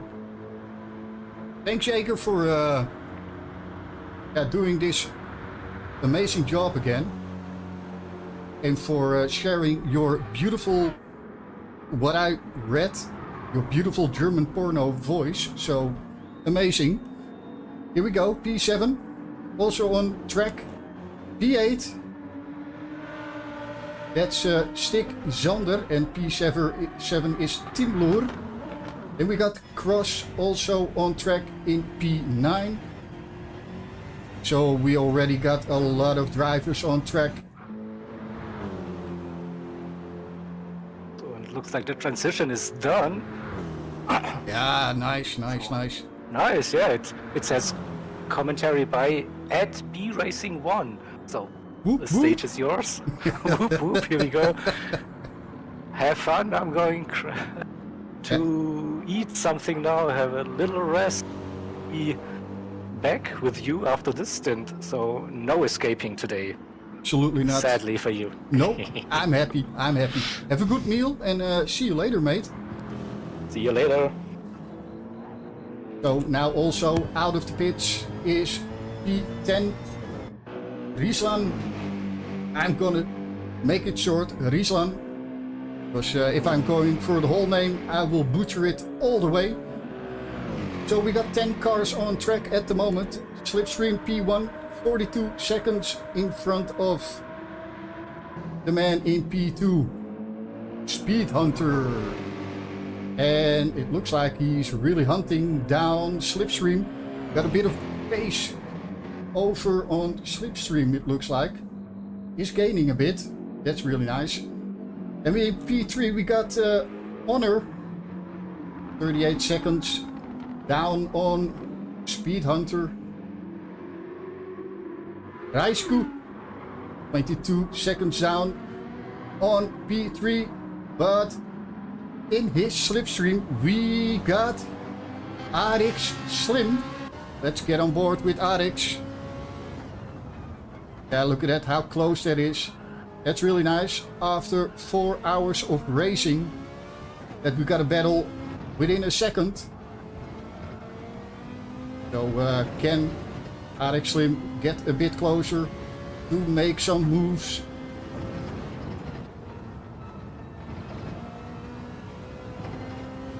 Yeah, doing a great job. Getting closer and closer. Now it's 8 tenths. Ooh, just a bit too deep there. Loses those couple of tenths. Yeah, but still not too shabby. Now the long straight to the bus stop as Rijsku is now going a bit wide there. Oh, he had to lift.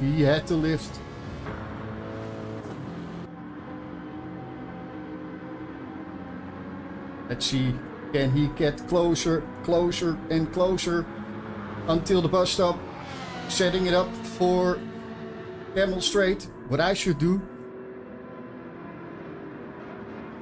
And not too far away, we also see Ritenko in P6, only, well, 2.7 seconds behind Arix. I wanted to say Alex, but it's Arix. Turn 1, 8 tenths, 7 tenths, getting closer. Now do not get too close already to Rouge Radion. As we see another car going on track, getting out of the pits. That's going to be interesting. Oh, look at that. Yeah. Oh, going on the racing line right away. Gets a bit in the way there. That was not the smartest thing to do. Raikkonen had to move off the line there.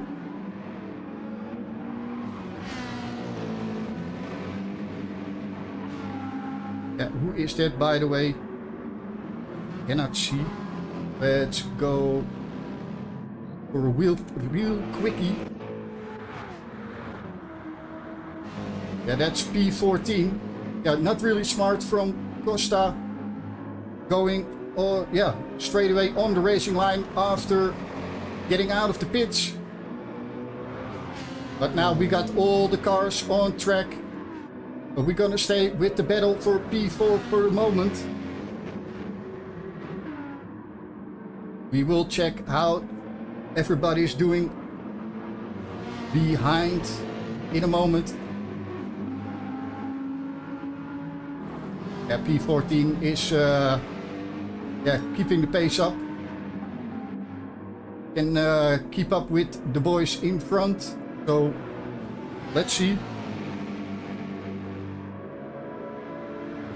Always difficult when you're close to the front runners and maybe have some more pace. You do need some overpace if you're gonna get by, but so far it doesn't look like it. Oh, wrong button there. Let's go on board again with Arix.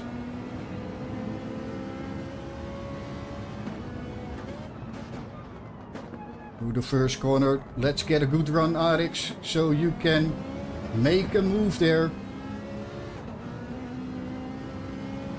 Yeah, he's really close now, 3 tenths, within 3 tenths. Way closer than he was the last lap. Oh, look at that dirty air. It's... yeah. He couldn't get the full throttle there. But he's close enough.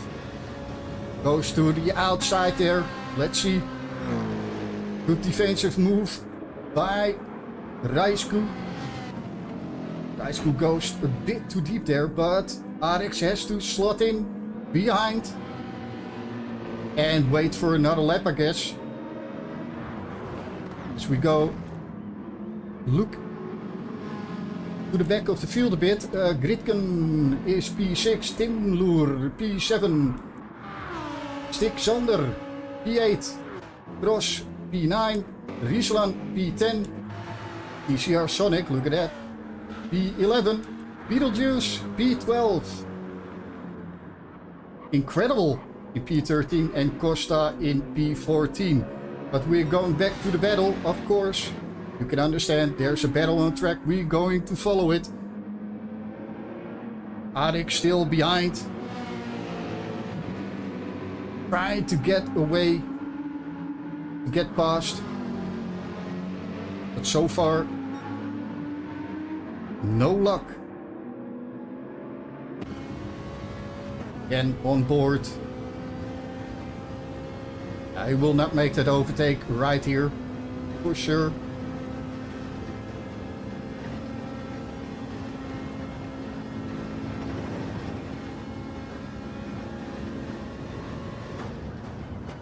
Late on the brakes. Oh, getting really close there.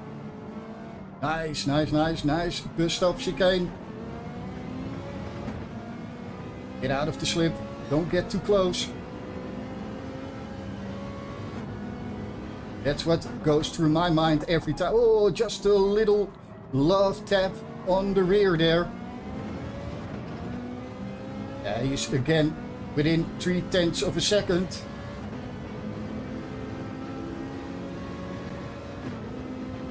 Oh, he's really close. Can he get a better run out of the Rouge Radio now?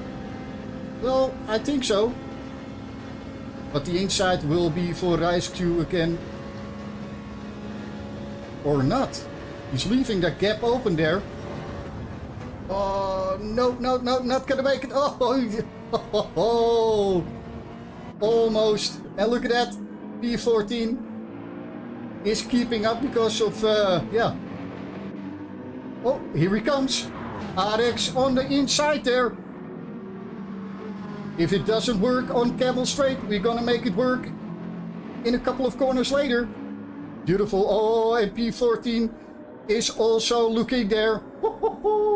And Gritteken is also getting closer. 1.7 now. It was over 3 seconds, so this battle cost Rijsku a lot of time. And P14 is trying to, yeah, find a way maybe to get by also, because why not?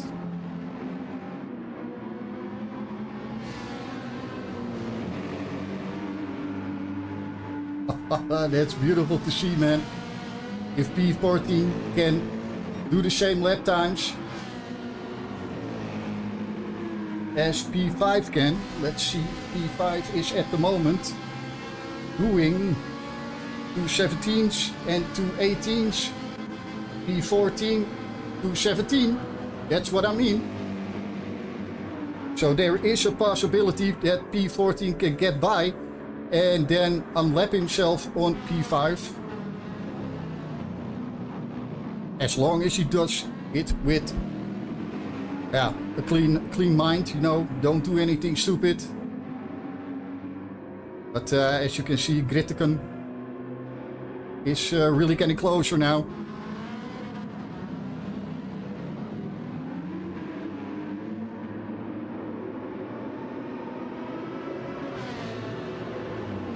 Rijsku is losing touch with Arex Slim.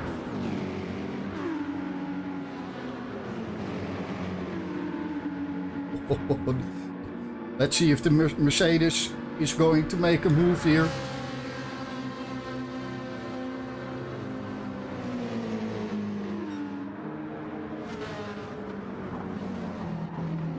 No, he doesn't.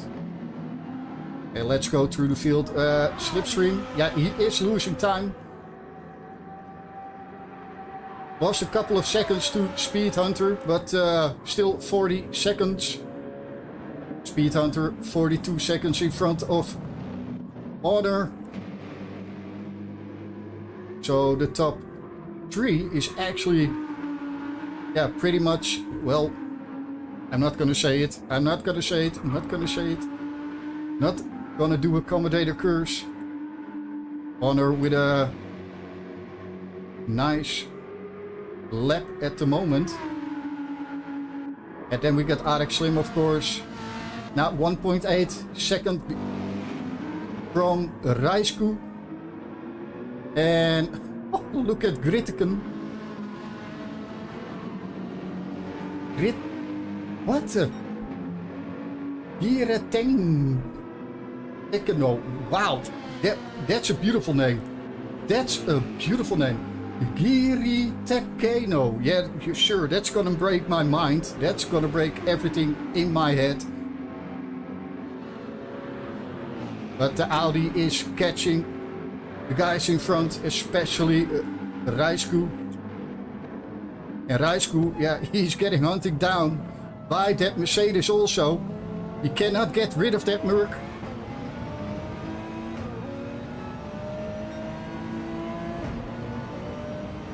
And first row seats for Gritteken. I'm sorry I'm butchering your name, dude, but yep. That's what I get out of that. Okay, let's go a bit further down the field because still 1 second, more or less. Team Lure, 19 seconds behind that on P7.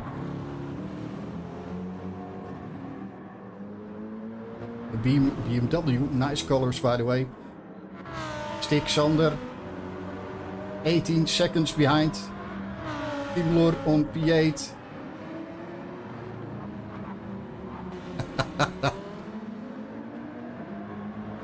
Yeah, I'm really bad with some names, man. Absolutely. You have to forgive me for that.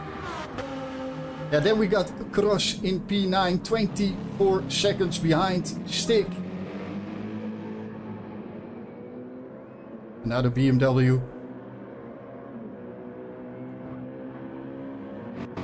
Yeah, the Merc has the blue flags, P14 is that, but he's keeping up. Rizwan Jarinov in P10, 42 seconds behind P9. And that's a real complicated livery. Beautiful, actually. Then Sonic, 1.5 minutes behind P10. And close by is Beetlejuice. I'm not gonna say that three times. But yeah, Beetlejuice really close there. Then we got the Incredible in P13, 49 seconds behind Beetlejuice. Then we got Costa. Oh, look at that. Costa is trying to overtake there. Is trying to make that overtake. Oh, it gets hit. Gets hit from behind by Gritcano. That one. I'm so sorry, mate. But yeah. Giri Tekeno is almost taking out the Mercedes in P14, who was attacking Raisku in P5 to unlap himself, but yeah, access denied.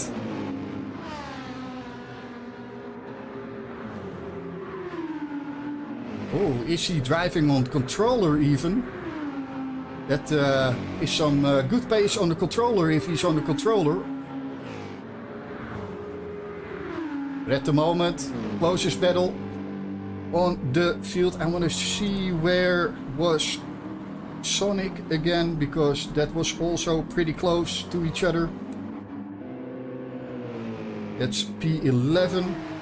Yeah, that gap is extending. So we're gonna stay with these guys for a moment.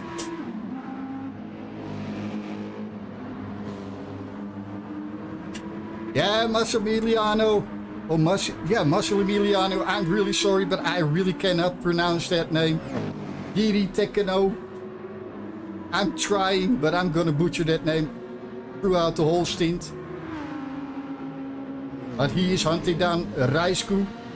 Getting closer and closer.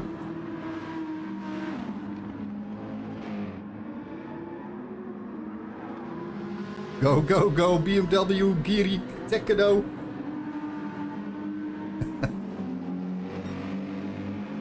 Not my words, but from Massimiliano in chat, of course.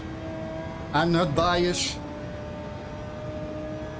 I just want to see a good race, and so far we have a good battle on our hand. First with Alexim and with Raisku. Now Raisku and Giri Tekeno. I'm learning.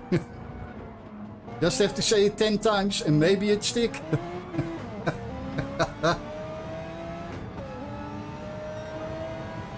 Look at that 2:16.5 personal best from the BMW driver. Oh, Audi driver, I'm so sorry.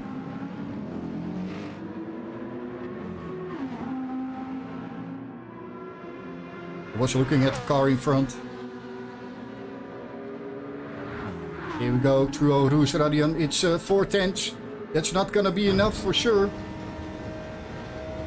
As far as you've seen, you need about 2.5, 3/10 to get even close to making an overtake. But I think this is the car with a lot of downforce. So on the straights, he's gonna have a lot of trouble. A bit of a tank slapper there. Bit of oversteer. But yeah, he's gonna have a lot of problems to getting by on the long straight with that extra downforce on the car. You can see it in the infield. He's getting closer and closer.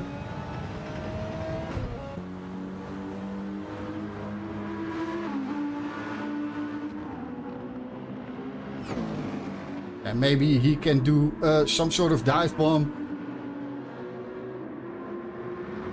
Ah, you drive slow. Iritekado, fast. Well, your name is easier to pronounce. So, that's also a thing.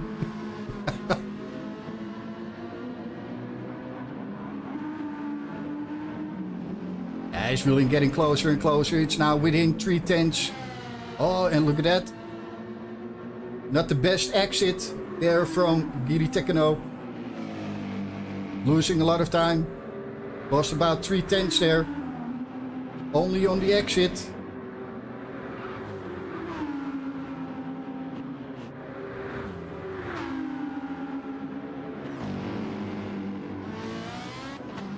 Just gonna check.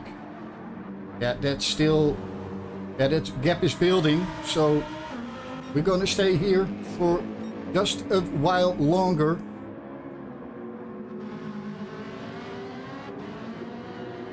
I do see cars really close to each other, but I think that is, yeah, for not for position. Is Achilles still driving? I'm gonna check in a moment because we have a move here. There's gonna be a move. Can he get close enough? Keep it at slip. Yeah, now the slipstream works perfectly for him. Here he comes. Oh, and Raisku is braking really late there.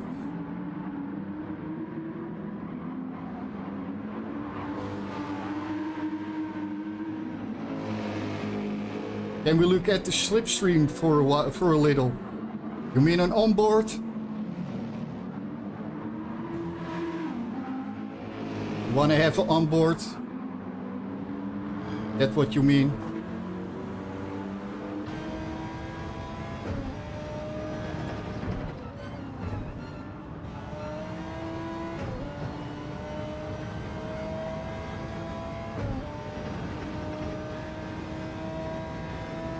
You mean the P1?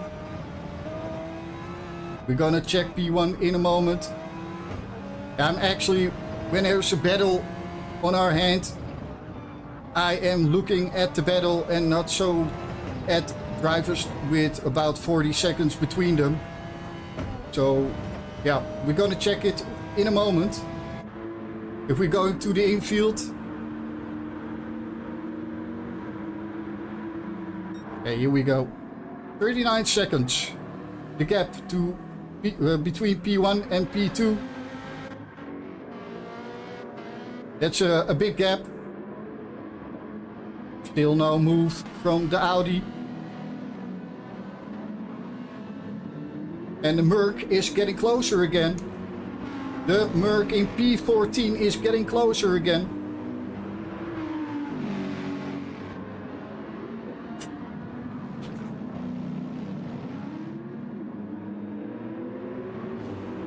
Yeah, the Merc has a good run out of the first corner.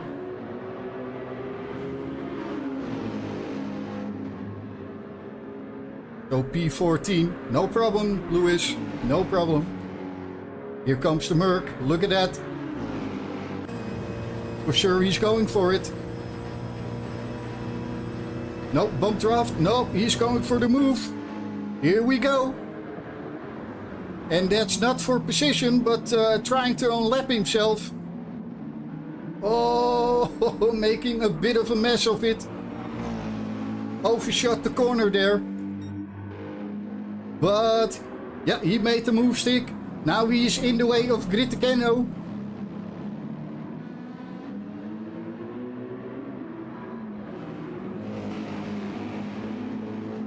Yeah, I don't think the Italian driver will be happy with that. Now Raisku is getting hunted down by the car in P14. That's not something you will say a lot, of course. But look at this, guys. Oh, a bit too deep there. But he has a great run in this lap.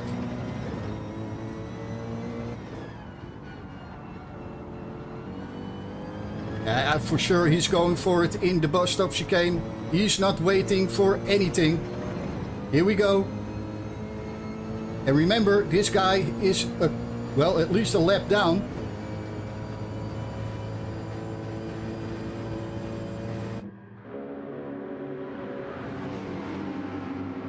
So in lap 10. And yeah, he's 2 laps down. But he is fighting with P5 and P6. That's crazy.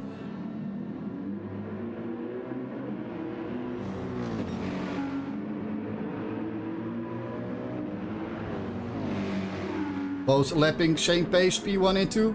That's absolutely beautiful. But Speed Hunter gained a couple of seconds. Penalty for... It is a blue flag situation for sure, but if you can unlock yourself, it's no problem as long as you do it safe and with a bit of overspeed. Here we go, again with a move here for sure. The Merc on the inside, no. Okay, let's go through the field again a bit. So Slipstream in P1. 39 seconds in front of Speed Hunter. Speed Hunter, I think Speed Hunter gained about 4 seconds in this stint so far. And gained about 3-4 seconds to the guy in P3. Mr. Honor. All the way from Canada. Absolutely has a right to unlap himself as long as you do it without any stupid things, of course. RX Slim pulled the gap from Raisku after that overtake. Almost 7 seconds now. Oh, and Raisku now side by side with the Merc in P14. Here we go, guys.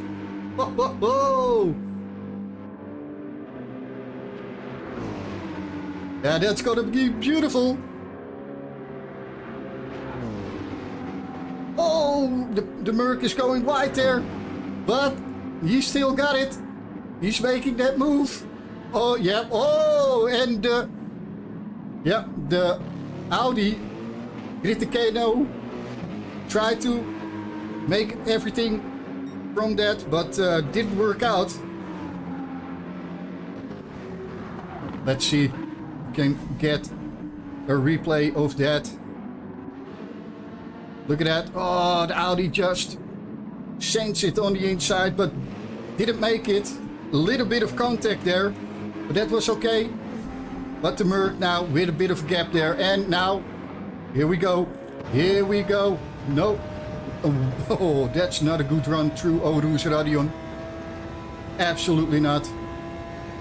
Losing a lot of time there. Around a second. With that horrible run through Rouge Radion.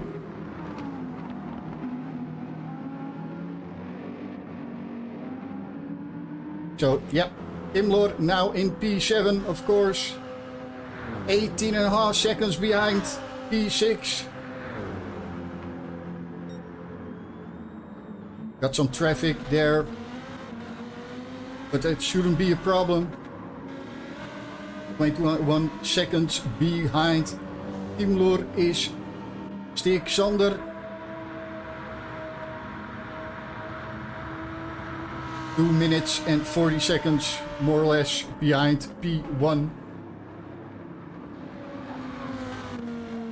Doing okay lap times, pretty good actually. Better than I do. And we got Cross 23 seconds behind Sander.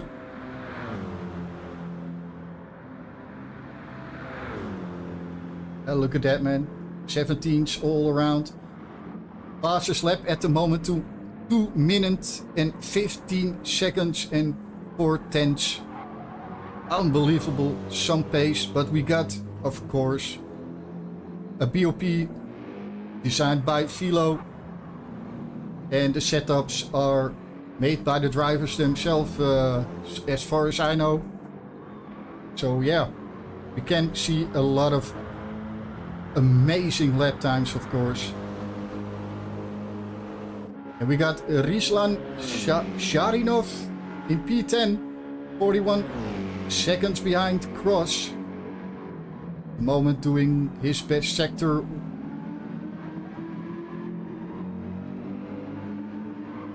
And as we can see, Sonic, it's not by much, but he is gaining on Rislan. And he is pulling a gap to Beetlejuice. Oh, that's the third time I said it. Now he will come from the darkness, Beetlejuice. You called my name? Oh, whoa! We got a burglar. 3 times Beetlejuice and he appears. No! Ah, no!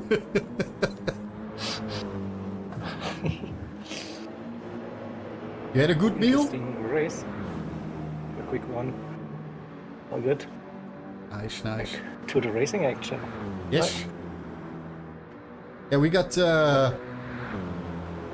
Incredible in P13, 49 seconds behind P12. So we got actually a couple of really big gaps here, with Costa, actually the man of the hour, taking 2 positions back from the guys in P5 and P6. Let's see, yeah, they are still close to each other, but yeah, Weird situation, definitely. Costa made 2 moves and is driving away from these guys, and that's about, let's say, 5-6 seconds now. He got the gap to these guys after unlapping himself to the boys. That's why you are allowed to unlap. Yeah, it would be crazy if So you all can't good. do that. But again, you have to make safe way. I think what I saw on the stream here, close racing, awkward situation definitely for the 2 drivers fighting for positions with that guy in the middle, sitting in between them. But hey, I think he didn't hold up anyone, and now you see the pace. All good. Yeah, it's not that they lost a lot of time, because at the moment, yeah, Arix, yeah, I think Arix gained a couple of seconds with that. Let's see, we got a 2:19. Oh, they're side by side going to Rouge Radio. Are they going? No. Yes, they are. Oh, he just pulled out. Now side by side on the Camel Straight. Here we go. Yeah, this has to, yeah, and then we go again with the downforce of the Audi. I cannot make that move. BMW on the inside, nice defensive move. But I think they did lose a bit of time. Let's see, they did a 2:19.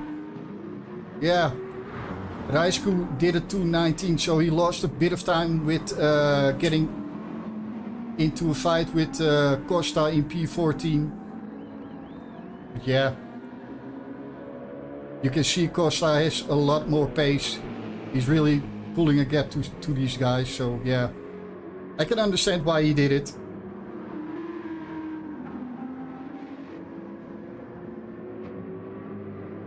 Yeah, try to get between my talking and enthusiastic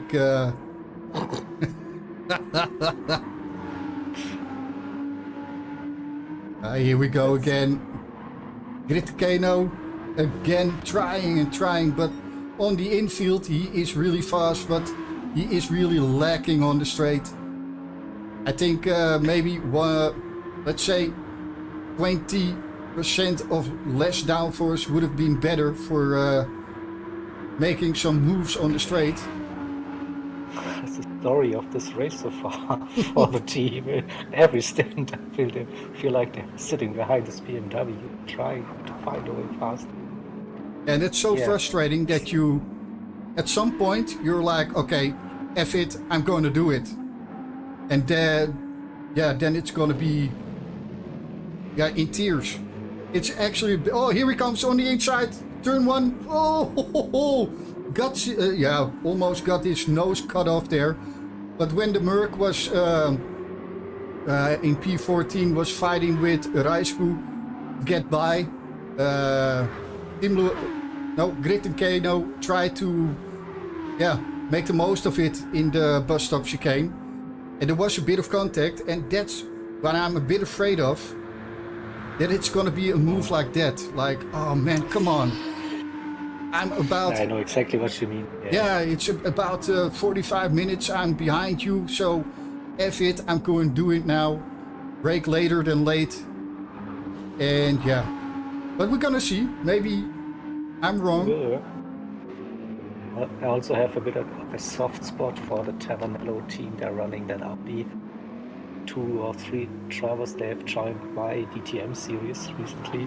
They're having some great battles. So go on, boys! Oh, you cannot be biased, man. Come on. I'm totally biased. I see years ago on Sonic.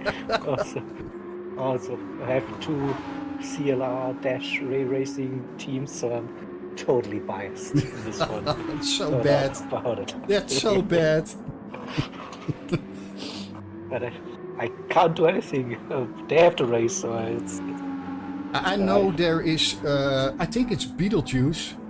I'm not sure. Also Yeah, but he's also driving running for RTR, where I'm working with on the Saturdays normally. And I think it's Beetlejuice.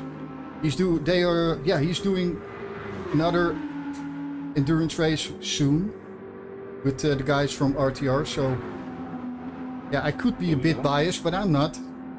The Audi. Look at that, man. Oh man, I would go nuts, man, when I'm in the Audi like that. Oh, absolutely. I'm gonna check. I want to know if it's Beetlejuice.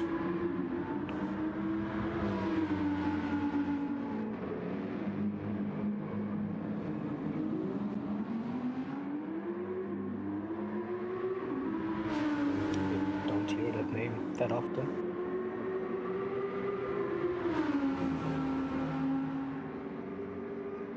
On Geary. Oh, do it. Oh, you did it! Oh, hello! I didn't see it.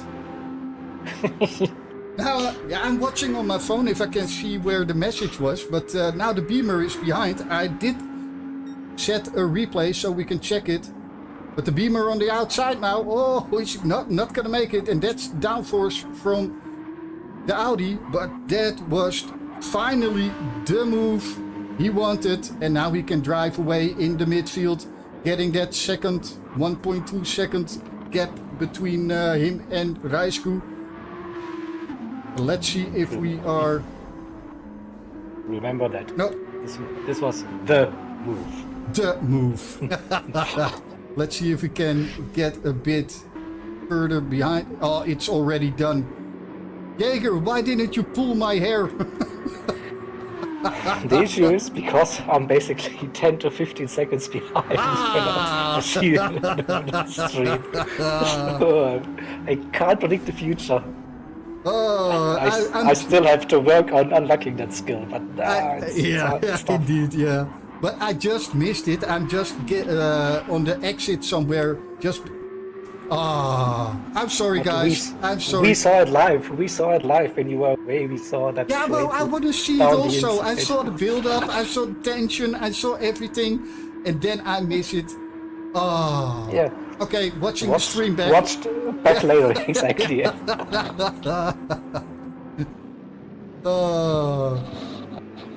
Pardon? Pool what? Yeah, oh yeah.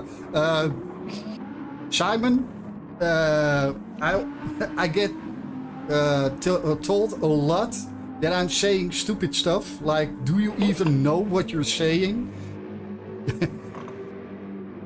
Jaeger has hair? No. Wait. I don't know. He's not got hair in his head. That's one thing, but Okay, we're going. Yeah, slipstream lost another. I'm going with the race again. Sorry guys, but slipstream 38 seconds lost another second to Speed Hunter. Speed Hunter got some good pace, but still, man, a 2-minute 15.9 as a last lap for slipstream. That's insane. Absolutely insane. But Speed Hunter a 2:15.8, so 1/10 gained by Speed Hunter.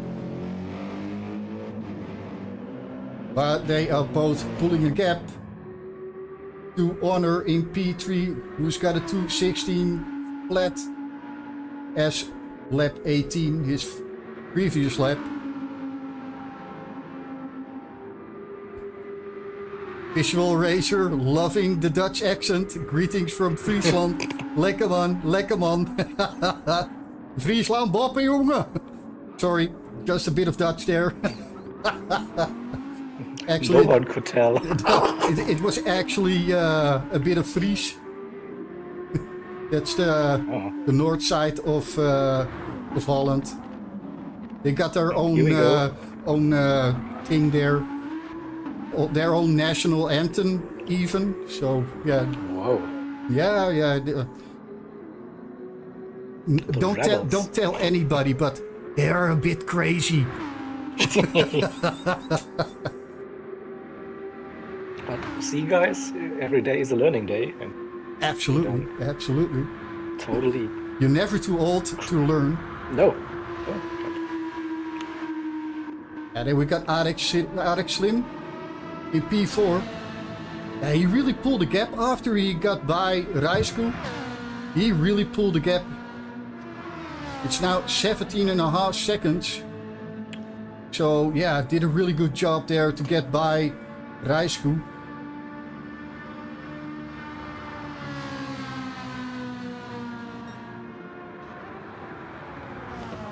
And then we got Giri Tekano also now pulling a gap 2 seconds to Rijsku. Rijsku was just losing ground.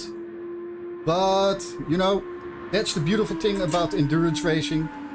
A lot of different drivers. You know, one stint you have a good, faster driver in one car.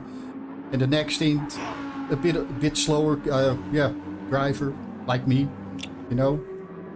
You saved it. Just as like you have a good, not so good driver. It's always tricky to say something about the teams and the drivers. Yeah, it's so horrible to say that because yeah. It's You not don't want to that disrespect someone, right? But Indeed, yeah. It's not like, oh, you're a bad driver. No. Everybody is a good driver at their own level. So I'm level B, slightly A. I think I can better talk than I can drive, but yeah. But not in English, by the way, in Dutch. I talk better in Dutch. Hard to believe. So no, I feel like you're so fluent in English. So really nice. Well, my daughter is an English student, English literature. And she's got an American boyfriend, and they always laugh when I'm talking English.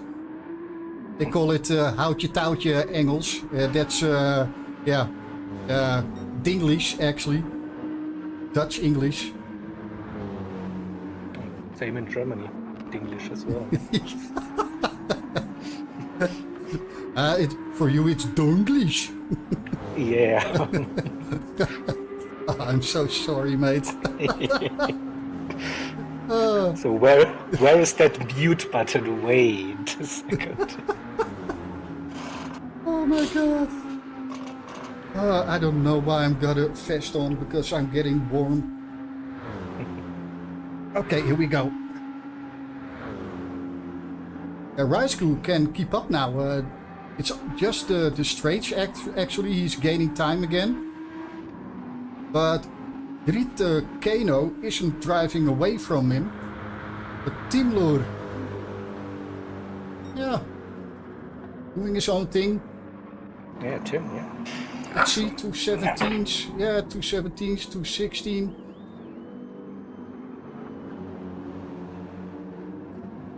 Yeah, is there actually a big difference between the M6 Endurance and the Sprint model? Those are the questions. No one really knows. And the weird thing is, if you look at the cars like on paper, they're identical. Like, Yeah. yet, I think there's a slight difference in performance points, but you don't see it like on the stat sheet. So something is different. Not sure how much Yeah, that's it crazy. is actually, but yeah. At the moment, I'm driving the Sprint model, and it's been a while since I drove the BMW, but I kind of like it now. After, well, 2 weeks of practice or something like that.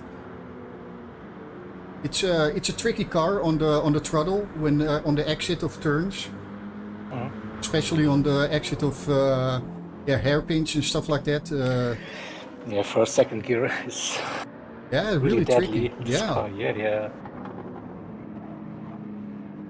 Why? You get used to this kind of driving, then you get Yeah. Yeah, and we cannot drive with Definitely. traction control. It's not allowed, so I really needed to practice. I usually never drive with traction control, but some cars I'm like, well, just click it at one, you know, but running the exactly visual racer. Exactly, yeah. This is endurance race. No sprint models are. one year in jail. Yeah, that's what I mean. I always have stupid questions. Yeah, I mean, for those endurance races, mandatory to have like the headlights and stuff. Endurance.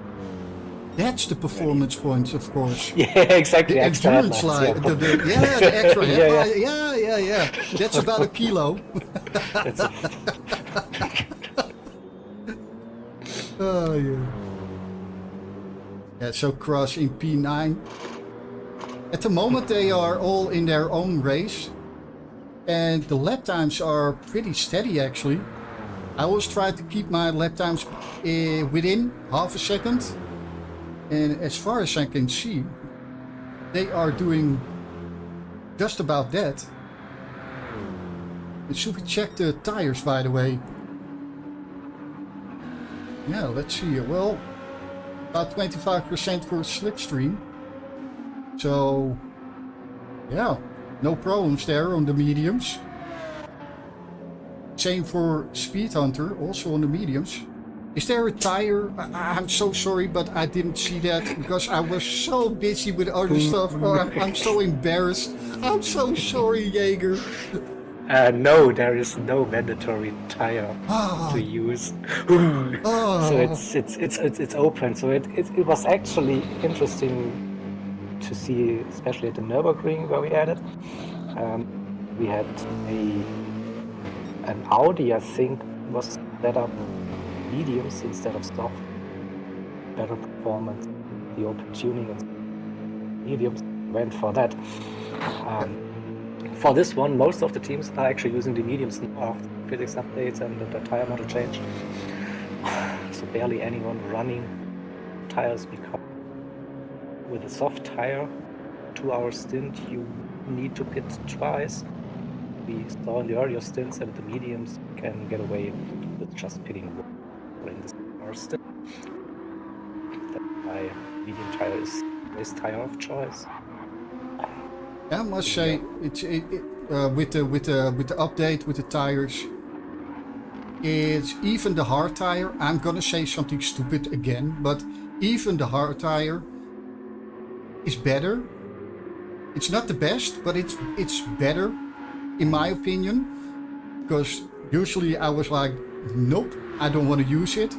But nowadays, yeah, I don't mind to do a stint of, I don't know, depends of course how long they are going.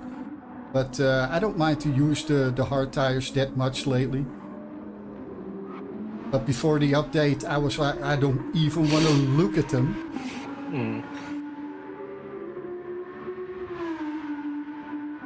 True, yeah.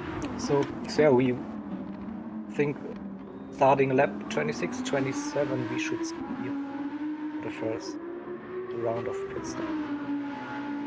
Gradual pit stops. But there's They no template. mandatory also, of course.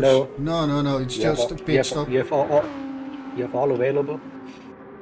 So you usually it's like the fuel Yeah. for some of the cars. That's more the issue than the tires. Also depending Ooh. on your car, on your setup.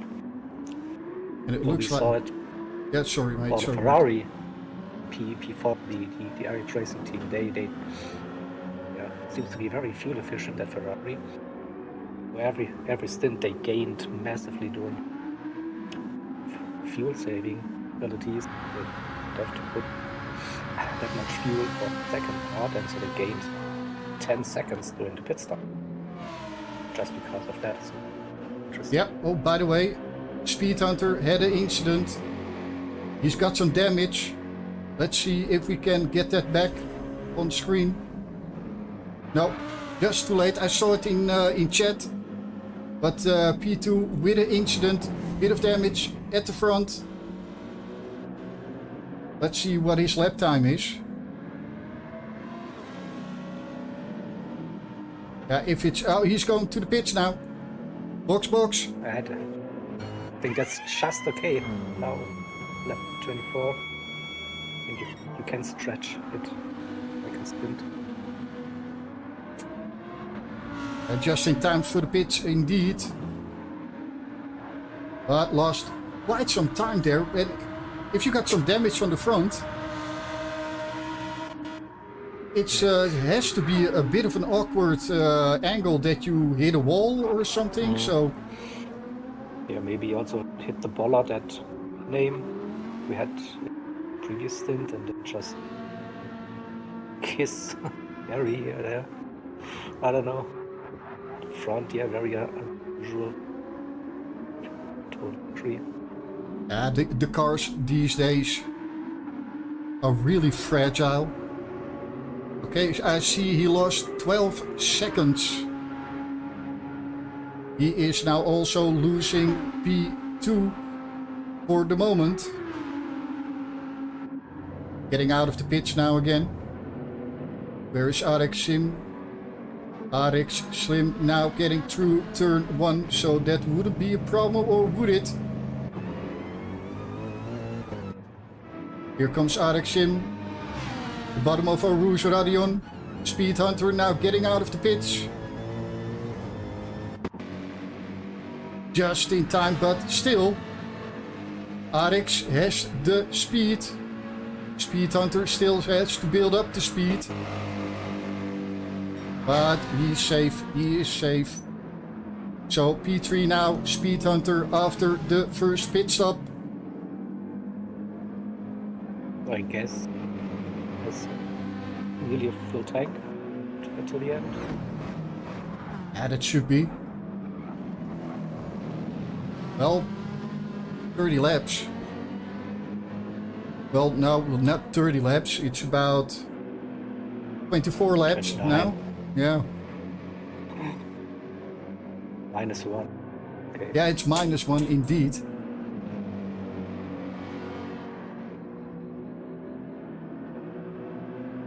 Should get that to the end, of course. Cheats 180, pity bag. Enough is enough. Okay. I don't know what it is, but I don't know. maybe I'm talking too much. Okay, let's see. RX Slim. Look at the gap to Iritenko.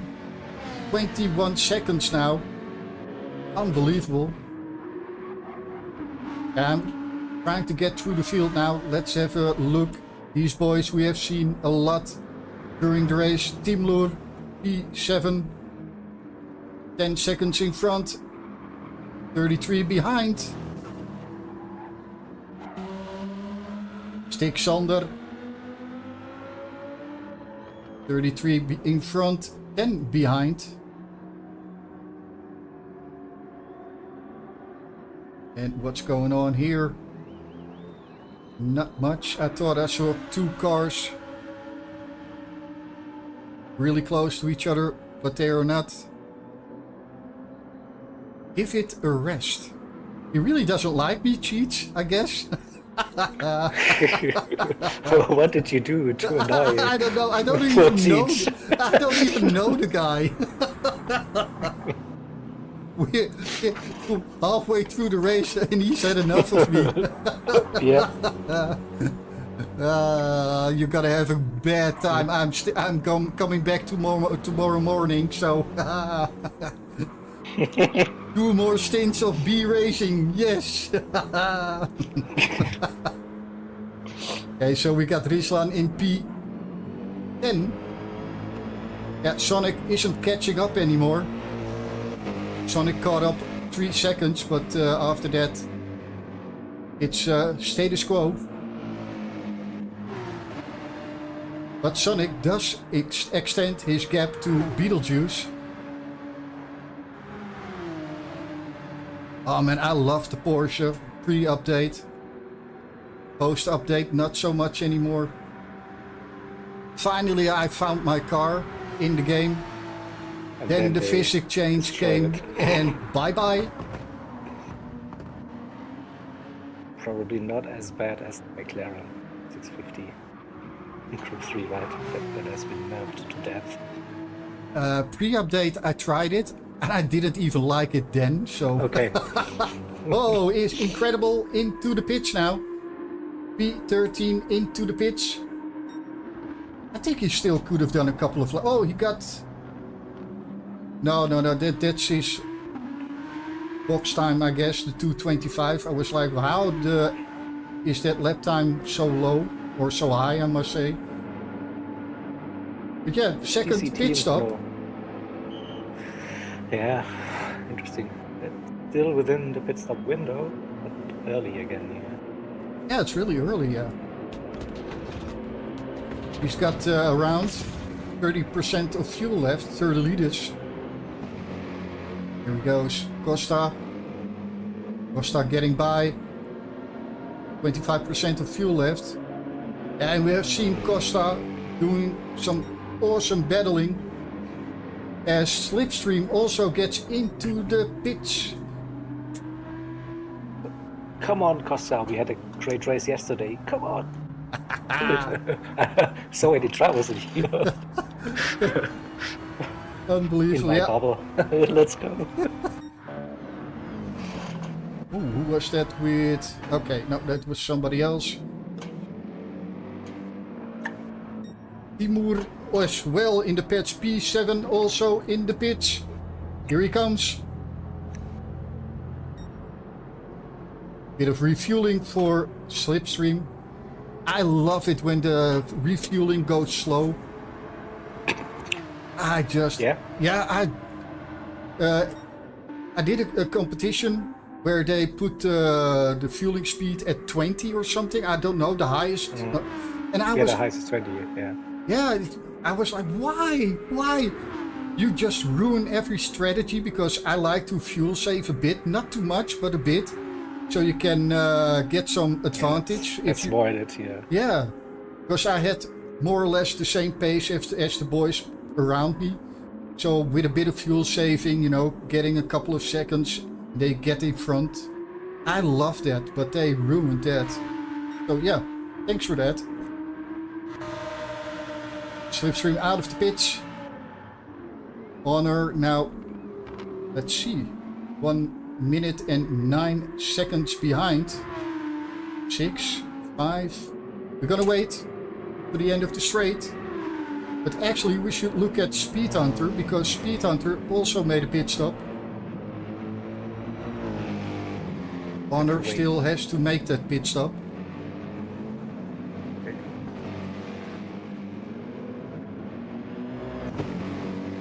It's crazy, so that not many drivers on the lead lap. That's good to see. Well, I think P5 was getting lapped almost before Slipstream went into the pits. Raisku also in the pits. Yeah, so 56 seconds for Speed Hunter to Slipstream. Let's go to Raisku into the pits now.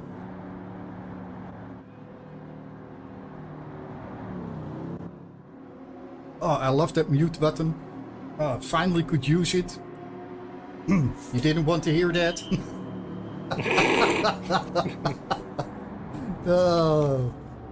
Okay, so Stick Sander is 45 seconds behind. So is he going to the pits? It looks like it. Yep. Stick Sander also in the pits. Ross also in the pits. Team Loer already pitted. Yep. Is it Team Loer? Yeah, Team Loer. Just call him Tim. Don't know. Yeah, Laura, but or if I just call him Tim, I'm not making easy. it difficult for myself, you know, not butchering names. So, Team Loer. Stick Sander, where is he? At the crew. Cross, also at the crew. Riesland, is he going for the pit stop now? Oh, bit deep there. Yep, into the pits. And we got Sonic.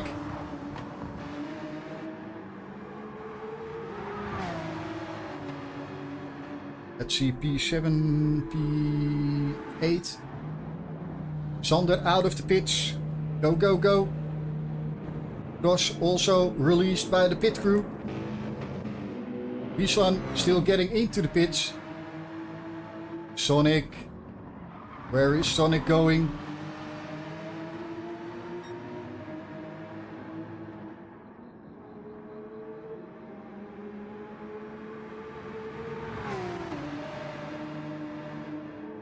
Looks like Sonic is doing a Sunday drive through Spa today.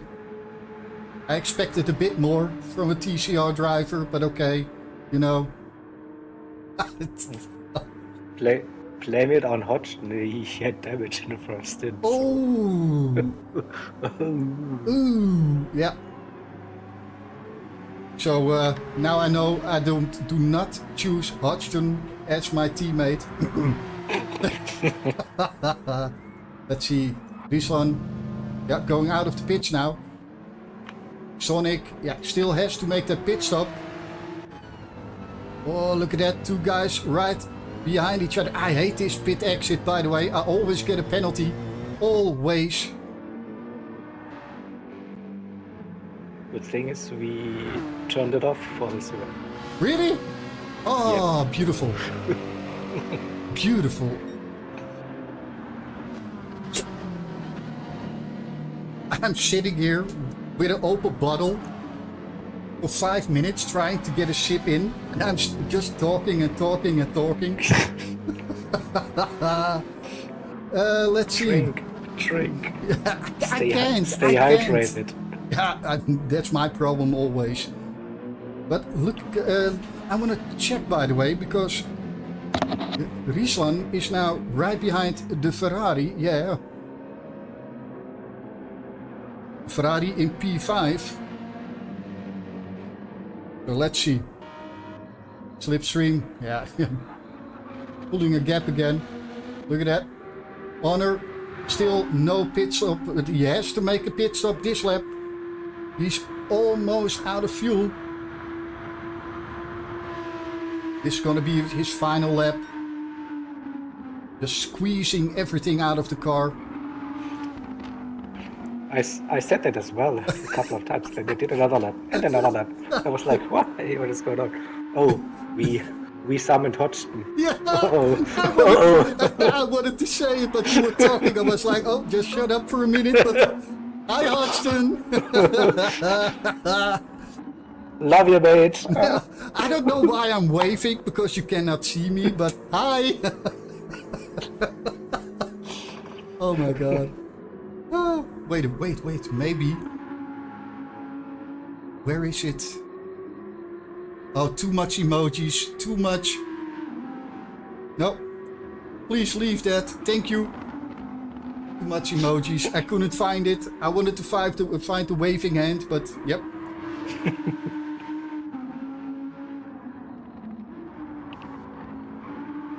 Yeah, so Honor really has to pit.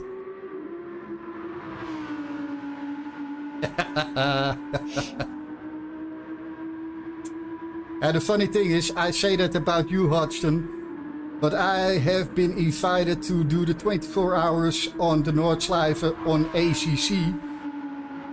I don't even got that DLC, so I need to buy it, learn the track. So, yep. Who's the best teammate now? You know the track, you just know it in ACC. Yeah. And that's gonna be an whole different ball game than on GT7. I still don't know how I won that race, by the way, in the TEC. I have no clue how I won that race, but okay. Skills. Sure. Definitely. Sure. Have we met already, Jaeger? Plenty of times in the past, yeah. Okay, so Honor in the pits. Where is he? Yeah, at the pit crew. Tires coming off. Where's Gritten Keno? In the bus stop. I think that's 6th or 7th interpretation of that name. You're getting closer and closer. Yeah. I had it once. After that, it was downhill again. It was. So in chat they just referred to Geary, so I was like, that's easy again. So just skip the rest of all those weird things behind Geary. It's easy. No, Geary. I can say 23 then also, but that's stupid. Oh, just leave out the middle part. Yeah. So Geary Tekano, here we go again. Yes. In P3 now. For the moment, still has to make that pit stop. Honor now out of the pit lane onto the long straight. Yeah, Arik Slim not close enough to make something out of that.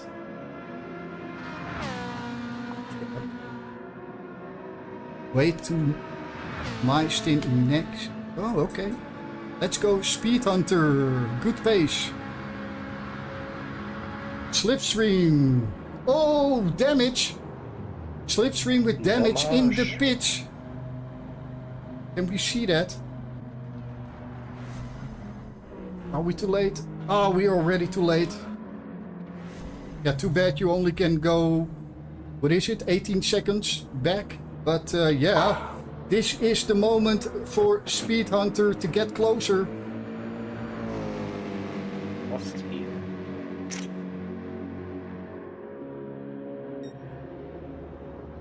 Out of the pits again. Didn't need fuel, didn't need tires, just a damage repair, but still, it's a long pit straight.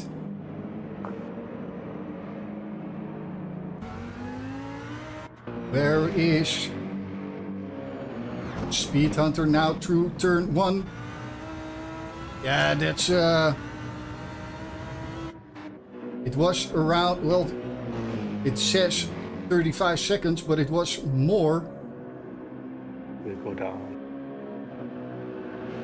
Yeah, but Speed Hunter was around. Oh, had a bit of a moment there, but Speed Hunter was around 50 seconds behind before the crash from Slipstream. Now it's 14, so he gained about 35 seconds, more or less. Yeah, game on, guys. Absolutely, game on. As you can see. Drama. Yeah, drama. Oh, drama. Thank God I'm a drama queen. But yeah, everything can happen, of course, in an endurance race. Just a tiny slip of the focus, and after an hour of racing, of course, the focus will drop a bit. It's hard to keep that focus all the way. You have to, but it's hard. Giri, okay, here we go, Giri. I give up. It's Giri now. Giri's still in P3, but this is gonna be his last lap. Honor 13 seconds behind there. I'm actually curious because Arik Slim Giri was just in front of Raisku, I guess. Was he? Sure. What we're looking at with refueling 50 seconds at last. Yeah, let's see. Yeah, so that's gonna be they were already close to each other, Raisku and Giri.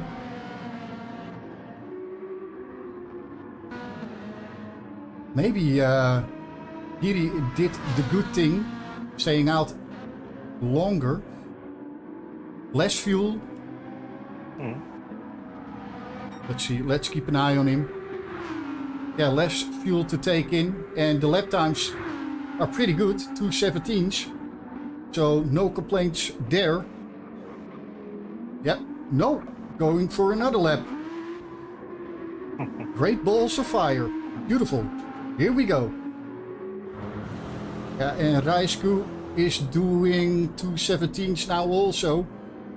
So, yeah, not too shabby at all. Okay, let's go to, where is he? Arix Slim. Had a good stint, by the way, Arix. Pulling away from everybody behind him.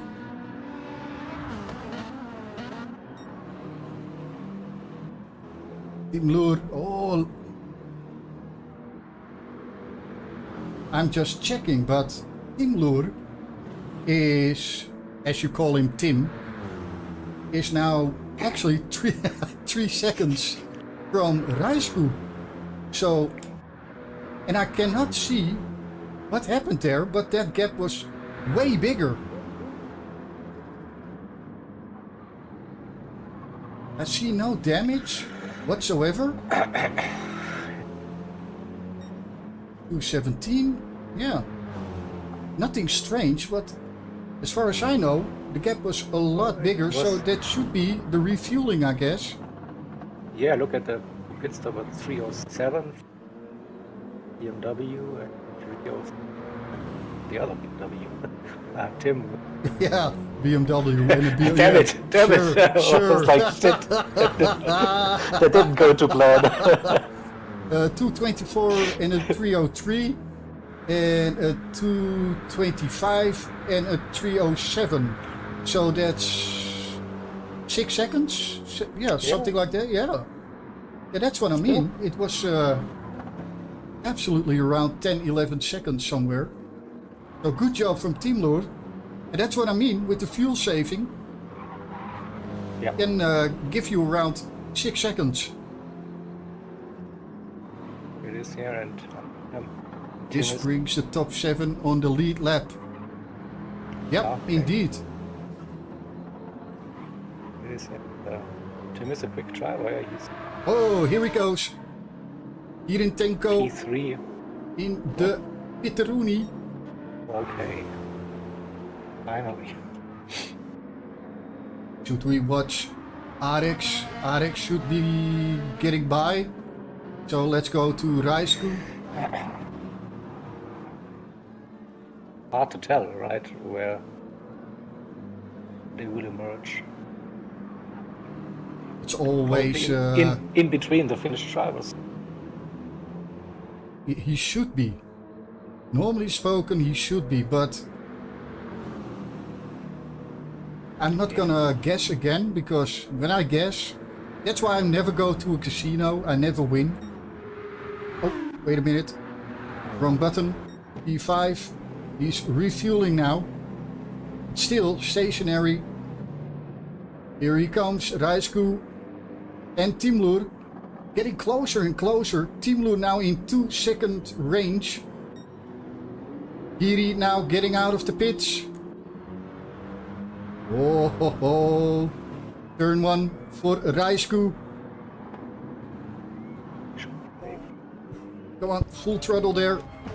Giri now on the exit. Camel straight. Yeah, still in front.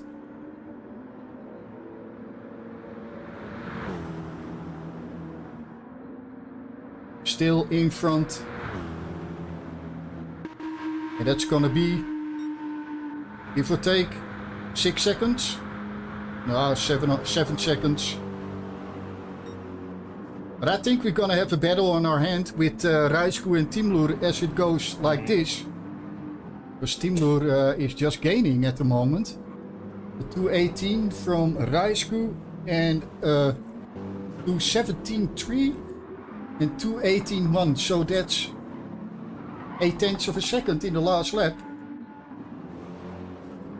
That's a big chunk. Say machinery and see how the setup works. Teams. So far also the Clockwork Motorsport team slowly making their way up the order. They to race, I think, in P13, something like that, after the qualifying, and now they're well inside the top 10, top 7 for Tim as well, and maybe P6. Maybe. Are you talking about Team?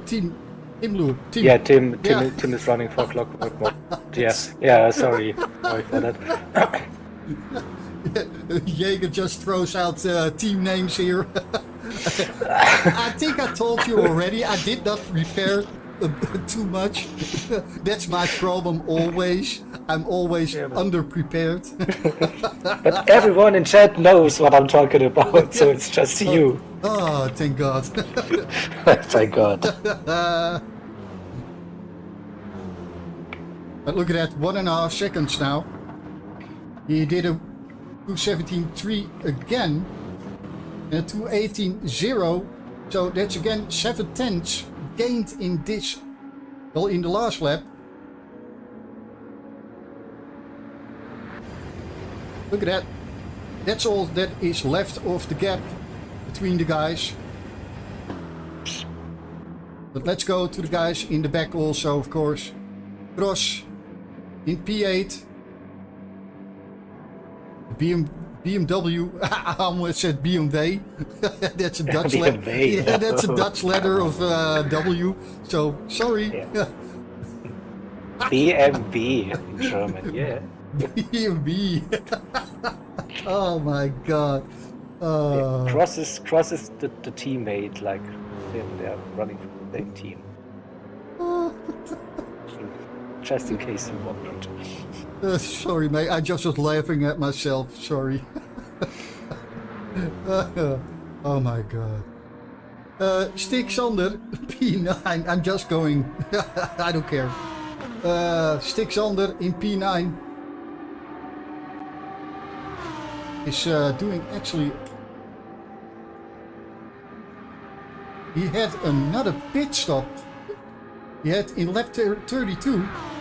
He had a 2:35 for a lap time.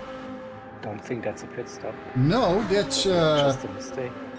A big mistake, but no damage. You got lucky there. And in a case of a safety car, the top 10 will be back on the lead lap. Okay, thank you for the info. Yeah, that's actually nice. If you make a big mistake, just keep it out of the wall. Do not get damage. Otherwise, you lose a lot of time making that pit stop, just like Slipstream did.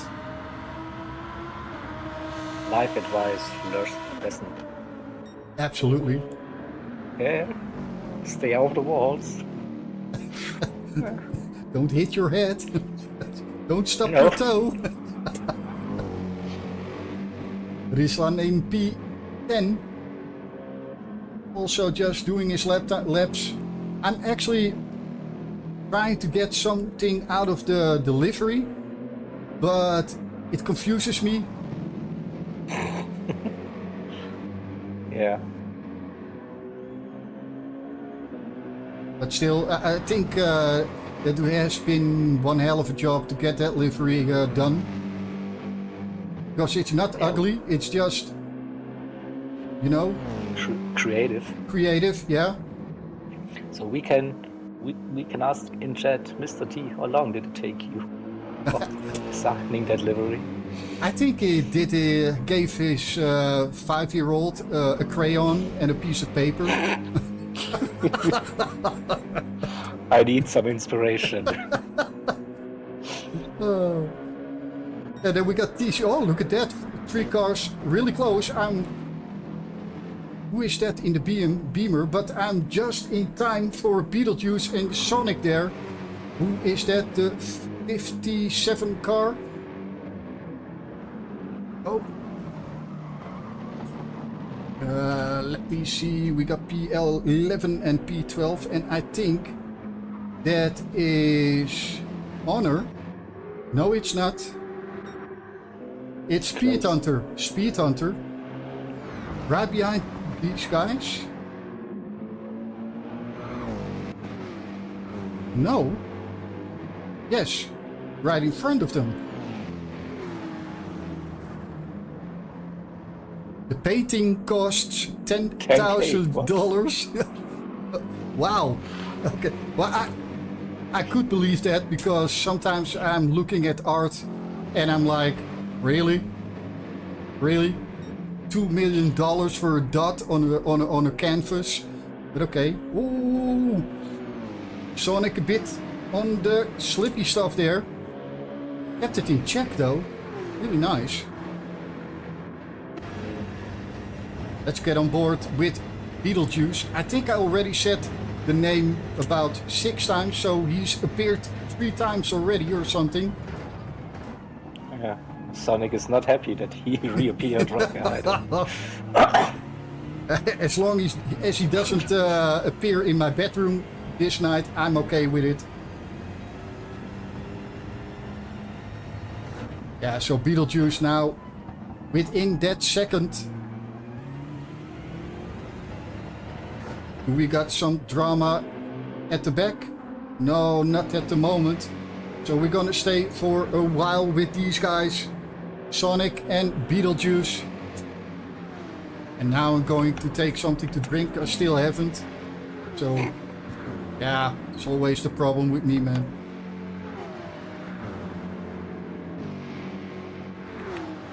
Can afford to have a little bit of silence. So when we see the Oh, racing you action, already, yeah. just like, who was that? Cheats? He doesn't like me anymore. Now you don't like my voice either? That's enough, exactly. Yeah. You got cancelled for stint 9 and 11 also, B.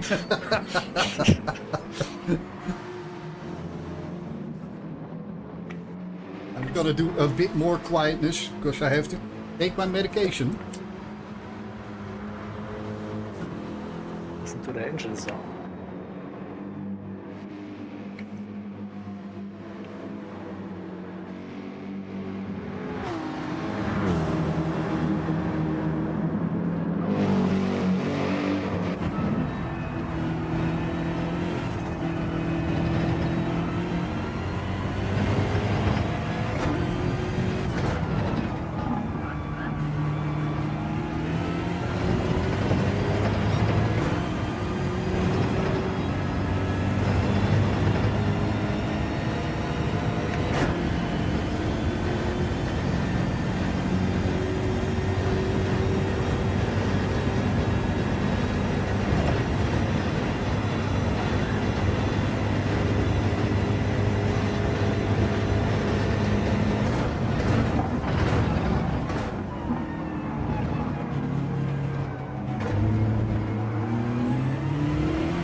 How about that for engine sound? Nice deep sound of that Beamer. I love that sound, man. I really love that sound. The Beamer?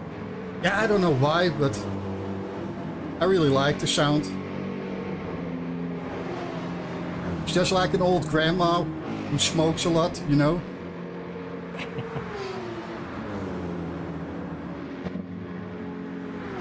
But for now, Sonic is keeping him behind.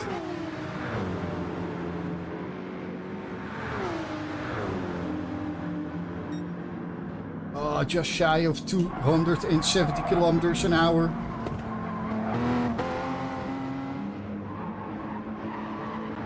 Ray Racer. Can you tell me, please, what does kek mean? I've seen that so often, but I'm still like, what is it? I think he missed the W. Yeah, but still. K-E-W-K. I really do not know what that means. I have no clue. There's a thing called Google. Who's Google? But yeah, it's I don't know. Bing, I don't know what you use. Netherlands. Something weird. Googly But eyes? yeah. It's a meme, let's put it that way. So you put that meme with that It's a weird Danish laugh. speaking, yeah, that Danish speaking guy that laughs. Oh really yeah? crazy. Yeah, that's it. Okay, okay. Where is Slim? I think Slim Shady is in America. I'm not sure, but just gonna check for you. He's still in P1, 13. Well, let's say 14 seconds in front there. Use Yahoo. Yahoo! Yeah, that's what I wanted to say that also. Yahoo! I actually use woohoo more, but okay, Yahoo. Isn't Yahoo a drink? Probably everything and nothing at the same time.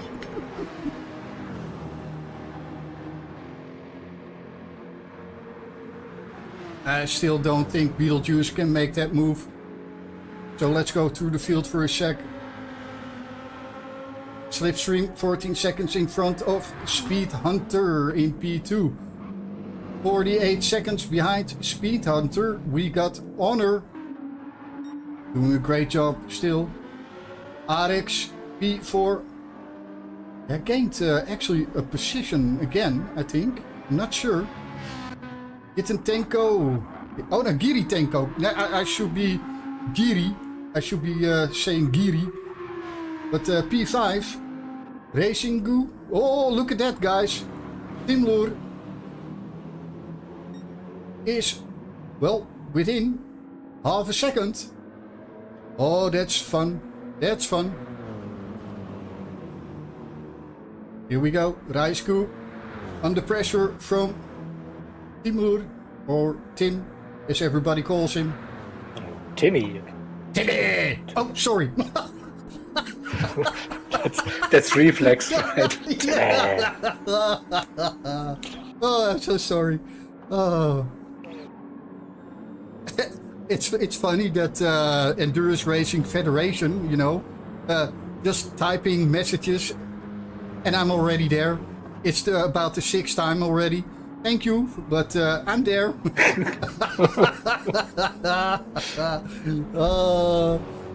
But yeah, here we go. We're gonna have a move for sure. Look at that, Timur, within 0.3 of a second. That should be a move. Oh. In that slip. Coming down. Not fast enough though. Look at that, man. He's keeping in front, Raisku. Nope. The Finnish BMW again. A lot of top speed in that car. Mm-hmm. But I also want to check again. Let's see, this is P7. Just want to check. Oh, Beetlejuice made... No, I thought it was 12 seconds, but it's 1.2. I thought he made a mistake. But he did lose some time. Let's go back to the guys in the battle for P6. Here he comes. Try... Oh, the double left-hander. Here we go! Woo-hoo-hoo-hoo. He just pulls out. He just pulled out there. Your trucks are working. What?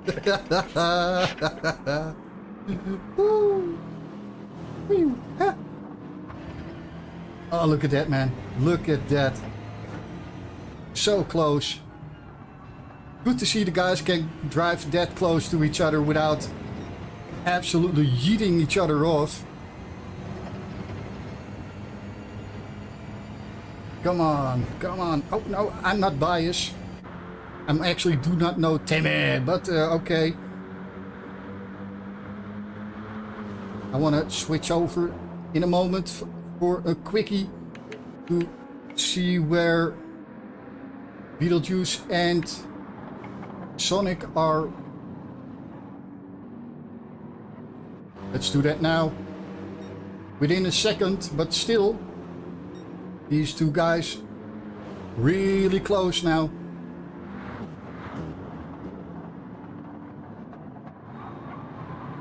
Oh, Raisku a bit wide there, the wider line.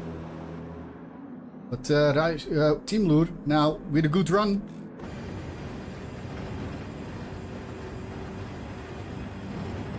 No, it's not gonna be enough. It should be 2.5 tenths at least to try something. Let's see the top speed of Raisku. Yeah, it's way more. Raisku has less downforce on the car for sure. And let's see. No, Beetlejuice cannot keep up the pace he needs to fight Sonic.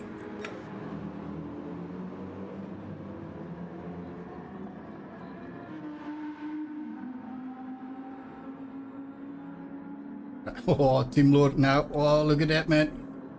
Every time he is really close with the double left-hander. Previous lap he tried it there, but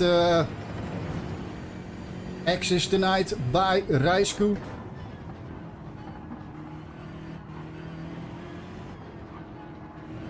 Raisku now feeling like Gandalf, defending that position like a lion. Here we go. Onto the bus stop chicane. Stuck in that slipstream. Try it in the bus stop then.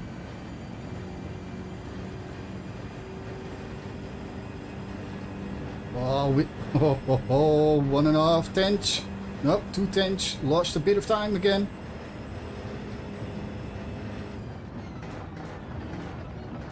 Raisku really late on the brakes.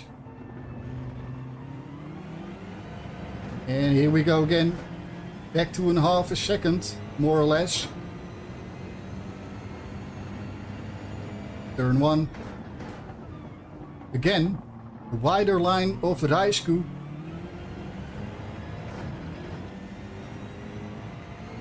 Okay, can he make that move now? Come on. Let's see. Still not close enough. He has to gain 2 tenths before the camel. Nope. Does not. So that's not gonna work. Should be a dive one if he wants to do something. But it's not. Let's go to the 2 other guys. Oh. Beetlejuice now closer than he was. Still 9 tenths. Has to have a miracle or a mistake from Sonic. Not gonna be that. Let's see. Incredible in P13. Let's give these guys also a bit of airtime, of course. And then Costa. in P14. But we're going back to the battle for P6 now. Oh, there he is again. Oh, look at that. He can tickle that BMW's behind. Oh.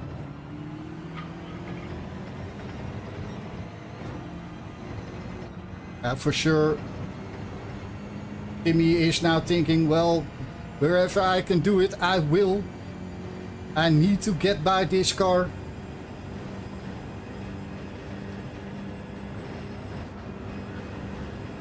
Actually doing a really good stint, Timmy. Closing that gap to Raisku in P6. Oh, look at that, man. Every time on the exit of the bus stop, he loses a couple of tenths.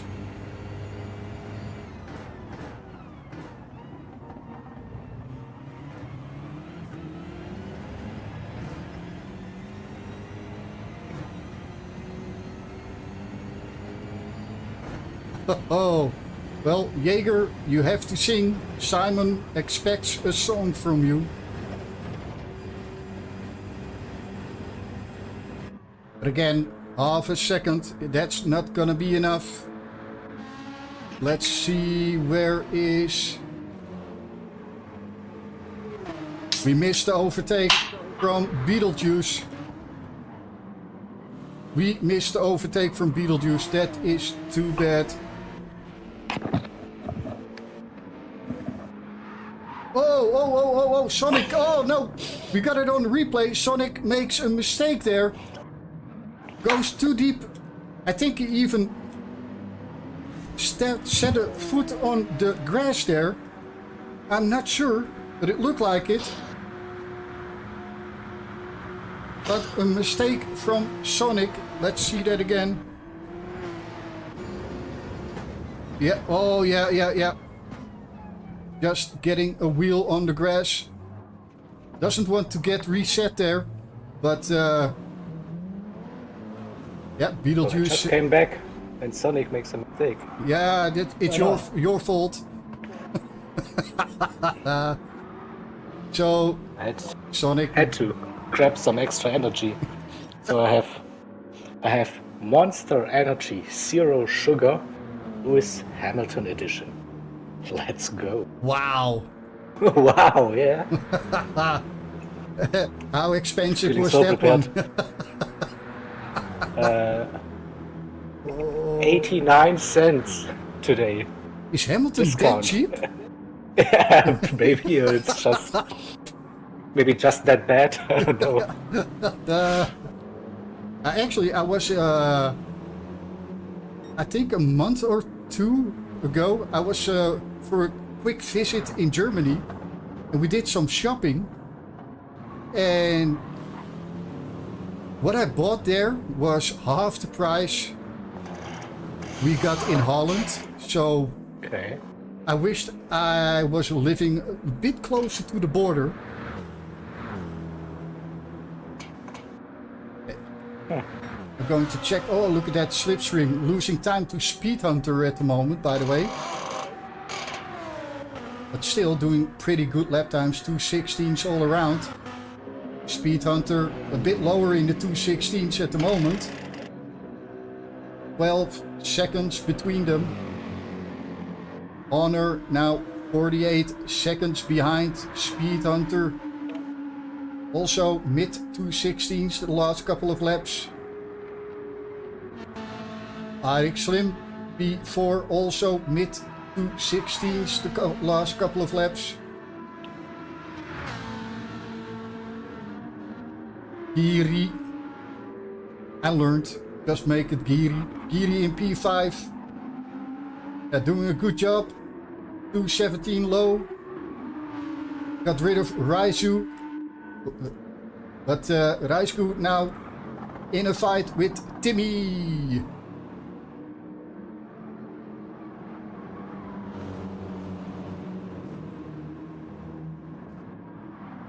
Klassiekers, Chaos likes Ice-T. Well, Yeah, he refers to that Monster Energy drink, Lewis Hamilton edition, I guess. I don't like both. Yeah, but it should help surviving at night. I had a cappuccino, but I can go to bed now. So, You can do that, yeah. Yep. When I go to bed, we don't have a stream. Yeah, that's a yeah. problem. I'm so glad I'm not you, man.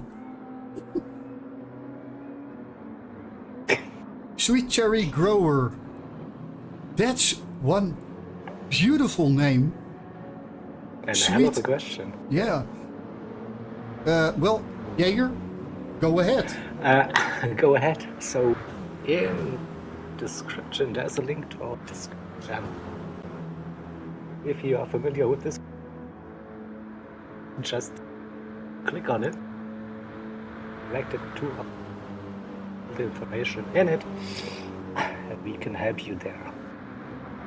If you don't have Discord, then that's tough luck. Ouch. Ouch, yeah.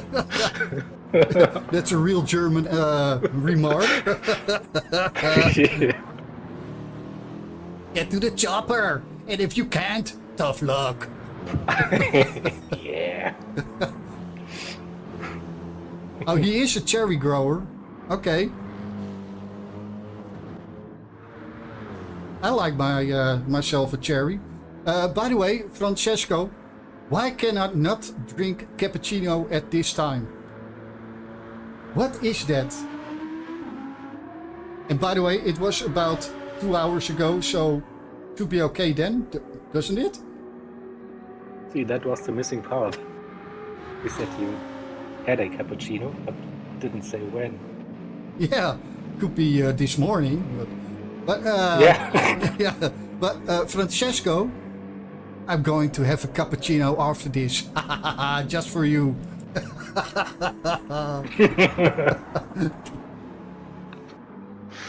Yeah, Sonic losing time, by the way, to Beetlejuice. Yep, now 3 seconds. Incredible, doing an incredible job at the moment.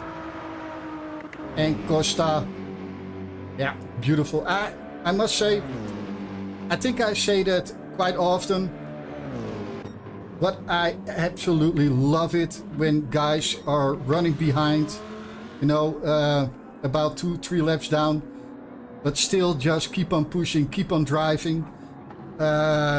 It's easy to quit, but it's hard to push on through and try to make something out of the race. So yeah, shout out to the guys behind. And I always say that because normally I drive behind. But yeah, that's the mentality of endurance races. Yeah, but also in sprint races, just don't quit, because the organization is a lot of work for these races.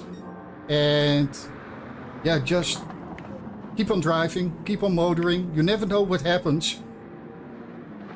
As Timmy is yeah, really on the tailpipe of Rice Crew. They will hate me for that, right? Why? So just like go with Timmy, go with Geary, whatever. Just like, and you're just adopting. Yeah. Jaeger told me. Yeah, it's not yeah, it was Jaeger's fault. It wasn't me. Timmy, come on, Timmy.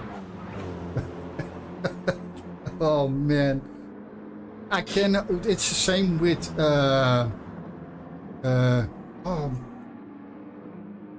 Jerry, I think. Oh no, Gary.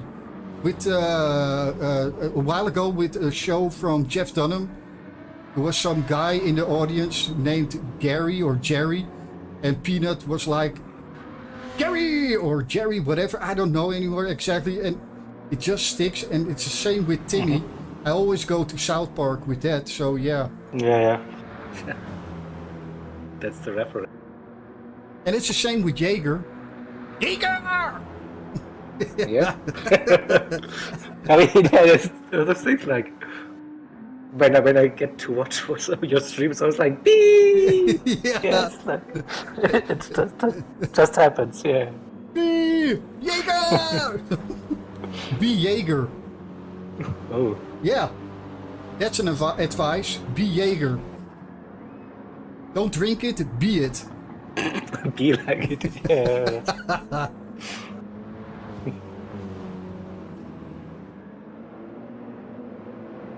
I just got an iron brew that's gonna keep me going for the next couple of hours. And then we got It Wasn't Me banging on the bathroom door.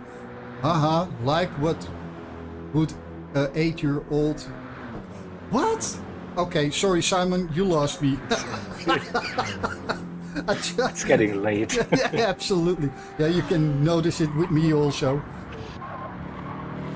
But Timmy getting blue flags. I don't know why he is already getting blue flags because 2:11 the gap. 5-6 seconds leaders. where? Yeah. Oh yeah. Yeah. Sorry, mate. Yeah, it's getting late. I was like, what the hell are you talking about? Oh my god. Sorry, Jaeger. I was like Jaeger now. Okay, sorry. Okay, slipstream. Oh, gained a bit of time now. I was 8 when the song came out. Yeah, mate, you're still losing me, Simon, because I have no What song? clue. Yeah. Yeah. we lost the plot. I don't know. Did we talk a song? Was it Timmy? Was it Gary? Jerry? I don't know. Yeah, or was it Jaeger? Or Jaeger? Is that a Jaeger song? Oh my god. Oh, my poor body can't cope with that, man. So, the later evening or the earlier the night, the more context we need. Absolutely, absolutely. Especially at my age. I'm already 103, so bear with me. Jaeger getting really quiet. 103.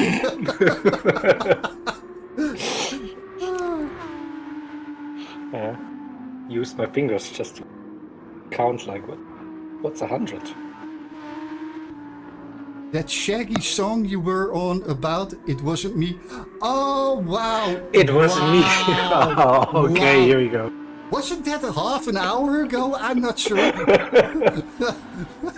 Short man. Maybe you're repeating yourself with it wasn't me. Yeah, it probably in the concert Jaeger told me and said it wasn't me. Yeah, Probably indeed. something like that, yeah. Shaggy. All right. Thank you. Yeah. Thanks for the explaining, man. Chaos, no damage for P10. So let's go back to P3 because I wanted to go to the field. RX Slim, P4 now. Giri. Now I'm saying it like that and I'm like, why does it sound familiar? Giri. I'm not sure. I will find out.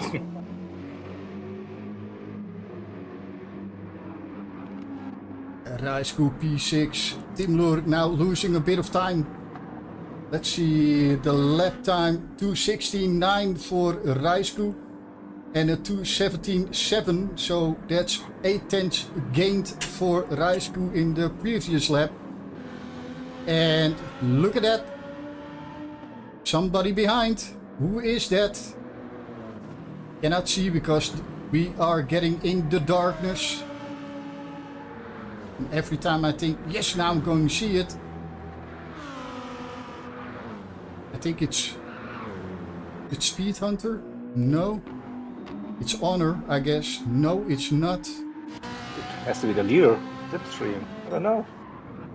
Yeah, I think indeed. just the top 7 on the lead lap. Yeah.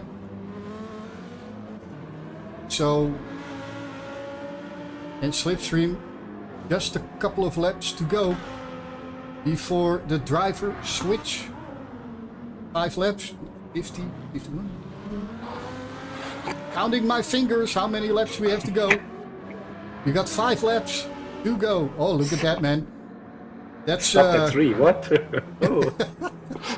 But Timur getting out of the way like it's nobody's business, losing 2 extra seconds. He's now got a gap of 4 seconds to Raisku. What? Now Slipstream is going off throttle there, letting Timur go again. Why? Okay, I'm confused. So, let's see. Getting out of the way. Yeah, getting off throttle. Letting... Okay. Letting P7 getting himself unlapped again. Well, that's weird. And now... overtaking him again. And that's gonna cost Timmy a lot of time. Now 4.5 seconds behind the Raisku.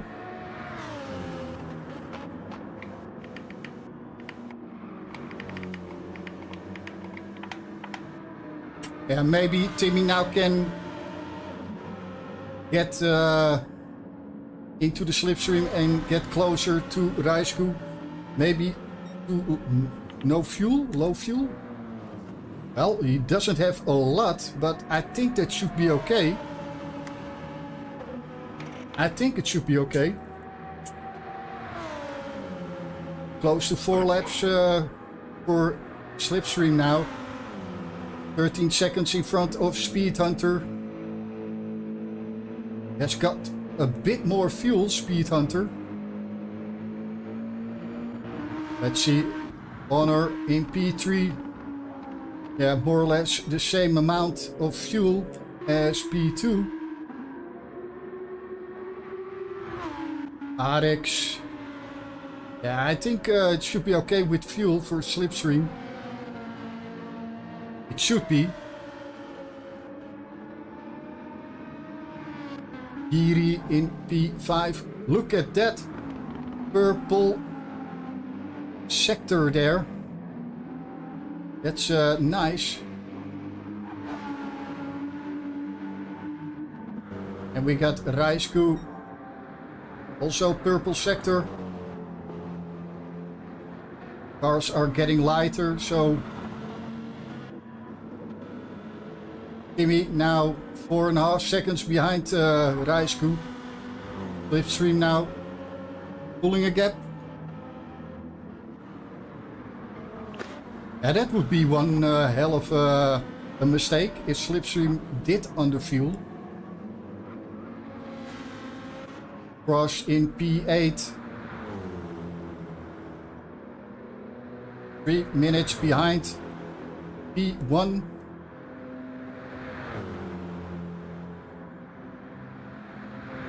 Yeah, absolutely. Traffic is a thing, of course.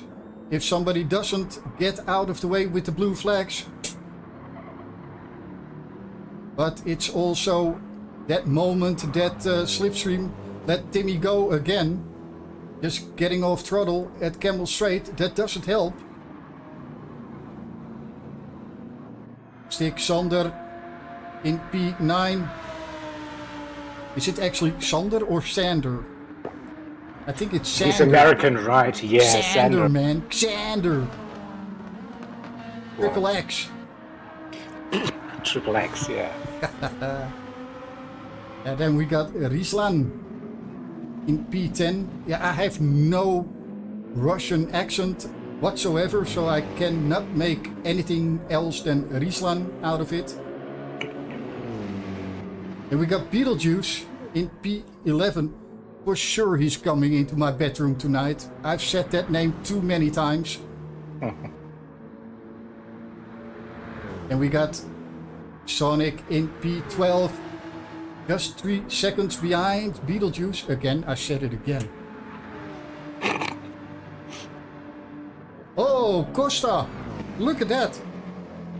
I'm not sure if we're gonna see that, but Costa now in P13.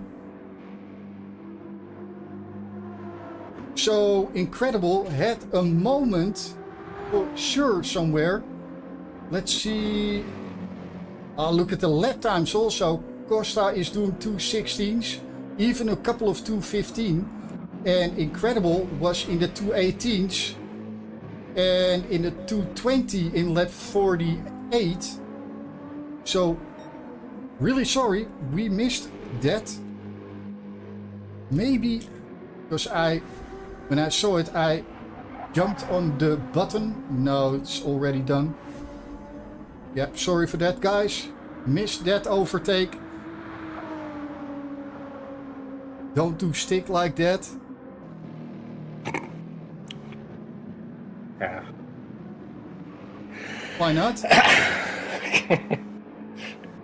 It's our job, right? To just Make a mess of it. Yeah. exactly, yeah. I mean, the official announcement for the broadcast crew is every driver name at least once during the broadcast. So here we go. Yeah, now I'm an expert. Yeah. So we also have a secret bullshit bingo running there in the media crew.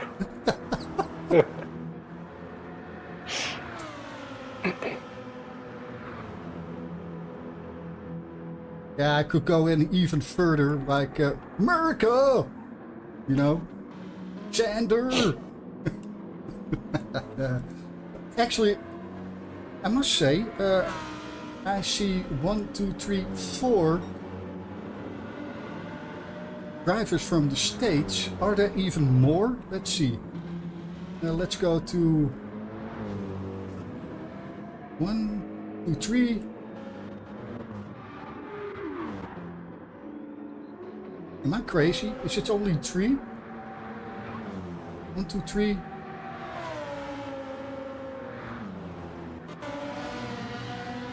Four. Yeah, it's 4. 4 drivers from the States. 1 Canadian. The leader is from Poland. Am I saying that correct? Or is it Monaco? I have no clue. Why am I bringing myself in that kind of trouble with the flags? I'm not Sheldon. I'm not doing fun with flags. So let's not go there. And who's that be? Oh, yeah, just let him go at the end. Okay, let's stay with Slipstream because we is just 2 laps shy. Well, not even. 1.5 laps shy until his race, stint end. Lap 53 now.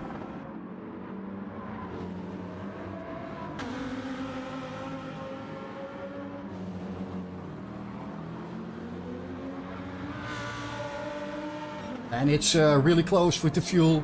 Absolutely just a tiny red dot. So maybe in the final lap he needs a fuel save just a tiny bit. But he still got 12 seconds. It's...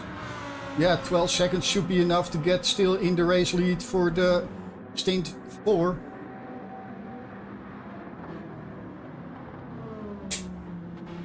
Just a small peek to Team Lure.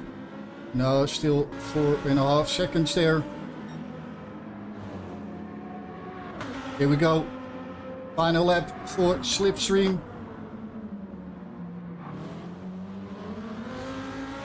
So, yeah.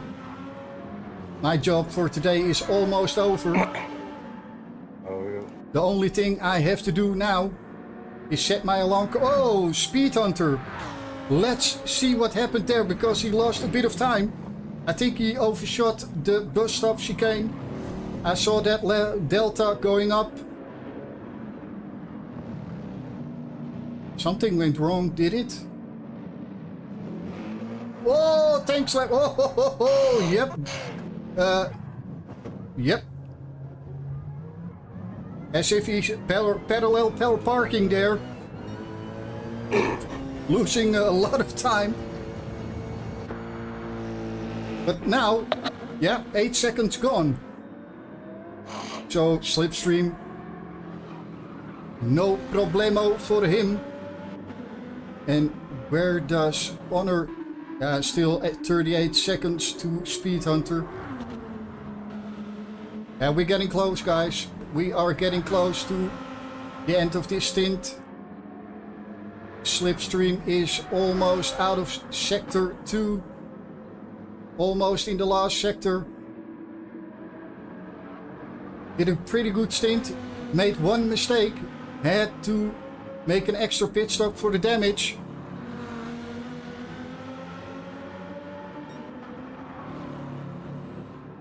Yeah, nighttime is also really difficult indeed.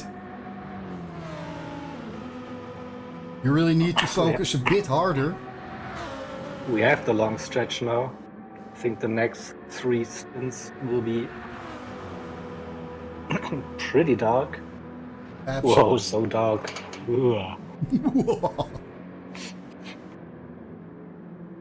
Okay, so Slipstream now in the pits. Almost giving the signal to his teammate. Speed Hunter. It's a long one. Almost there. Here he comes. Slipstream.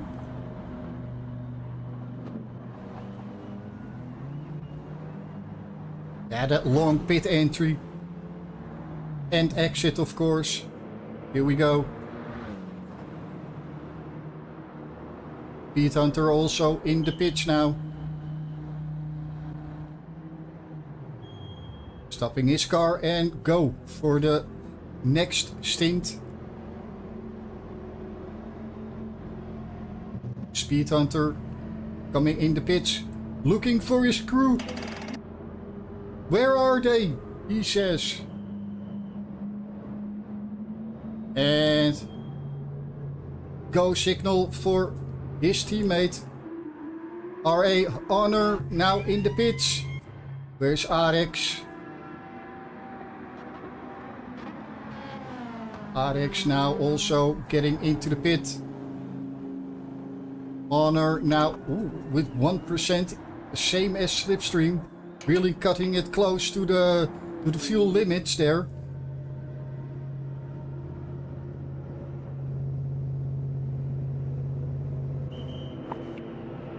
Lambo left pit way too early. Okay. Here we go. Honor also. Don't go up. We have a delay between the streams, so it's not in sync. It's all good. Swaps will be checked afterwards. So we have different stream sources. They are not in sync. Yeah, that's all good. Indeed, yeah. It's about well between 5 to 10 seconds at least. It's a bit more, actually. I think roughly 15 to 20 seconds off. Look at but that. It's okay. It's okay. You get the impression that driver swaps will be happening.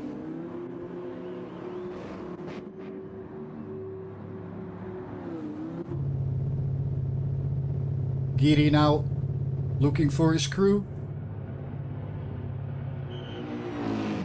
And just cut me off. You know how to do it, Jaeger. Just cut me off if you want to take the show. Yeah. You will know. Beep. Yep. Beep. So I think we will wait for the top 6, top 7 maybe, and then I will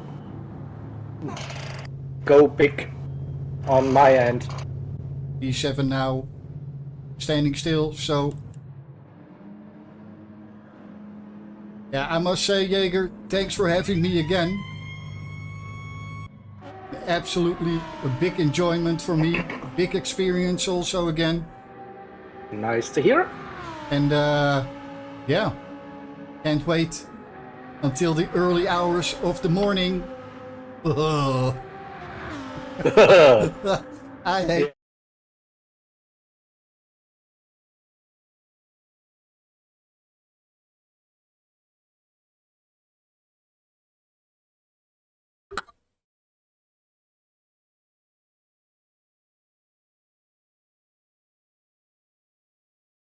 So, this means we should be live now Again, it's Jaeger back with you. So not that I was really gone, but yeah.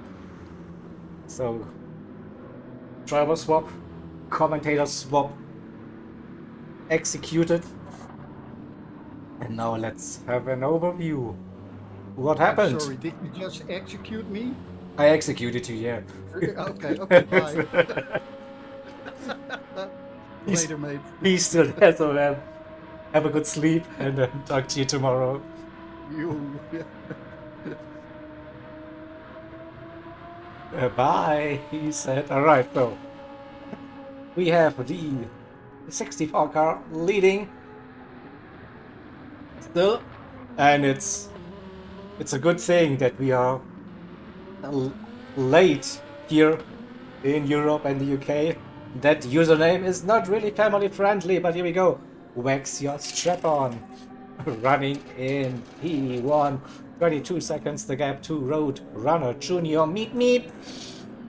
Number 5 entry AMG for TDR. And in P3 we have Total Wolf for CLR Ray Racing, the number 12 Audi in P3.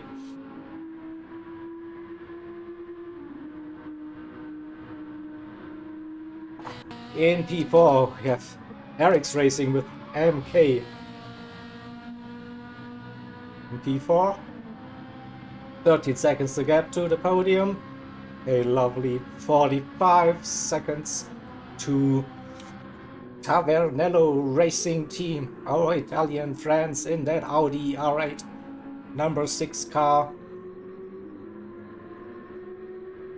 Capero man behind the wheel.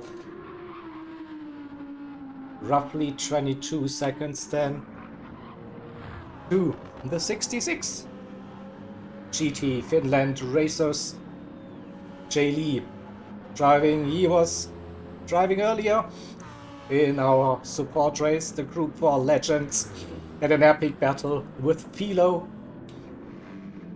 If you haven't watched it, go to our channel. The stream is still there. You want to watch it? It's a great race in those lovely legend cars earlier on. Then E7 a lap down. So we have 6 cars on the lead lap after 6 hours and a bit of racing. So Clockwork Motorsport, Noir and Terrace in P7. Just no, also Jay Lee is a lap down, so we have 5 cars on the lead lap. I stand corrected.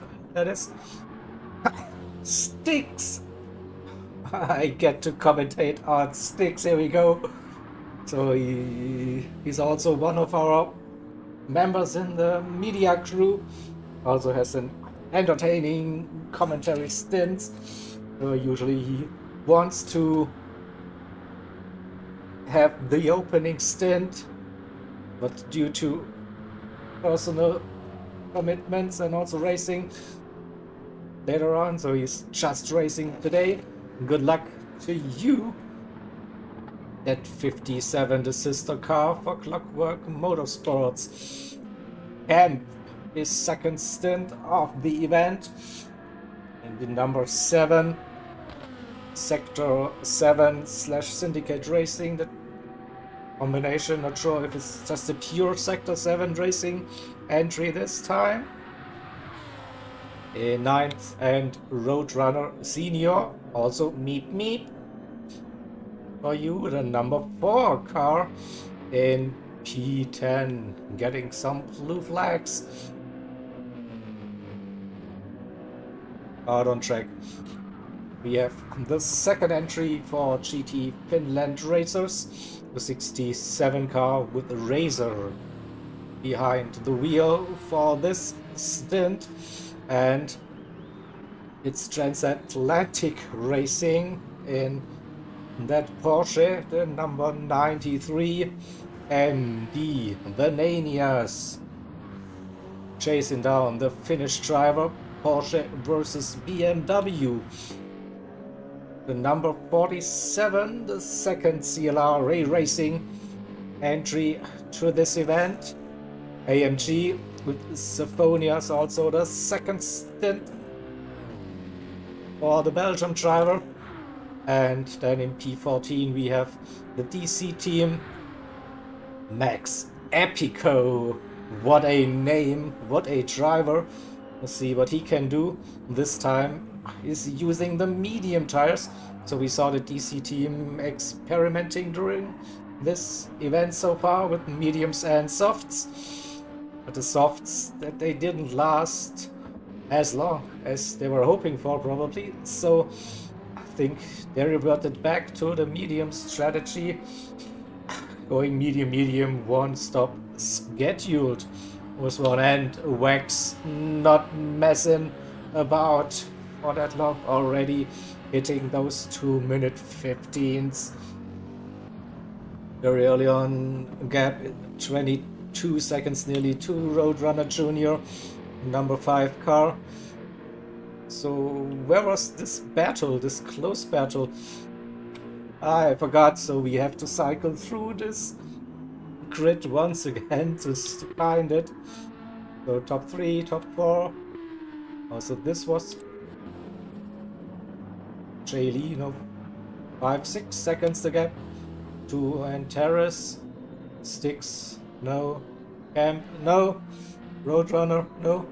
This one, right? Razor and Vananias. Let's see how this gap evolves.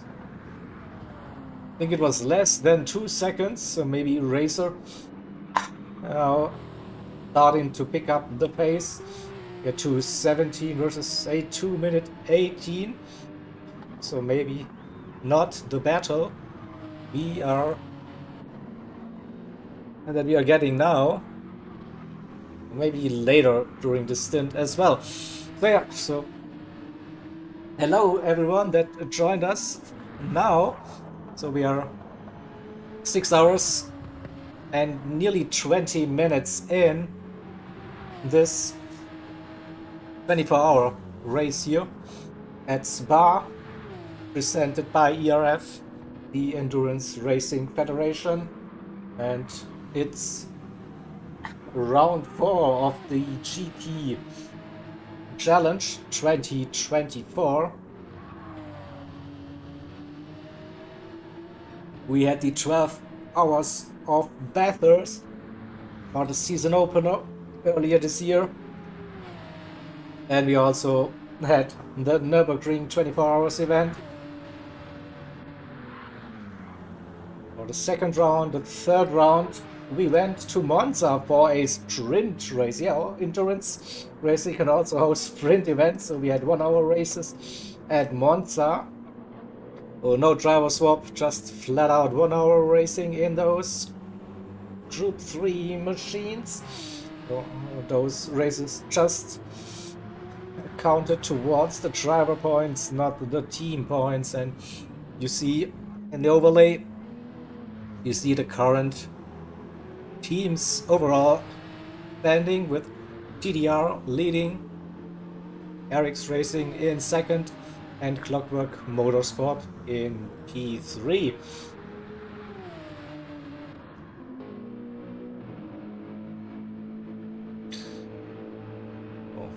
And Max with a move. Whoa!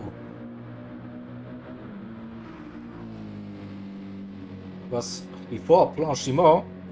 So see if we can catch this once again, but Max making some progress, and Symphonias now finding themselves at the back of the grid. Let's see if we can catch that overtake. We see Max with a good run out of Stavelo, and then makes that move stick before Blanchiment and gets himself a nice little gap before braking for the bus stop and drives into the distance. You see already 2 seconds the gap It looks like Symphonia's not feeling that comfortable with the darkness settling in. 2-minute 23s. But yeah, first priority is to drive safely, don't damage the car, and survive the night. That's usually how it goes in those long events. And P1 slightly increasing his lead. Roadrunner Junior going low, 2-minute 16s now. Getting into the group in those conditions. Toto Wolff in P3. Still having a nice gap to P4. The Eric's racing team for now can focus to get into the rhythm as well. No immediate pressure. The same goes for the Ferrari. Number 11 car.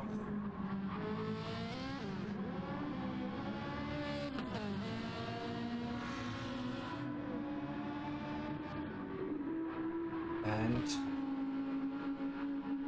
the Tavernello racing team, Audi R8 number 6. In P5, the last car on the lead lap so far.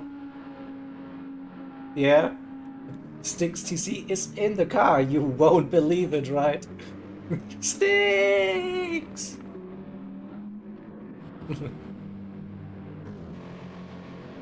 JD 5 seconds behind the leader to unlap themselves. They are running. Yeah, very solid lap times, 2-minute 16s. Not losing too much time. Can they unlap themselves? Probably hard with Wax your strap-on setting the fastest lap of the stint so far. We will see Jaylee a bit quicker than Antares on this one. Just as I said that, to 16.8, to 16.3, yeah. 66 a bit quicker. And here we go, public demand, it's a Styx TC in the 57 car. Ooh, 17.2, alright. So time to get into the 216s, my friends. Let's see. You can do it.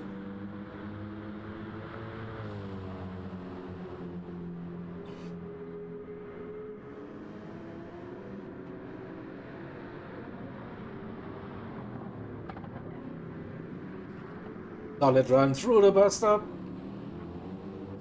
It should be not a 2-minute 16 next time, next lap. It will be.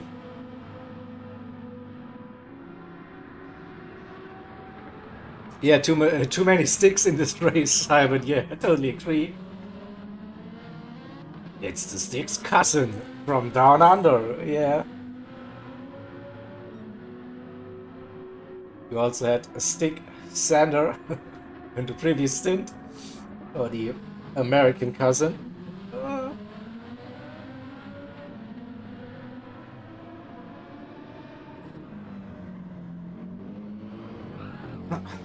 Just cycling a little bit through this grid now. We don't have any close racing at the moment. I had hope for Razor versus Benanias, but Razor just a bit too quick for the transatlantic driver in P12. The only Porsche on the grid. And the 29 for DC team. So they gapped Sophonius, who is slowly improving the lap times to 22s now for this one.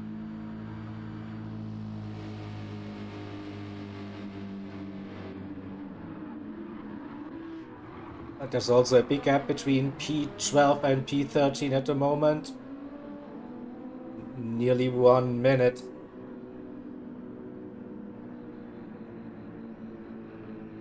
Let's go to the leader. So far, a very strong performance. The 64 pole sitter started this event for the 64. We had Simon for the second stint in the car. Previous stint we saw Slipstream, and now it's Wax, your strap-on.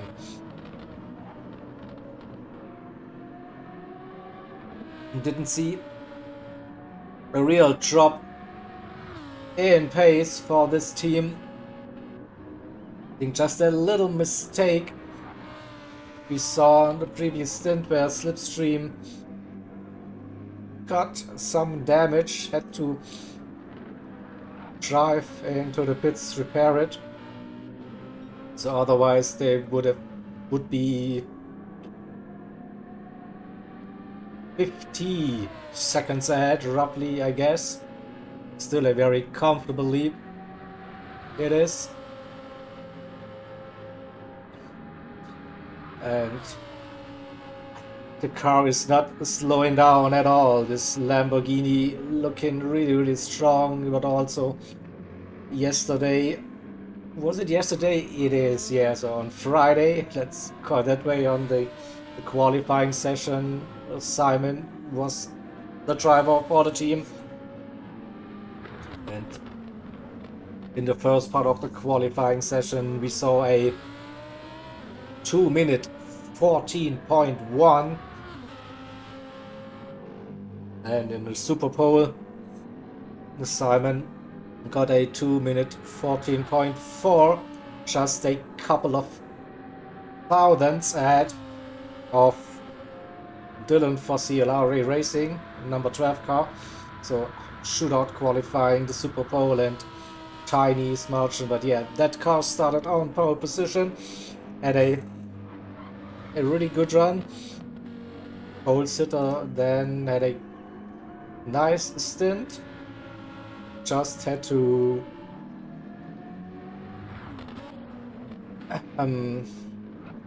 yeah, I think it was Eric's Xavi who finished first in that stint, but pole sitter in a very strong second position, and then Simon took over, got into the lead very early, stint 2, and since then they never looked back basically, and looking very, very confident so far.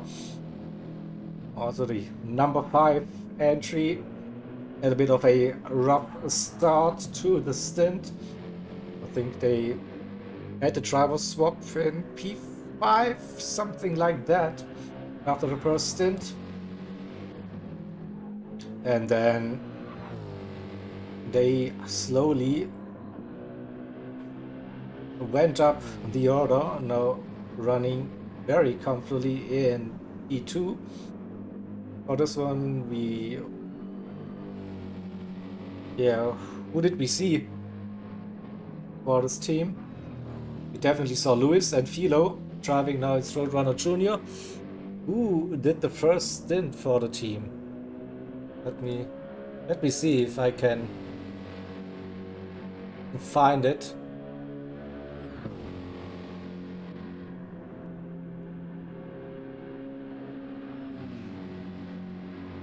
Was it Speed Hunter, maybe? I think it was Speed Hunter, right?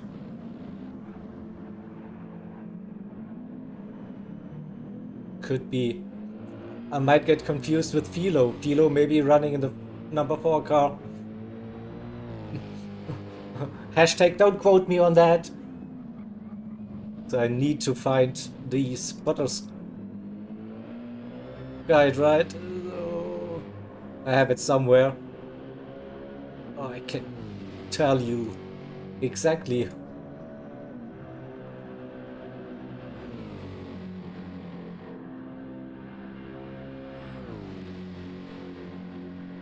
Where's the lineup. No. Looks like the number 4 has... So yeah, so Philo was on the car, Speed Hunter, Lewis, and now it's Roadrunner Jr., the number 5 car. Lineup SRT, Roadrunner. Then Ruslan and Mohata. Oh, we might see Mohata in this one. Oh, interesting.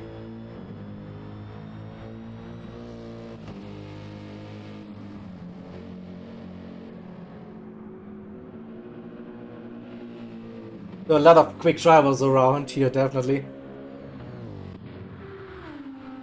So, I think I had a conversation with Mr. T yesterday, and he said one of the biggest surprises so far in this event is the CLR Ray Racing team having both cars in the 24 hours, and that number 12 car competing for a podium so far. Yesterday putting that car in the front row, just missed out on pole position. A very strong performance so far for the team.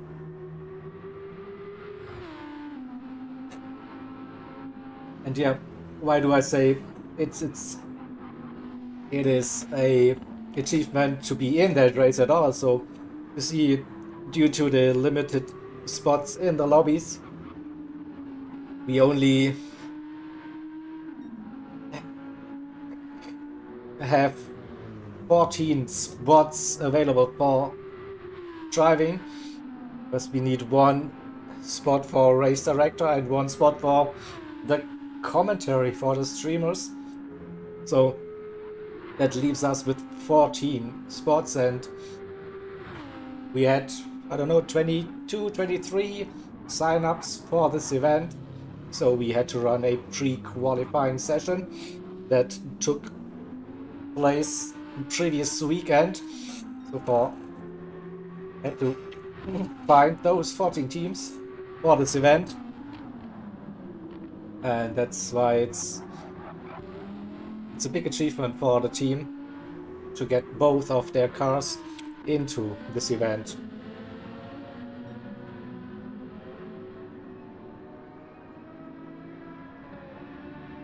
The Eric's Racing team in P4. After the qualifying didn't go to plan yesterday, they started outside of the top 10.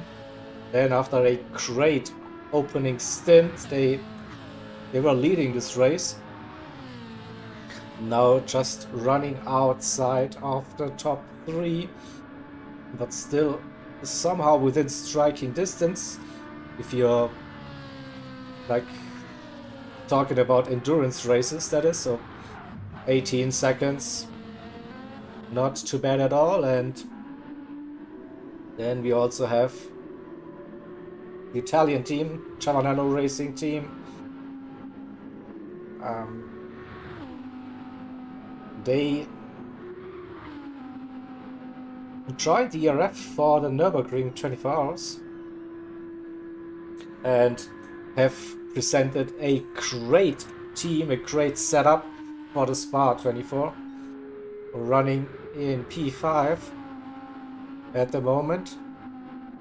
Also one of the surprises so far for this event. Well done, lads. The 66, Jay Leaf, now driving for GT Finland Racers. They also have 2 cars in this event, the 66 and the 67. And they also had a great race at the Nürburgring.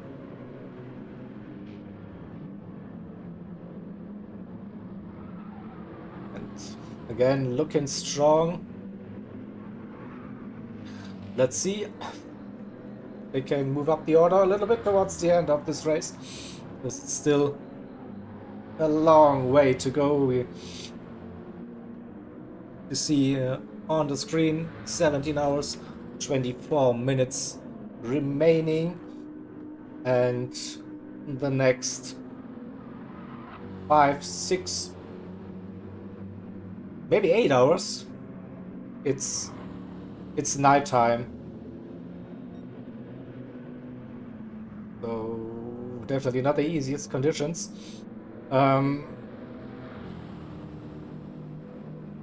We also could see rain at some point, so we mentioned earlier the setup for those events, how we have fixed weather slots for the start and the end of each stint.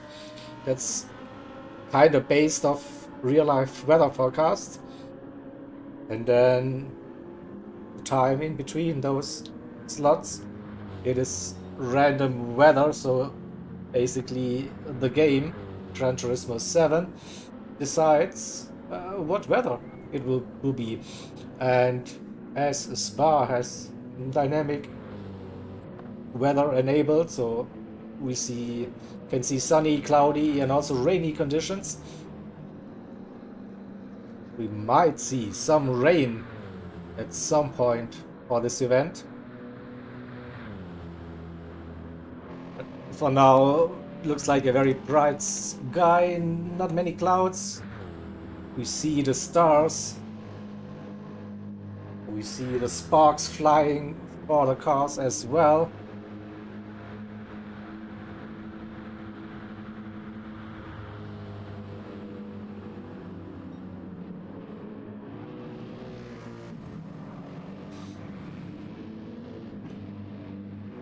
And let's quickly compare the lap times, Jelly and Terrace. I think Jelly is a bit quicker, yeah. It arrived into the 2-minute 15s. 2:15.0, the fastest lap of this stint.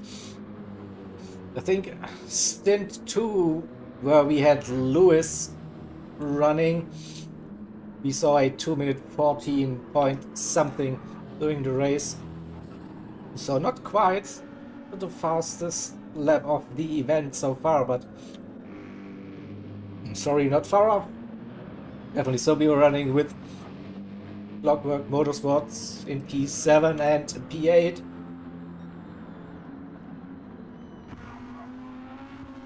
Two BMWs for the team, most likely running identical setups for both of the cars.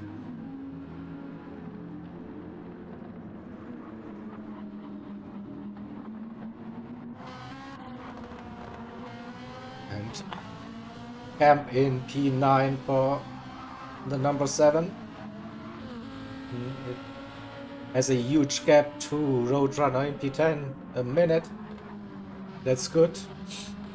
17 seconds to Sticks. Let's have a look. It looks like Camp a bit quicker at this stage of the race. And we hear that grunt of the AMG, the number 4 car Roadrunner.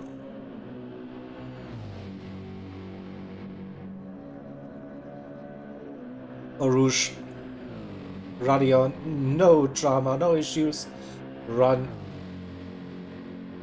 onto the Camel Straight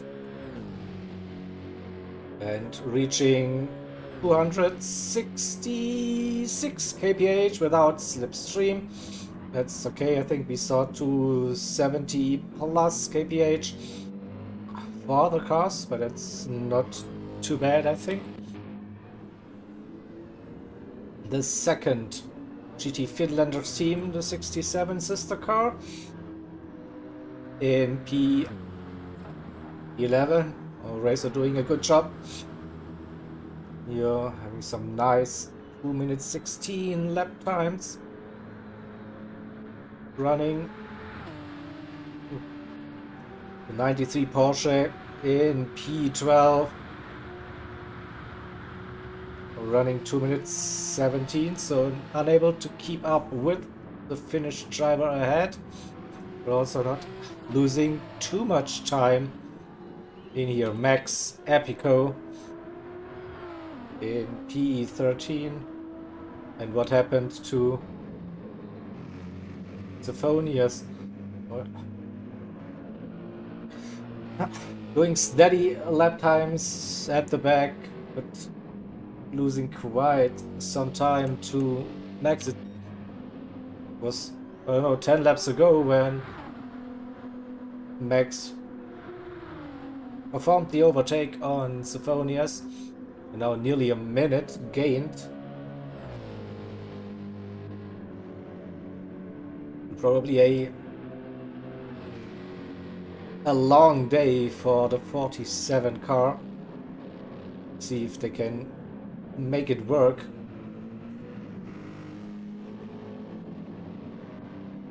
Towards the end and get closer to the rest of the competition. So yeah, at this stage of the race we have bigger gaps.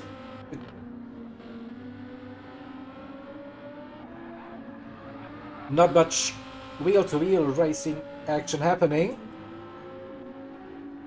but with the night time, now you have to be focused. Cannot afford a single mistake. So we are running with heavy damage, so if you lose the car, collect some damage, you have to go into the pits and repair it if you want to get rid of it, or decide to run with the damaged car. So, mistakes can easily happen now in those conditions. That's for sure, so just keep it safe, steady, and yeah, that 64 Lamborghini,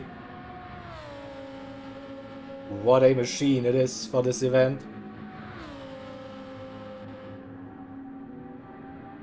30 seconds up the road. Oh, Roadrunner Jr. doing a good job there with those lap times.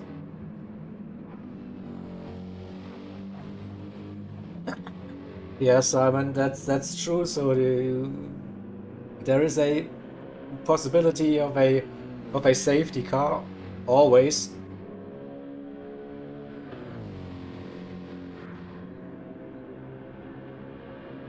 It's more likely to happen when cars are racing against each other, so when mistakes happen, we see a crash.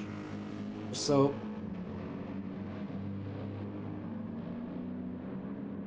but at this stage and how this event goes so far, very, should I put it, it's great racing all around, consistent at times. Didn't see many mistakes so far.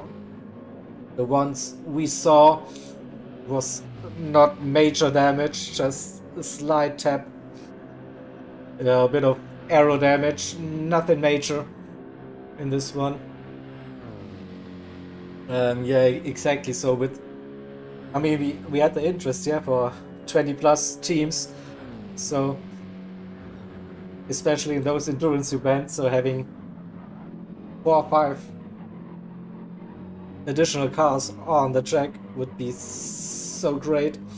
So it's 20 player lobbies, yeah, all for it. So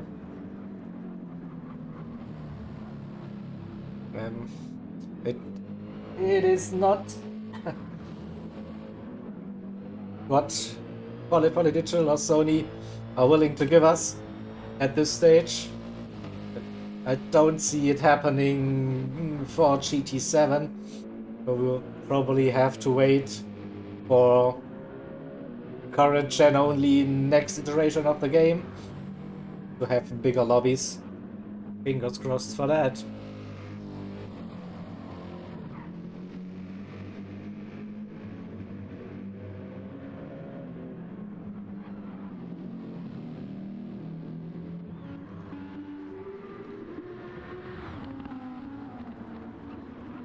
And also, yeah, I think we are already, we had this conversation nearly doing every of our broadcasts. Like it would be great to see more cars on track.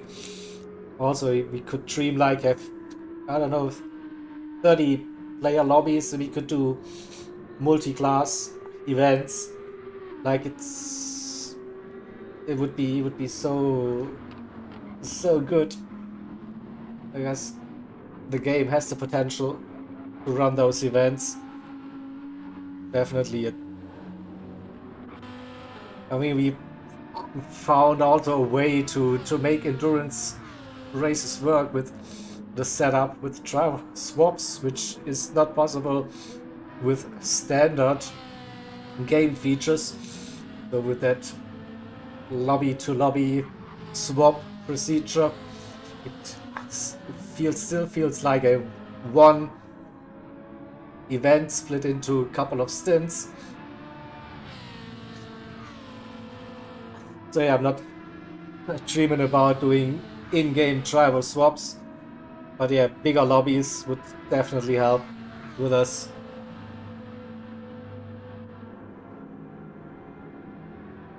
Yeah, exactly. So I mean, it is. I think more like, so we're doing like real WEC stuff, like having hypercars and GT3s running in the series. Like this would be awesome to see. And but then yeah, we need to have 30 player lobbies to make that actually work. I don't think it's much fun to have like 4 or 5 cars in your class to actually race against.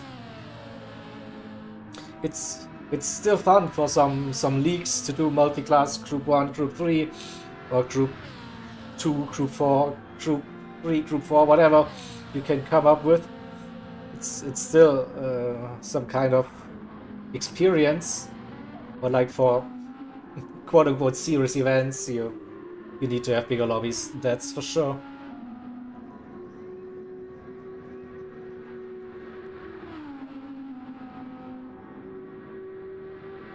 So the number 6 running in P5, steady lap times here for Tavanello Racing. Not much happening between Capero and Jay Lee at this stage. Also, Antares is losing a couple of tenths every lap, so that gap between Clockwork Motorsports and GT Finland Racers went up to more than 20 seconds. Styx is catching a little bit, under 50 seconds the gap, and that Camp also bringing that gap down. Bit now. I had a 217 last time around, so maybe due to lapped traffic, we'll see. It's, I think now the same situation where a Camp can probably go the same pace as MK, but MK being a lap ahead for Eric's. So is there a way for Camp to unlap themselves? Yeah, he does. He's the inside line, has the run. Again, we see this situation. A car wants to unlap themselves, but wasn't close enough. Maybe gets the run now on the Camel. The Ferrari looking good, looking strong.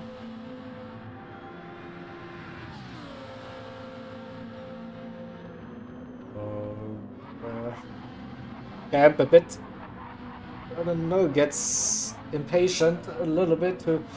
He wants to get past it. Let's have a look at the lap times. 2:16s, 2:17s for Eric's MK in P4, and Camp, yeah, now 2 minutes 17s. Feels like he's getting held up a little bit for this one. But it's still a responsibility to make a clean move. Don't risk anything in those situations.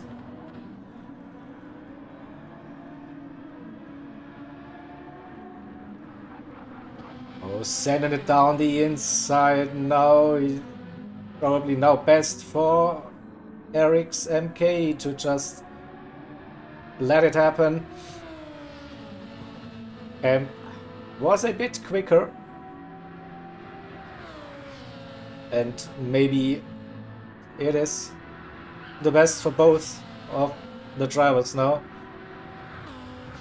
You don't want to fight midway through this race too hard. Well, it's not even midway through this race, so it's still early. Like, still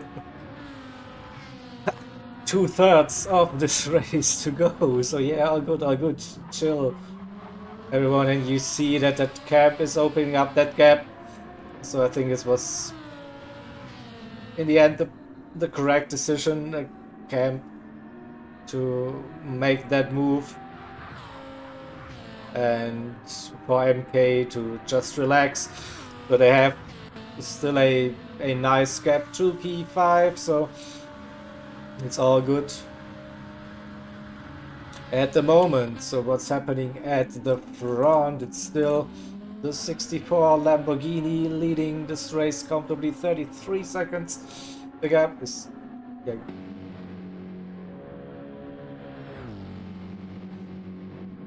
still going up, but we also see now Roadrunner Jr. with a 2-minute 15.8. Oh, good to see the progress. Then again at 2:16.8, so loses a little bit of time again. Up and down the number 12 Audi. CLR Ray Racing with Total Wolf. Consistent 2 minutes 17 so far for them. Running very comfortably in P3 because they have some back markers. Let's see what happens. So no issue, they're getting past the sister car, the 47. And next up it is the 93 Porsche. Saw that for Toto. Then we had MK for Eric's Racing in P4. 25 seconds the gap to Tavanello Racing Team in P5. Still like a clockwork, 2/16s all the way. That's consistency. Yeah, that's what you need to do to run.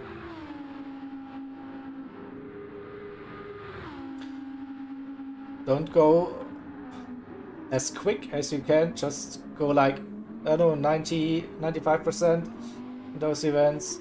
Play it safe, but be very, very consistent at another 2 minutes 16.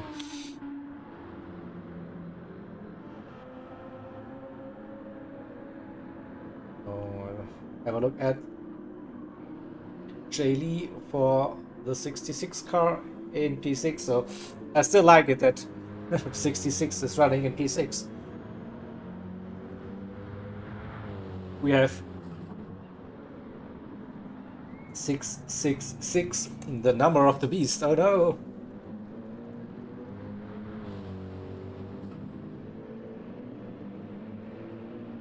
Don't summon the devil. This one's. Let's see. We have the 56 car, another BMW. So we have BMWs running in P6, 7 and 8. At this stage, 2:17 also consistency for Noir and Terrace, but not able to keep up with that pace in front. The sticks showed some flashes. Yeah, but now dropped in pace to 17s to 18s last time round, so that gap between the 56 and the 57, less than 50 seconds a couple of laps ago.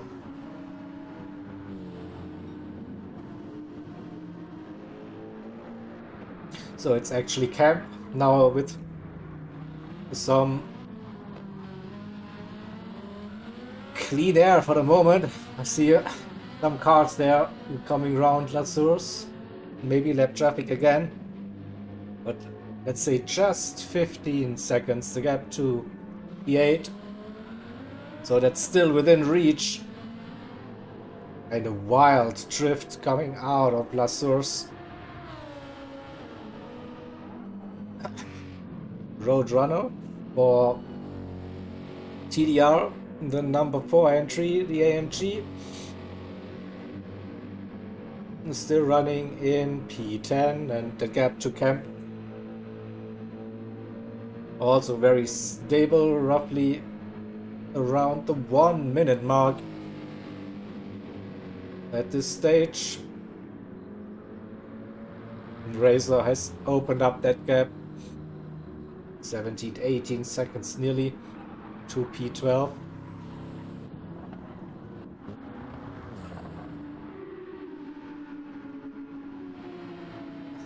Also, Banani is with some ups and downs, 17s, 22s, 19s, 19s again.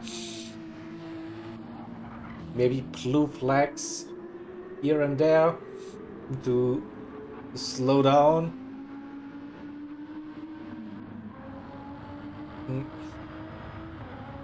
Max Epico for DC team, definitely one of the drivers of the stint so far,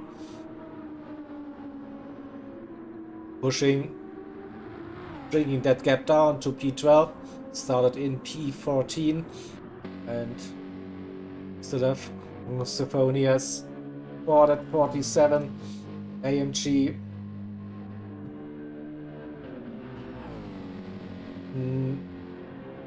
is not getting into rhythm. So he did stint 2, where he was definitely lapping 2-minute 19s, 18s maybe on those medium tires.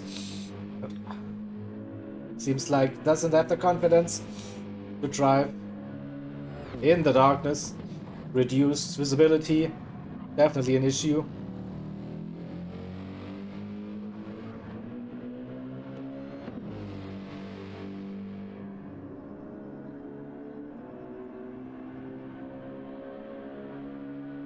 What was the closest in here? Gap between P1 and P2, of course.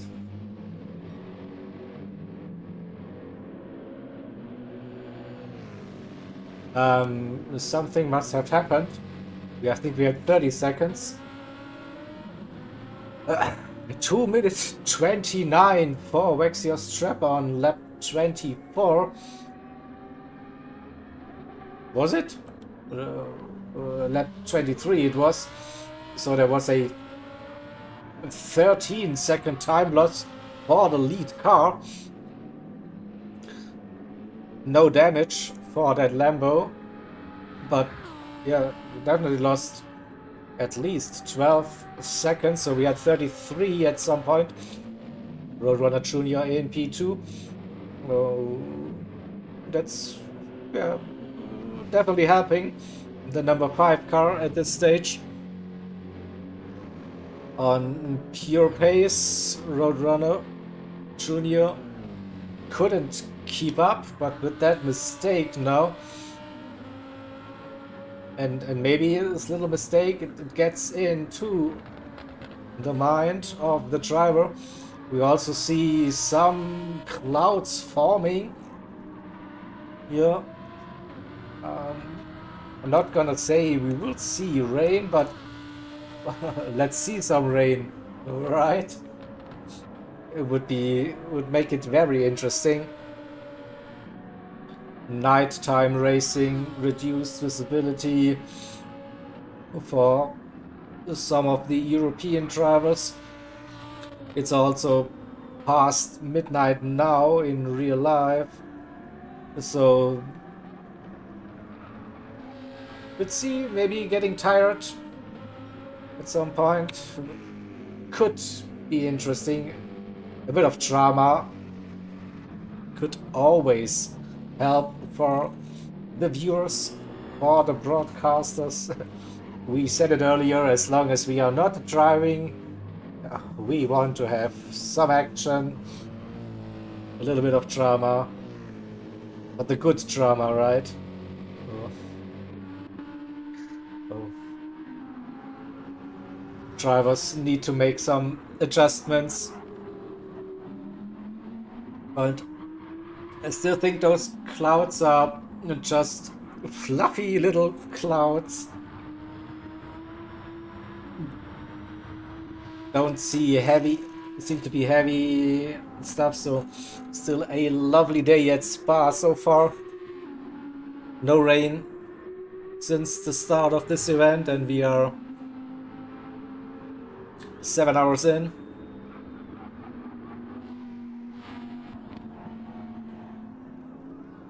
But it's also now the time where we can expect the first pit stops.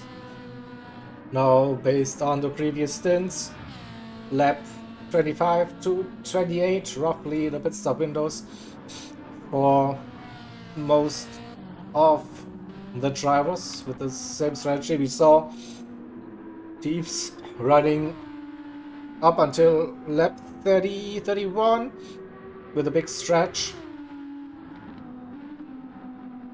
But yeah, I think the pit stop window is open now for a scheduled pit stop at this stage. So in case something happens, you collect some damage. It's not the worst thing now.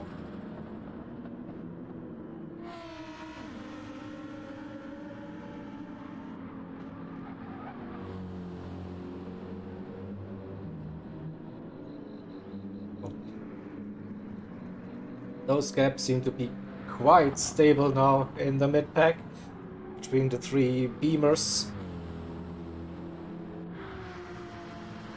And Camp is still catching, so last time it was 15 seconds, now down to 12 seconds, so is Vix TC feeling the pressure? Lapping 2:17s again, so that those 2:18. Yeah, he was already lapping 2:16, so a bit off pace, but still consistent. 2:17, 7, 8, 8, and 5. The last couple of laps, that's what you want to have from a team's perspective. Camp gained quite a chunk last time with the 2:16.5. So after he got past the number 4 car, Eric's racing a lap back on them, could increase his pace again and has a target. If bring that gap under 10 seconds, and here we go.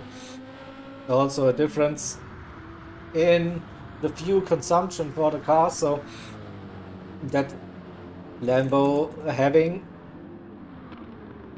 more fuel left in the tank at this stage. And we saw it, that you can gain up to 10 seconds during the pit stop if you manage your fuel. Oh, who knows? Who knows? Could get close towards the end of the stint, or maybe after we see the pit stops happening.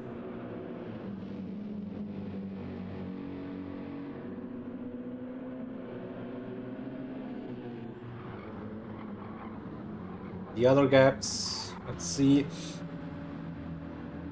Yeah, Racer with nearly 20 seconds now, and Max Epico is like still gaining on P12, nearly 30 seconds. That was way above 40, 45 maybe at some point. And P14 we have still the 47 car hovering around 223s, and the leader is in. No damage. So it looks to be the scheduled pit stop for the 64. Let's see, roughly 22, 23 or 20 it says on the screen now. Only there's a few remaining. And the number 5 car, Roadrunner Junior for TDR, staying out for another lap, so we will get into the lead for a quick moment it is. So we see still the 64 putting in the fuel, and how much will it be? Got past the magic number already. 84 it is. So it's Roadrunner Junior leading this race. Has still some fuel left. Tires also looking okay after that long first stint. And here comes the 64 out of the pits. The number 12 car also staying out.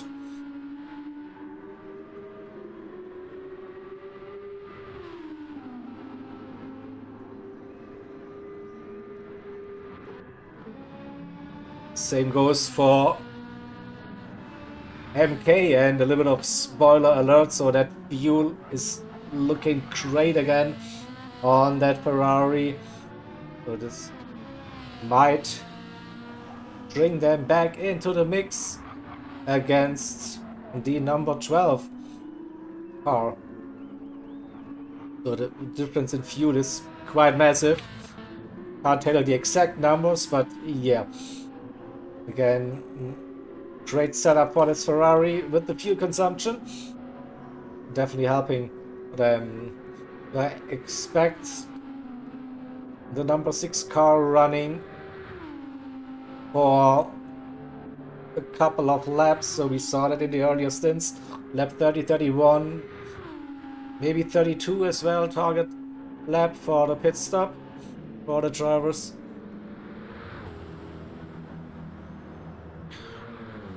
The 66 car still running in P6. So we have 6 cars on the lead lap so far. And Terrace now into the pits for Clockwork Motorsports, the 56 car. Or was the searching for his teammate Styx TC. 50 seconds behind. Will it be the same strategy? Looks pretty much the same, but when it comes down to tire wear and fuel consumption, so wouldn't be surprised to see the sister car 57 into its late dive. And yeah, looks like into the pits we go, closely followed by the 93. Suppose had the same idea. Also the number 3 car into the number 12 running in P3 in the pits. That's what I wanted to say. We still have Roadrunner Junior leading this one. Yeah, Styx into the pits. Cap staying out. Oh, that fuel also looking really good on that Lamborghini. We'll see how that goes.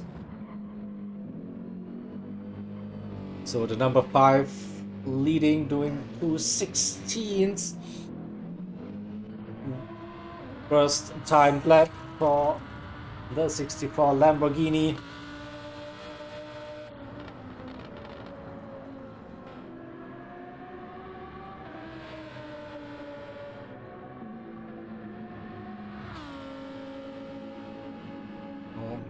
we'll see 2-minute 15s again, probably.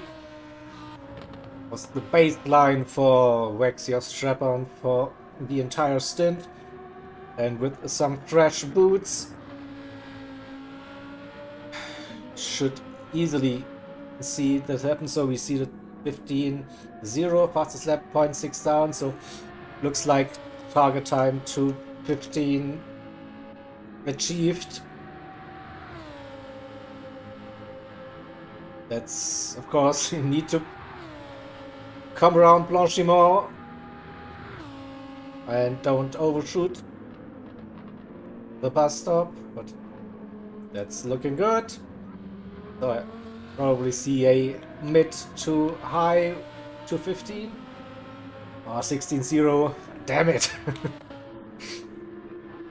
So P1 and P3, they still need to pit. The same goes for P4, so we see longer runs for this one. Or Toto Wolf, they pitted, so they were net P3 down to P5 at this stage, right behind that BMW.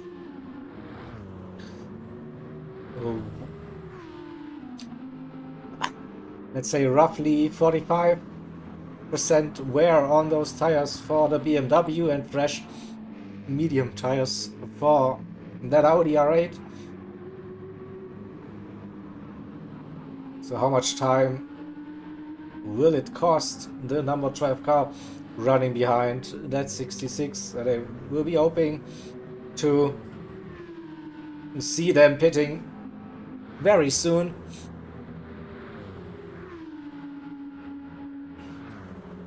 Oh, and we saw earlier that this BMW is set up that is good for straight line speed. So performing an overtake onto the camera, and looks like Jay Lee into the pits. Yeah, that's good news for the number 12, so don't have to worry about getting past that car. Let's have a look at Camp. So yeah, he's doing a great job with the fuel management. Probably one of the best I've seen so far in this one.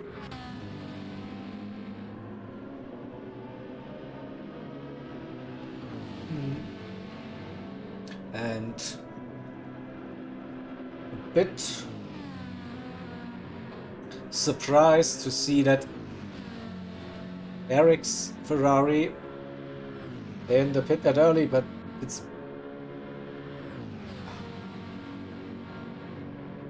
still within the plan, I guess. El plan.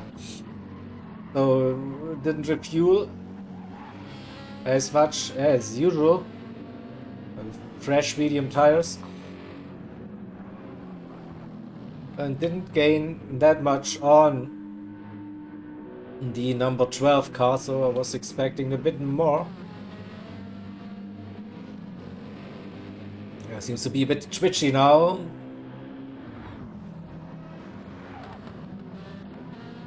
For them Camp now into the pits. Let's see, Roadrunner Junior still staying out. Still doing 2 minutes 16s consistency, yeah, 0.7, 0.5, 0.8, 0.6, 0.8. That is still very solid pace. And 64 struggling a little bit to get back into those 2 minute 15s they were running before that pit stop. So maybe that pit stop also destroyed a little bit the race rhythm.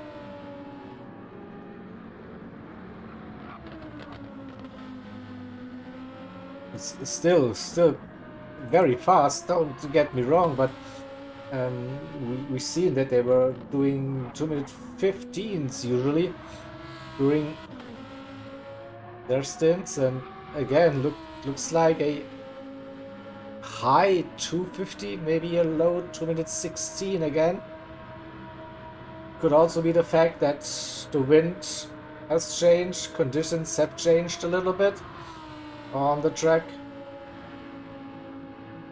We don't know, and as far as I can tell, those clouds have disappeared as well, so no danger, no rain inside. See a low 2:16, and that's a bit quicker than Roadrunner, but Roadrunner Junior stretching that stint, and the fuel is low now. Maybe another lap if they really want to. And the same goes for the number 6 Tavanello Racing Team,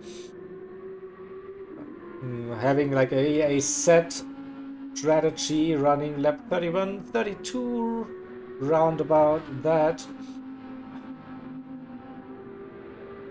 and it seems to be working for the team. I think they're running in P5 once the pit stops have completed. Yeah, another lap for the number 6.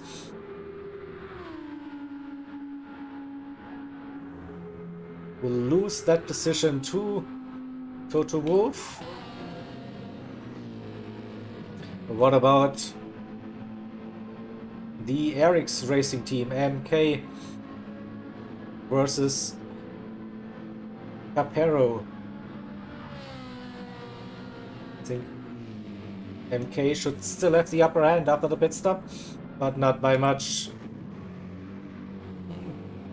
Jay Lee will get back onto the lead lap once Roadrunner decides to pit, but he goes for another lap. Alright, that's a big stretch. Again, 2:17.2, now lost a little bit of time. And I think this time Wax is aiming for a 2:15. 15.8, here we go. That's probably the time he expects to be doing. So we are still waiting for Roadrunner Jr. and Capero to pit. Number 12 with Toto, they pitted. MK was in the pits. Jay Lee pitted for the 66 car. And Terrace, Sticks, they all completed their scheduled pit stop. Cam also 7 seconds to Sticks, so gained. Roadrunner in P10 and Razor now into the pits for their scheduled pit stop. The 93 with Vananius in P12, also fresh medium tires. Max Epico for DC Team in P13. Still on the charge, we see Tavanello in the pits now, running in P3, will lose that position. We'll see, comes around. He could have done one more lap, probably. But what about Roadrunner? It's time now. I think they're the same amount of fuel as Capero. Yeah, into the pits we go. So we will have Waxia strap on for the 64 Lambo.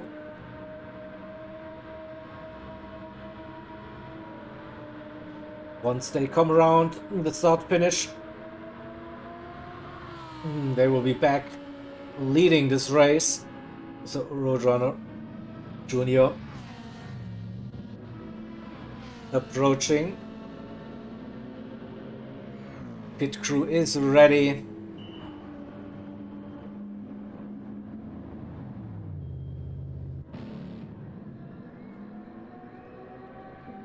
Here we go.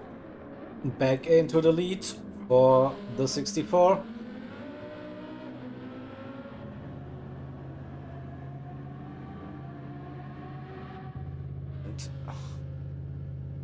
And change complete. Now refueling. Here we go. That's Wax into the lead. Roadrunner still refueling. But it's quite a bit. 87. Looks like that AMG is still a thirsty one. But should be well ahead of Toto Wolff. Toto Wolff just on the exit of Stavelo and Roadrunner Jr. The exit of the pits. So it's 33, 34 seconds. Make it 35 probably by the end of the camel.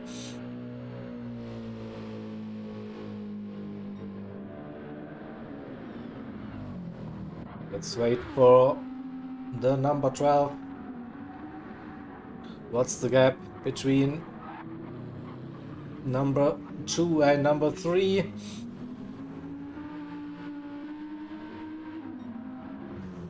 We'll have to wait till Radion, I guess, to get an updated delta. So, round about a minute. Let's see. Yeah, probably less than a minute. But not by much. Here we go. I have MK for Eric's Racing in P4. The Tavanello Racing Team in P5. And Jay Lee in P6. And is he a lap down? I think so. No, that the delta will update. So I think, yeah, here comes Wax. And where's Jay Lee? No, he's a lap down. So 5 cars on the lead lap now. That's actually correct. So we have 5 cars on the lead lap. They have Jay Lee in P6, Noir and Terrace in P7, Camp in P8. 1 lap down. The Sticks also on that one. See Road Runner. 4 minutes and 12, just about. So 5 cars on the lead lap, 5 cars 1 lap down, and then you have Razor 2 laps down already.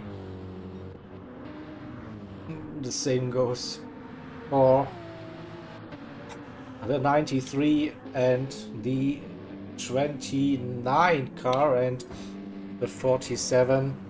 They are 9 minutes, that's 4 laps down at this stage of the race. My quick math is not as good, but it's good to see Sophonias is slowly finding the confidence. 2 minute 18s, he was lapping 222s, 223s. Now,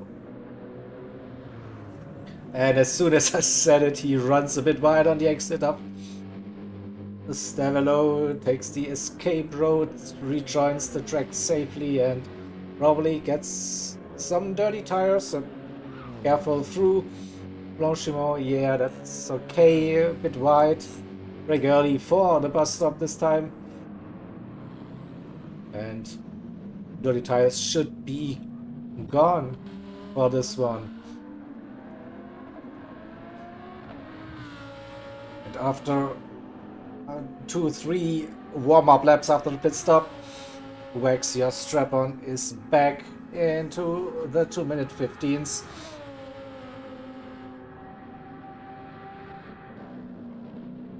Roadrunner Jr. First time lap after the pits. 2:16.1. That's a good start, I think so. Again, can slowly pick up that pace. And in P3, it's the number 12, Toto Wolff, driving that car.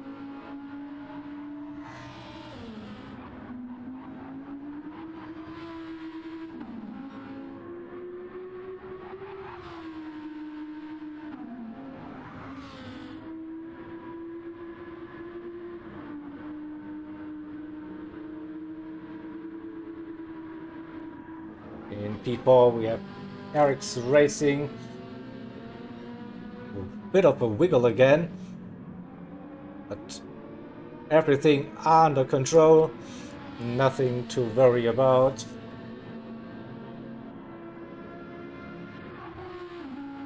It is 15 seconds to Pavanello Racing Team, that number 6 Audi R8. They were gaining a bit on MK for Eric, so we'll have an eye on that towards the end of this stint. Also Jay Lee just 16 seconds behind. And they ideally want to get back onto the lead lap.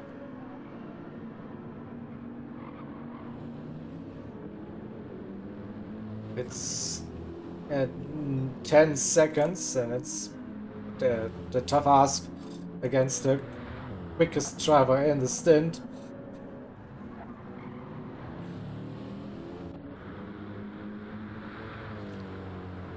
That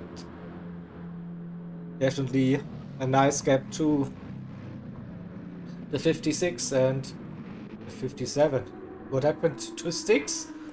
So after the pit stop, it is Cam in P8, so the number 7 car has split the two Clockwork Motorsport cars, 56 and 57, now running in P7 and P9, and Cam in P8 for Sector 7 Racing with that number 7. Roadrunner is also just 15 seconds. Oh, he's still going! Look at that Roadrunner with a massive first stint. But the fuel is now very low, so he has to pit now. Can't see him going for another one.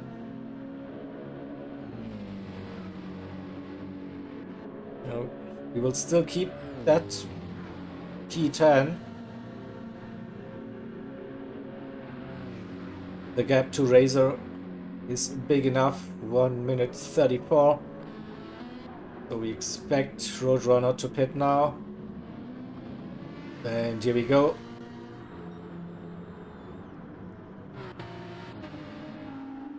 Let's have a look at the gaps between Razor, Benanius and Max Epico. So Max is still catching, and that's a great drive so far for the DC team, bringing that car closer to P12 and maybe also P11 for the time being. So Roadrunner in the pits.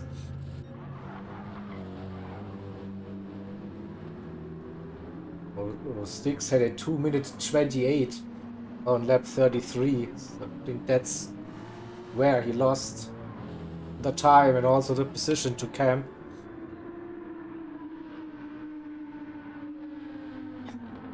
And 56 seconds to gap to the 56 car for Camp. That's a big gap. The 66 car in P6. 16 seconds the gap to Capero, and Capero is gaining 16.0, finding some pace. Still very consistent, and now also improving his lap times. Will we see a 2 minute 15 happening? Definitely have an eye on that gap to MK. To 17s, to 19s, to 17s the last 3 laps. Definitely lost a bit of time.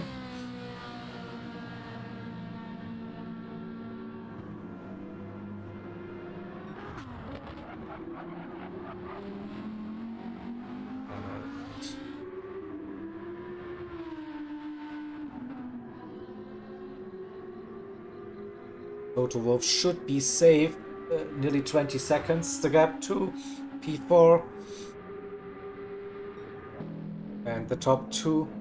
1 minute the gap between Roadrunner and Toto Wolff, and 37 seconds.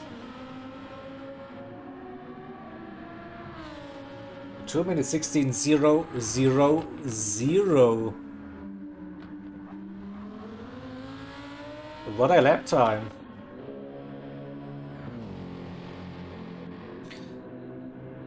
The lead has slowly come down. Do you think I think it was 33 after the pit stop. Now it's 37, so I think Wax is slowly increasing that lead,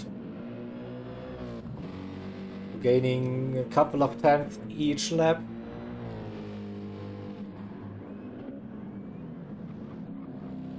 Still a very strong pace from the top 2 drivers. Consistency from the number 12 being displayed. MK in P4. 12 seconds the gap to Capero.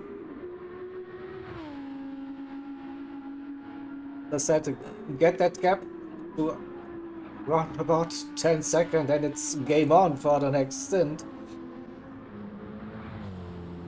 And Chaley will be thinking the same. He's also just roughly 10 seconds away from getting that lap back, get back onto the lead lap, and to bring yourself into a good position for the following stints in E7 and Terrace.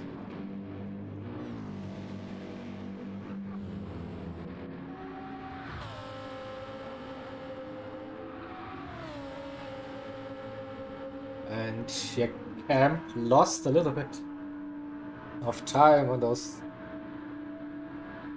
last laps, so Styx TC is getting closer again. Under 7 seconds it is.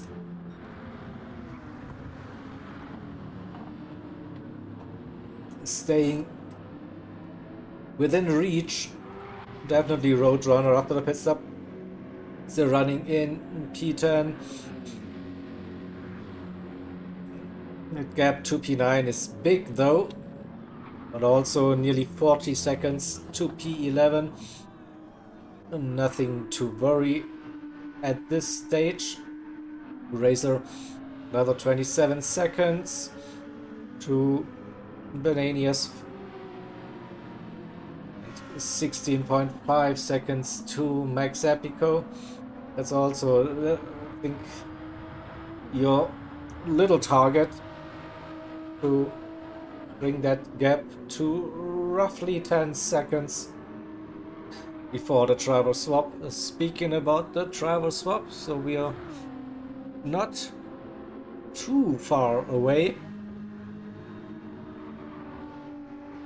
So at the end of lap 54, we will see the next swaps. So that's, I'd say, roughly half an hour.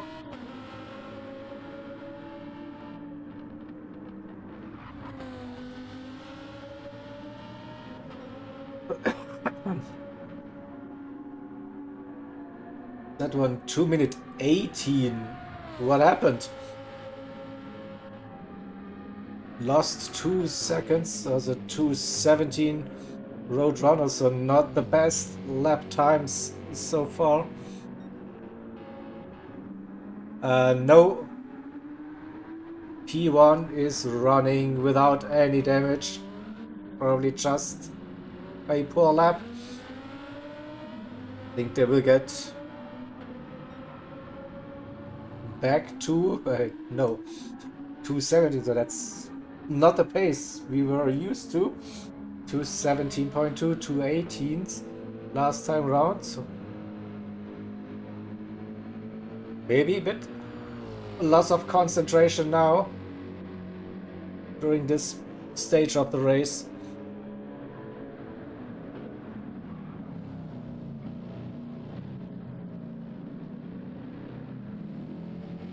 So 35 seconds between the top two. Toto Wolff with his best lap of the race so far, 16.5.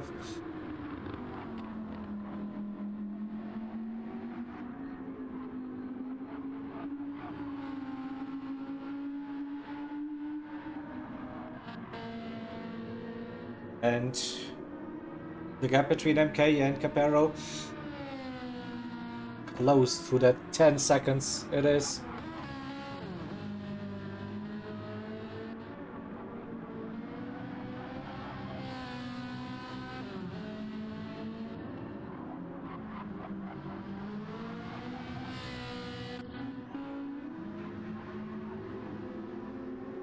But a final push now, last 15 laps of this stint.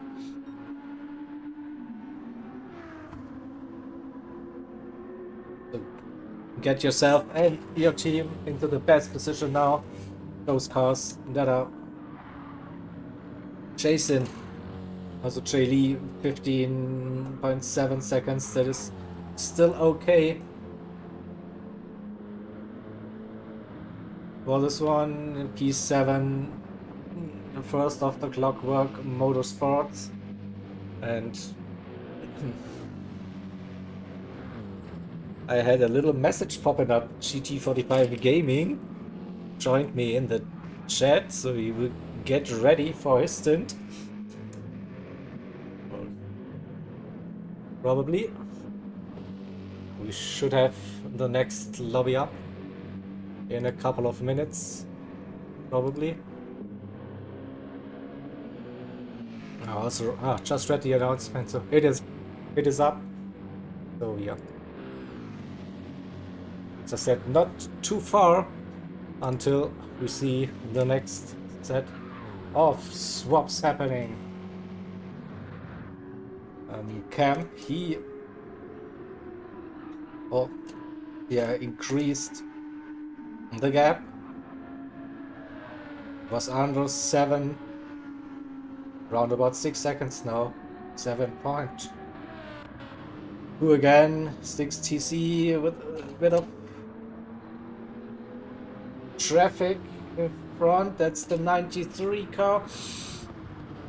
Not sure about the pace, so we quickly jump to that 93 to 17s, 18s, so I think Styx is a tiny bit quicker at this stage, so the blue flags should come into play for the 93 and let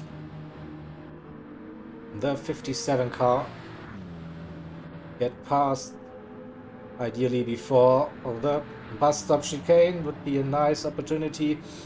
Lift off. Looks like what is happening. No, it didn't happen. Out of first chicane. Yeah, it pulls over to the left hand side, inside line for Styx, and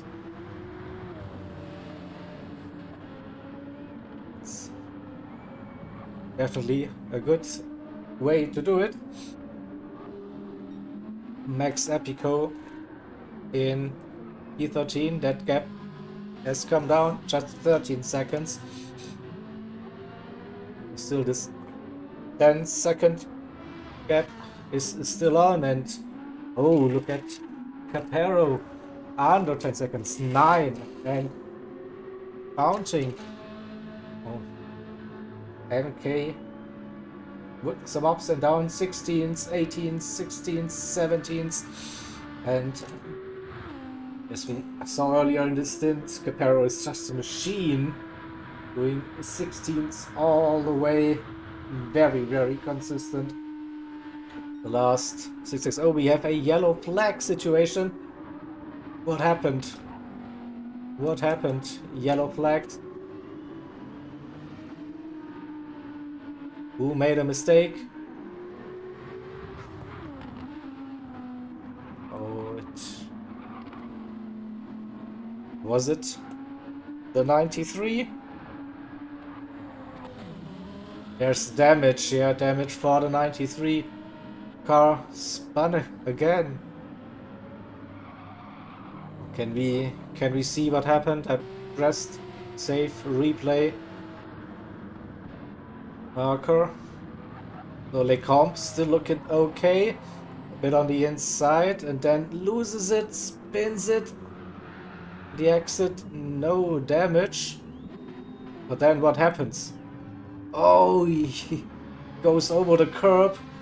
Hits Barry, and whoa, that was close, that rejoin. I don't think the stewards will be happy if it gets reported. That rejoin, not the safest way to do it. The cars got really lucky behind. But yeah, unlucky for the 93 to get that damage. And in the end lose P12. With that mistake. So the DC team with Max Epico running in P12 now. Oh, we jump back to P4 versus P5. 8.5, 8.6 seconds. Just 11 laps to go. Is it? Yeah. 12. It's getting late, too late probably to do the quick math. Still a couple of laps, let's put it that way. That's probably good news for the number 6. And gaining steadily on the Ferrari.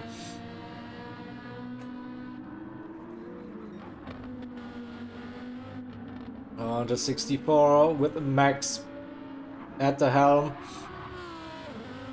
Nearly up to 40 seconds. It is.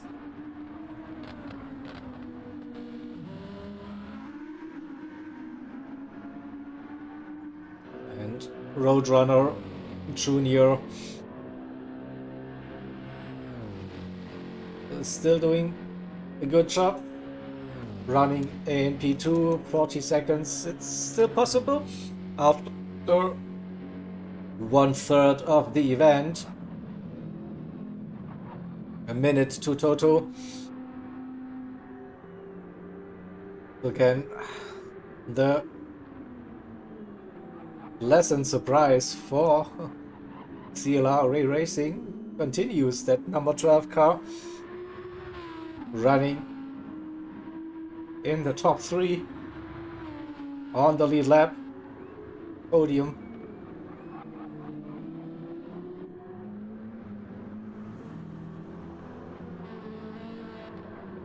It's probably the closest we get. Then towards the end of the stint, MK and Capero, Eric's Racing and the Tavanello Racing team.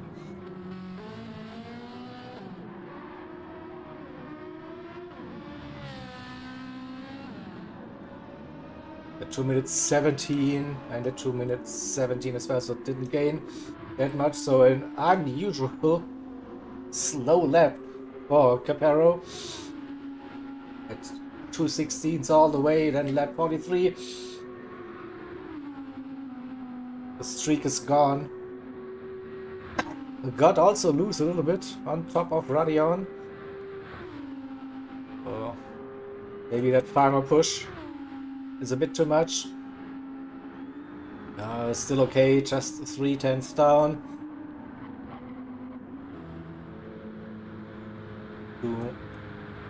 And blue flags appearing, so it's 5-6 seconds.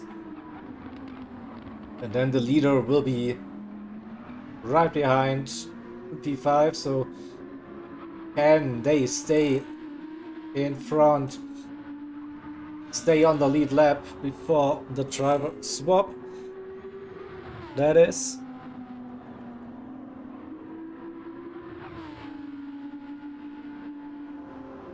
Alright. I have a link. Thank you. So can prepare the driver swap. Already?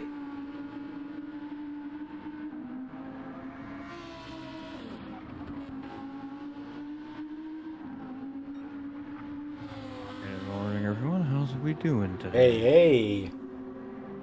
I'm good. I'm good. Your stream is set to private, the link, so I can't exit. I can't access that one. So you have to do another stream and make it accessible for me.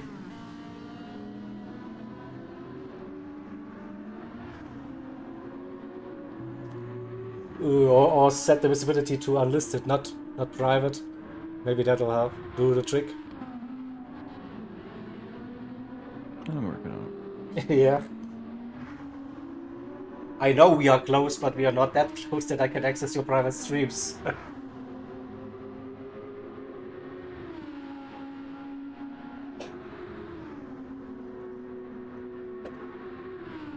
And while I was managing stuff in the background, we see 6.5 seconds to gap between Capero and MK. Oh, we might see a battle before the driver swap for that P4 position.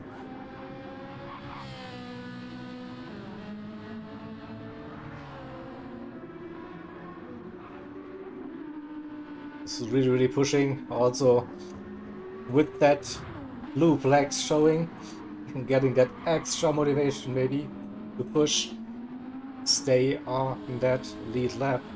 Here it is. And just quickly run through the grid to see.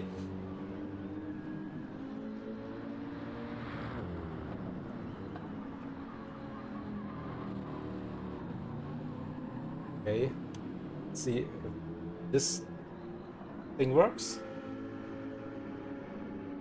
Perfect. All right. That's Fantastic. fantastic. That's what we like to hear. Yeah. Pretty much. Alright. Now that we've got the technical faux pas sorted out on my end, how's everybody doing today? Good so far.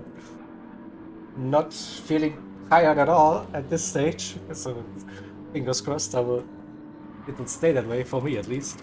It should be quite good for you in that time zone now. Yeah, we're just getting into my mid-afternoon. Yeah, I see? guess, where I am on the west coast here, so I'm definitely wide awake and ready to do some racing. So You're ready to do some interesting racing. race so far. Racing commentary. Yeah. Okay. You just. It's already been a long day. We were over in Saint Croix in France just not less than 3 hours ago. Yeah. A race there, so we travel arrangements and rushing, and here we are at the boots of Spa now. So Huh? yeah, we'll get with it. We'll get with it. The magic of sim racing, virtual racing, right? Jump from one location to the other within seconds. I mean, I totally think it would be doable to go from France to Belgium in 3 hours or less to get on track. Might be a little tight, but I think it would be doable. Yeah. That's true. So yeah, definitely an interesting race. No rain so far, but it has to happen at some point. I'm not sure you were in one of the guys that got lucky in our streams, right? With rain, possible. Potentially, yeah. Potentially. That was some time ago. I think that was not your last round, but the round before that, even. Yeah. So. I think that was Suzuka. I think I don't even remember anymore. They all blend together after. Yeah, a while. I mean, Suzuka was always rainy the last time we did this. Yeah.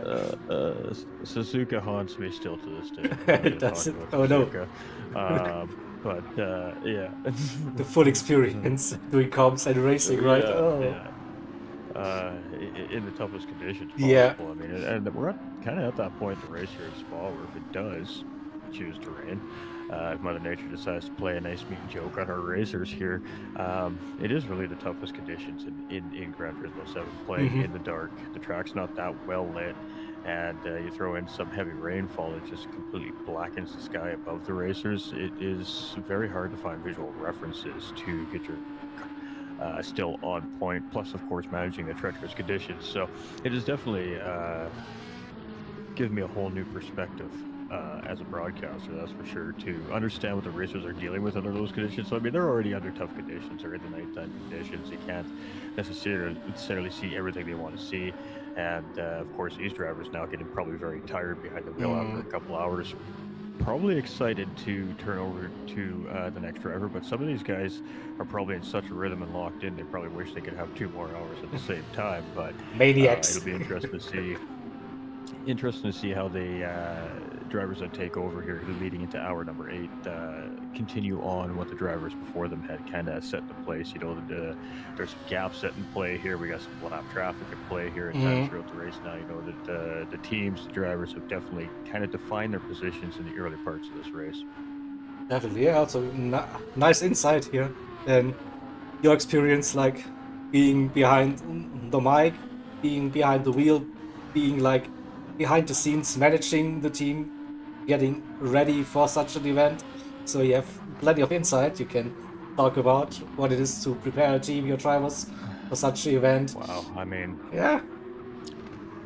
These teams, I mean, you got to give these guys credit. I mean, for me, it was our first experience. So we're a new team. This was our first stab at this kind of a caliber of racing, and you know, it was a fun idea, and it was all great and fun and dandy. We were super hyped in behind the scenes. You know, we practiced real hard for the short amount of time that we had to practice for Suzuka, coming in as a reserve. And then you get onto the track and race day shows up, and it's just a different ball game out there. I mean, these racers are out here. They put in hundreds of hours of work to get these cars ready for these races, get these teams ready. The race engineers behind the scenes, what these drivers and what these teams do behind the scenes is what's really, truly amazing. Every one of these teams has something going on behind the scenes. There's race engineers involved. There are crew chiefs involved. There is information being passed to these drivers while they're racing. These teams are here supporting these drivers in behind the scenes, relaying important information like, hey, you know, how's the car feeling? Just make sure the driver's still alert, awake, and focused on the task at hand. Maybe they see something that's going on. Maybe that driver is using too much fuel. That information is being relayed. Hey, just take it easy a little bit here for the next 2-3 laps. Oh, different. So there's a lot that goes on for this. So, you know, huge credit to all these teams, you know, round in and round out, because it really is incredible the amount of work that needs to go into it to compete at the level that these guys compete at. It is, and we have exciting situation now. P5 right behind P4 with a lapped car in between them. So again, an awkward situation. The DC team car not lifting before Rouge. This gives quite compromised run. That was a bit of a tough situation. Yeah, he's pulling over now. A half-second gap there for the entry into a Rouge there would have really made the difference coming up the hill. And the Camel here, he still gets by, but that could have been definitely a lot less painless for him, and he could have lost a little bit less time before he plays there. But challenge on, and he is moving. Yeah. So let's see if we can catch back up here. It is, yeah. I think didn't lose too much overall, so it provided some valuable slip down the Camel straight, at least. So we are still within that 1 second again. Coming through No Name, and with just a couple of laps to go before the driver swap. we finally have a battle, as Simon stated in chat. Yeah, woohoo! And what's that? Stump BGG. Those are real opponents. Yeah, they are not AI. Those are real people spending their time driving here. As it happens, it is live. It's not recorded. So yeah, real people doing Absolutely. some kind of real stuff. Cool things. Yeah. But I mean, it's no joke for the viewers out there. I mean, if you're out there wondering, you know, how hard is this really? I can attest it is way more difficult than you think. I ran an 8-hour race a couple weekends ago with my team for the first time, and like I said, everything that goes on behind the scenes. You're not there just there for your driving stint. You are there for the whole race before and beyond. An 8-hour race is a 12-hour race. There's debriefing, there's talk, there's pre-race stuff that goes on, and there's so much that goes on. I mean, it took me 2 days to recover, and that's no joke from playing a video game. So, I mean, it's very serious business, just for the viewers watching at home. So these guys, it takes some form of fitness. It takes a proper balanced diet to race these kinds of races, especially over a 24-hour period. These drivers are going to be running more than one stint throughout this race. And you have to keep that fitness strength. You need to keep that energy level, and you need to keep your energy, your body energy up, because they're pulling on wheels and rigs and pedal sets just like the real racers do. The only difference is their lives aren't. Some of them, at least, yeah. So we heard in for the most part, in one stint we had like out of the top 5, 3 were known to be running on pad, but really quick. So which is still like a tough thing to do, like grabbing that controller for more than 2 hours and not getting cramps and whatever. It's also like, don't underestimate those things. And in the chat, no, don't listen to Buzzworth, Stompy. It's a big event, yes. We don't have prize money for now, but we are working on it to maybe get funded. I'm sitting here looking in the chat going, I don't remember seeing anything. Wait a minute. In other words, I'd be entered in this race. What are we talking about here? But yeah, it might be happening at some point. So we are. You just never know. I mean, yeah, I mean, it's the second year for ERF at this stage, so we are slowly increasing with everything, with the teams, with the organization, with the events running. So maybe at some point we get some prize money. Sim racing has a bright future in it. It's growing quickly. You know, the esports side of things is when everything starts off for the community esports side of things, right? And I mean, that is starting to happen in sim racing, especially in our neck of the woods, Gran Turismo, obviously iRacing, ACC, those platforms have their esports niche already, but Gran Turismo doesn't have that, but it is starting to build that.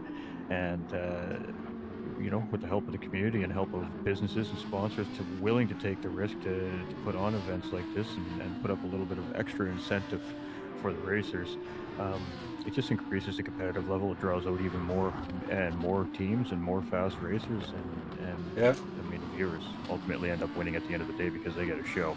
So you know, but that's where the direction is going, and that turns into community esports, which is fantastic for the sim racing community as a whole. So I do see it slowly moving in that direction behind the scenes through networks and blip-de-blap and chat and rumors and gossip and all the great stuff that happens online, right? But validity behind some of what I feel, and it's out there. You just you got to really dig hard for it to find it right now, but it's most certainly out there.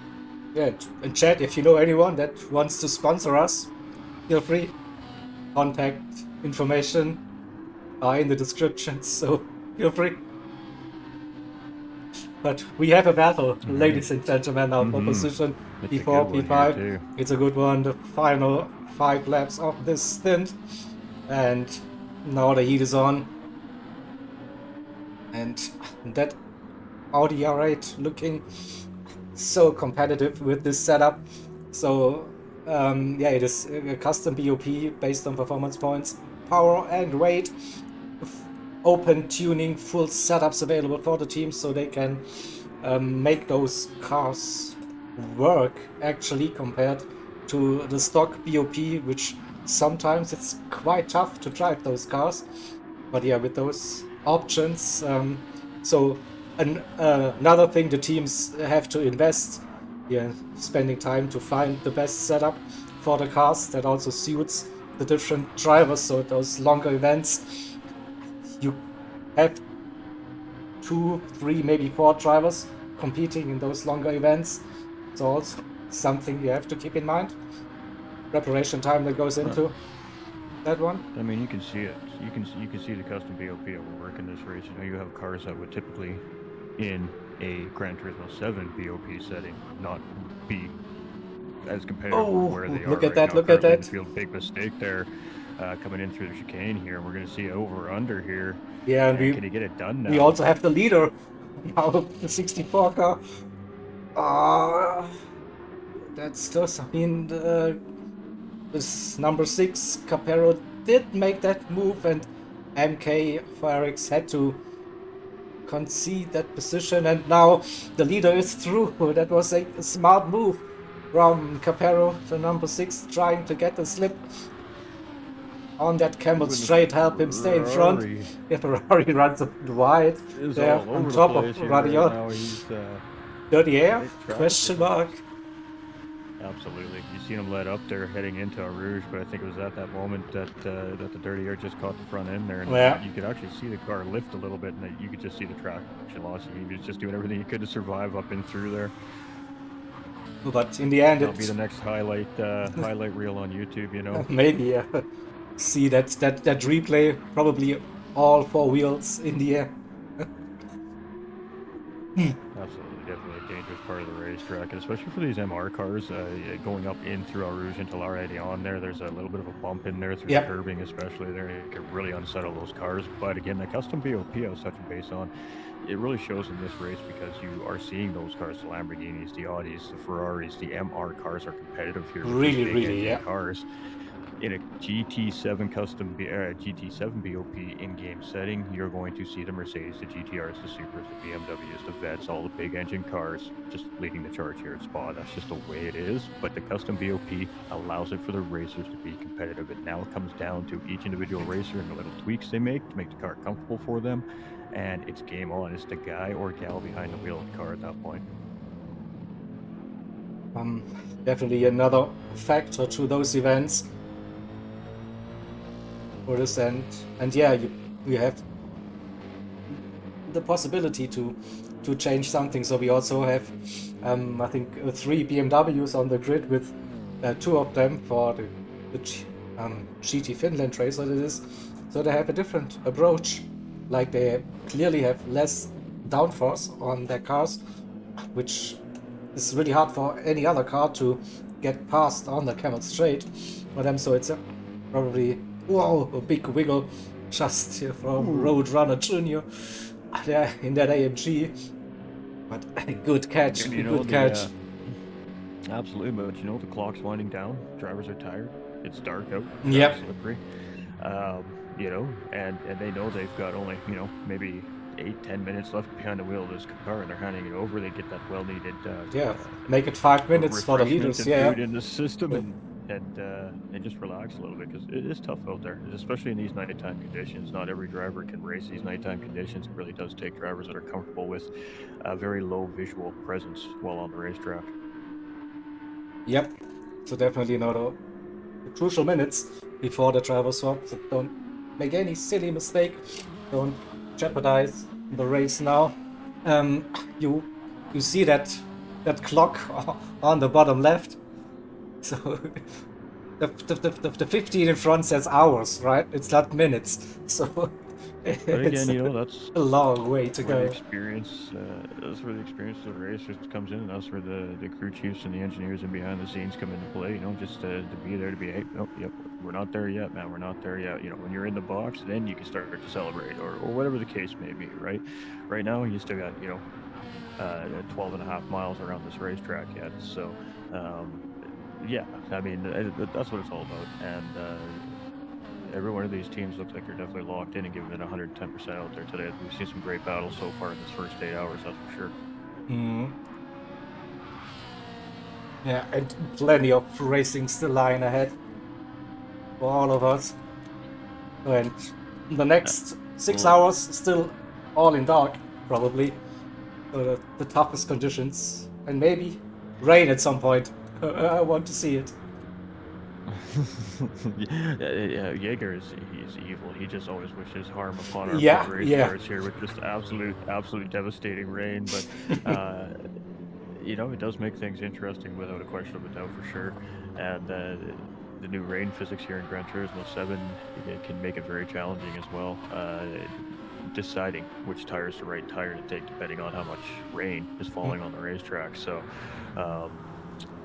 it's interesting, that's for sure. Yeah, Slipstream, yeah, Ray and myself, we know what's good for putting up a show, and rain is definitely a part of it. So lap 55 is the target mark for the end of the 2-hour Yeah. run. So the leader is on that Stumpy. final lap now. So roughly 2 minutes before we see that swap sequence. So watch out for that. If you are new, I will do some magic and bring up the picture mode for the driver swap. We see This is non-stop what racing production action. triggers to have fun. Yeah, exactly. That's what it's all about, yeah. It's what keeps me awake. For it. Fancy stuff happening. But it's all for you. Our dear lovely viewers. Absolutely. And also for Mr. T, he likes a professional look of the broadcast, so he's the organizer and stuff. Well, that's the way it's got to be. Exactly. So now we're staying with the leader for those last couple of seconds on the final lap for the stint. Again, an extraordinary fast stint from that 64 Lamborghini. The car to beat. 1 minute the gap to Roadrunner Jr. Wow. It was run about 40 seconds. Something must have happened. But it is. Yeah, that's what it is in those races. So we see. Now, the one thing I'm a little unfamiliar with, we still have the yellow flag procedures in place. Yeah, we have a safety car in place. So there is still potential for the viewers watching at home that a safety car could come into play in this race and gather them all back up again. So definitely, you can never, especially if the rain starts to happen, that is a huge high risk area at the racetrack that we could see the potential of the safety car could come out. So you just never know. You never know. The safety car could come out and put these guys all back together again, and all that hard work means nothing. All of a sudden, it's a whole new race again. But right now, we're in the attrition part of the race, and this is what we're gonna see probably for the next 2 to 4 hours, if I had to guess, if the weather doesn't intervene. In other words, it is. So we now in that sequence for the swap. So we see the picture-in-picture, and we will run with the top 6 probably before we then go big screen again for the next one. So P2 into the pits at this stage. Next up will be the number 12 car. And I'm just doing some magic in the background again to have a smooth transition.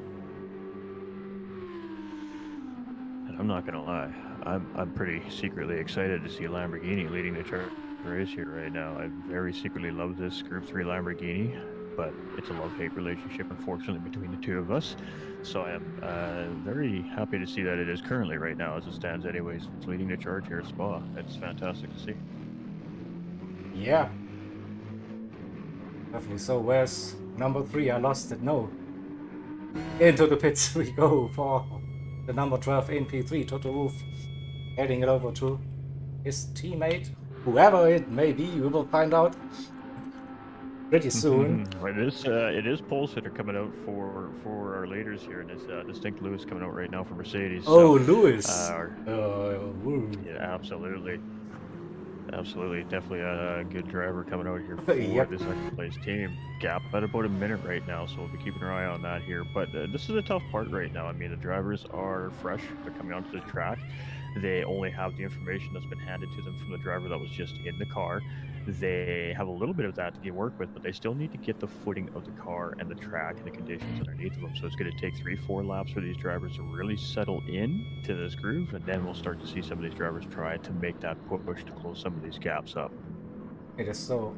We have the top 6 now in, so we'll transition to full screen mode and then hand it over to you.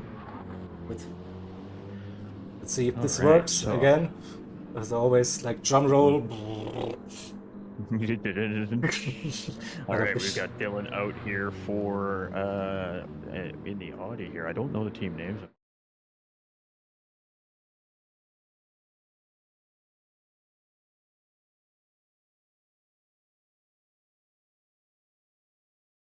We have 4th place here out as well. It's Francisco, I believe is how that is. And then we got another Audi coming out, and then we got some lights flashing here from the race leader, actually, as he comes around as that car, and he just gives way there and allows the Lamborghini to go around. So great job there from the drivers, and immediately we're right into some lap traffic here as we get underway on hour number 8. We've got Eric Bosworth here coming out for the Ferrari, and this Ferrari has been fighting hard here all race long from what I can see from the bits and pieces I've caught throughout the day here, and still holding strong here in 5th place. So 13 seconds behind 4th. Definitely not out of the fight here yet. We got, I'm not even sure how to pronounce this. We're just going to go Raizgu and hope that's correct. I apologize if I've said that way incorrectly. But about 2.5 minutes behind, so a lap down here at this point in 6th place now is one of the Team Finland drivers here. And I do remember this team from the last time we were here for Endurance Racing Federation. And I'm waiting for the rest of our group to come out here. We got one coming out right now. It is SRT 302 coming out here. Is going to be the driver for, and having a bit of a sketchy pit exit there. A little too much on the happy pedal there. And almost lost the back end of that Mercedes, but he gathers it up and he gets to move it up to Kendall Straight there. So it is going to be Timber out next here, or sorry, Tim Lure. My bad. Here coming out for one of the teams here in BMW. So the drivers are not separated by as far as it appears right now on track 2 as well for the viewers watching at home. I know a 19-second gap seems like a pretty big gap, but at Spa, under long racing conditions, that is a pretty manageable gap for a driver trying to close up. All it takes is a small mistake, and there's a 10th, there's another 10th, there's another 10th. You just got to get into your rhythm and start moving. Visual Racers coming out here for the other Sector 7 racing team, I believe this is. Both Lamborghini teams are Sector 7, if I'm not mistaken. Sector section, Yeah, sorry. I think it is. It looks like there was a bit of an issue in the driver swap, so they should be running in P8, lost the position during the swap. Wow. So not sure. Miscommunication within the team? I don't know. They sat quite long in the pits. Not gonna And we got blue flag situation as our 10th place team comes out a bit late here. And again, the leader running right into our driver swap cars coming out for the first time here on track as we approach an hour number 8. So Team Audi also getting around there, and right off the bat, these drivers have to be 100% hyper aware of what's going on around there. So just because the drivers are swapping, there's no break on the racetrack. The teams are at full focus, 100% attention. The guys behind the scenes, the gals behind the scenes, they don't stop. They don't get that break. They swap a position in amongst the booth, reading that information, relaying that information to the driver. But the drivers are the only ones that really get that break. So just remember that when we're watching this racing, there's always something happening. The drivers are the ones behind the wheel, but the teams are the ones trying to keep it all moving and grooving right. And miscommunication can cost a little bit of time on track, which we may have just seen here. And it's going to create a battle here too, as well, I think, on track, as this little group in the mid pack is not really separated by that much. Again, just 15-20 seconds. It's not really that much in the grand scheme of things. Yeah. So I think I know what the problem is. The number 4 car, the Roadrunner, pitted 1 lap too early, so that's why SRT is out on track too early, so he jumped a couple of positions. So I think that was the mistake.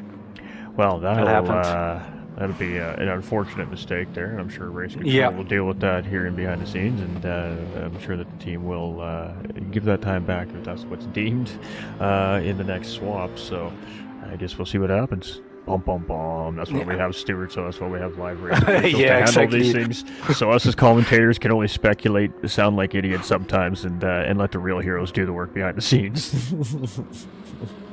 The real heroes, though.